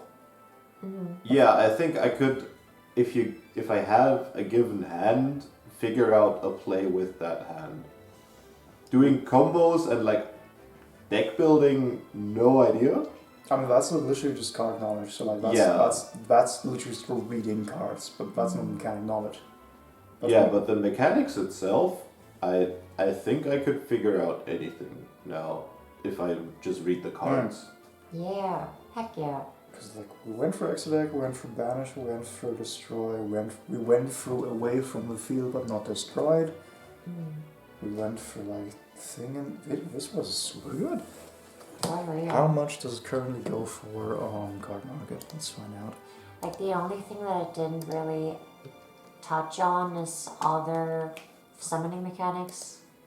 It like what Bam and I talked about when you went red doesn't talk about negates, which is a glaring omission. Given like if it talks about fucking Zeus and Eldritch, it has the mechanical depth to talk about this Pokemon. To talk about negation. Absolutely. And chains at the very end, just kind of a glaring omission or death. Why is Access going to mess with us? What? Did you get a reprint? Weird. Are you in Rarity Collection? Oh, Sure is. probably, yeah. Rarity Collection too. Which is... This is a card that used to cost $50, 50 euros even. And now got a, like, not even lower rarity reprint, but just got a reprint in a set that has all the rarity cards. So now you can get one for €1.70 plus shipping. Which is very good for the meta. Hey! Mechanical Chaser? Was this pre-rename? Because I'm pretty sure it's called Mechanical Hunter nowadays. Yeah, maybe it was renamed. That's another thing, like cards get erratas and literally renamed all the time. Appaloosa for €1.80. I remember time when this was. For reference, the Rarity Collection too is the thing that Lou and I mentioned on stream yesterday, which is literally just, it has like some of the most sought after cards in the game in guaranteed higher rarities, which means that all of them are cheap now, since in the lower rare, like super rare is the lowest rare rarity. It means all of these are just like relatively cheap now. But we're looking at right 2-player starter thing. So they just reprinted everything that nobody had and made it more available. That's one of the things, like they do that for the hand traps specifically, so remember those. That's something they do to like make to like structure decks relevant. Because if you have no interest in like a given structure deck is like around a specific archetype, so Ojamas for example. Ojamas are one archetype because they focus around Ojama as a theme. And so you would have like structure deck Ojama, which is focuses around Ojamas. And if you have no interest in ever playing Ojama, you have no reason to buy their product. Yeah. So Konami puts in like reprints of common staple cards like the hand traps or special traps or whatever, so that players still buy those things, which is why this, for example, makes this set relevant, because this is, I think he's actually in the Rarity Collection 2. No, he's not in 2, but he's somewhere. So Rarity Collection 2 is currently €9 plus $5 shipping, so around about €15 it averages out to. You can get a Zeus and like 10 billion stable card to use as pack fodder to feed to your gecko or whatever. And then you just have a good product to just teach your friends how to play. Yeah, which I get. Yeah, we kind of got diverted from that point, but yeah, this like the thing is like Loom and I have been trying to drag people into Yu-Gi-Oh! A few times now, and just like people look at it. Ow! I just kicked my chair so hard.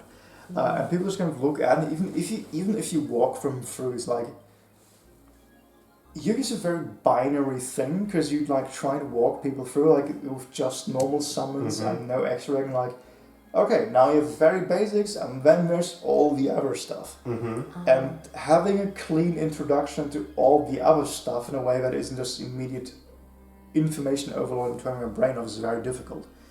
And I think this did generally a beautiful job. Yeah. Like, other than specifically negations, which are just a subcategory, like that's just a mechanical thing that hasn't come up, which I think is important to know about. But other than that, this has talked about everything. Pretty much, yeah. Like, I think, like, literally, like, I put in the title of the stream as pure clickbait. I will fully admit, I was going into this product with the expectation of constantly answering questions and expecting to fail. But no, can a completely new player learn Yu-Gi-Oh! In one stream? The answer is yes. It did work, and it was not the first time someone tried. And like 4 hours 30 realistically, given how much like random shit we talk and went on complete tangents, that's very reasonable time frame. Yeah. Like for a game with 20 years of mechanical framework, 4 hours is super. I mean, if you just walked through a normal game and just like explained every step, that would take longer than 4 hours. Yeah. And this goes like, I just think it's very well, other than when it like tells you, hey, here's like 3 different extra mechanics, and now return light will stop doing them. But it does mention them. But I meant specifically where like it says this is our singles work, this is our XZ's work, and then now return, now we actually do it. That's odd. Yeah, it could have been ordered differently. But in terms of like, for example, we set up Call of the Haunted as just like, hey, this is a continuous trap, it stays on the field. And like 10 turns later, hey, remember this continuous trap, now we do something with it. That's very good. It's so cool. So generally this was super good, and also just something just that I like from the value standpoint, the fact that they are numbered in order, you can actually very easily go back to the scripted order is super good. Yeah, it's so nice. You can like reuse it actually. Like that was the worry that I had, like, okay, you get to do this once and you have to like look up an online set list and suffer and read everyone knows, so it's just like match the numbers. It's fine. I guess you don't want to get the 2 decks mixed up. No, they have different number codes. One is stats and one is stacks. Oh yeah. It's literally player One S is and player X. And S. Yeah. So even that they accounted for. Hell yeah. Man, what a good product. Yeah, like I don't understand why people call it bad. Yeah, I don't know. Because there was no playmat. No, I know why we call it bad, because as soon as you get to the end and hey, make your own deck, play it out, it's like these are awful decks. This is not a playable deck, and neither of these are playable decks. But that's not what it's for. It literally even tells you this is the end of the duel. It doesn't tell you play it out. It just says this is the end. which makes it weird that we have like 20 more cards, but whatever. Like, if you fully respect the manual, just say, this is the end, go build your own stuff. Now this is an incredible product. Sure is. It's 2 a.m. It sure is. We went a little long. I mean, fully within my expectations, but yeah. So, thank you everyone for joining us on this Yu-Gi-Oh! Adventure. I will probably pack these up first before I do the obligatory teaser for tomorrow. That sounds good. We'll just smash them like one pile or whatever. Reasonable. I guess we don't need to separate the extra tech. Oh, the stop had a different text too. Yeah, Making it very obvious, when you are reading the comic book, you are player X. the double exclamation mark even, which I find very funny. Like, "Ta-da. Make sure you know this." I mean, it is a very valuable thing to know. Yeah, no, because to be fair, like if you didn't realize X is Xyz and S is synchro, then yeah, you have no way of. Where's the box? Good question. Here it is. I mean, even for us, it only clicked once they like specify it. Thank you, box. But yeah, I guess I do wish they had a playmat though. That was a very notable omission. Because we had a few things were like, hey, where's this zone? Does it have a zone? Konami, please include a fucking banner zone on your field mats. You know by now that people want these. Like, they show a picture of how it's supposed to look like, so it's not all bad, but why not just do it? Completely, yeah. And I guess that's why we have actual official must have no zones, because you don't need to put it in a banner zone if nothing has a zone. Now that that's out of the way. God, it's so heavy. Let's do another teaser. Wow. Can I even the camera? That's gonna be a super weird angle. Do I have a smart way of doing this, or do I just scuff it? Let's scuff it.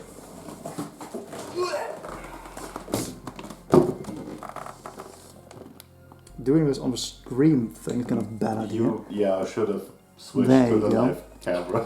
What do you see in here? I sure wonder what it is. If you remember the Kyber Corp teaser from yesterday, it's a mystery. Whatever could it be? You will need to tune in tomorrow at like 8 or 9 p.m. our time, realistically. Yeah, we'll see. And we will poker. Yes, in fact, this is high stakes poker. You will need to tune in then, and then you will find out information about what is in that thing. Tune your boxes. Tune your tuners. Tune your tunas. Synchro summon yourself to stream tomorrow. Okay. Thank you everyone for joining. Oh my god, it's a basic vanillas. Once again, alright, that was done 20 minutes ago. Whatever. Classic Konami Poker. Thank you everyone for joining. Good night. Good night. Good night. Bye.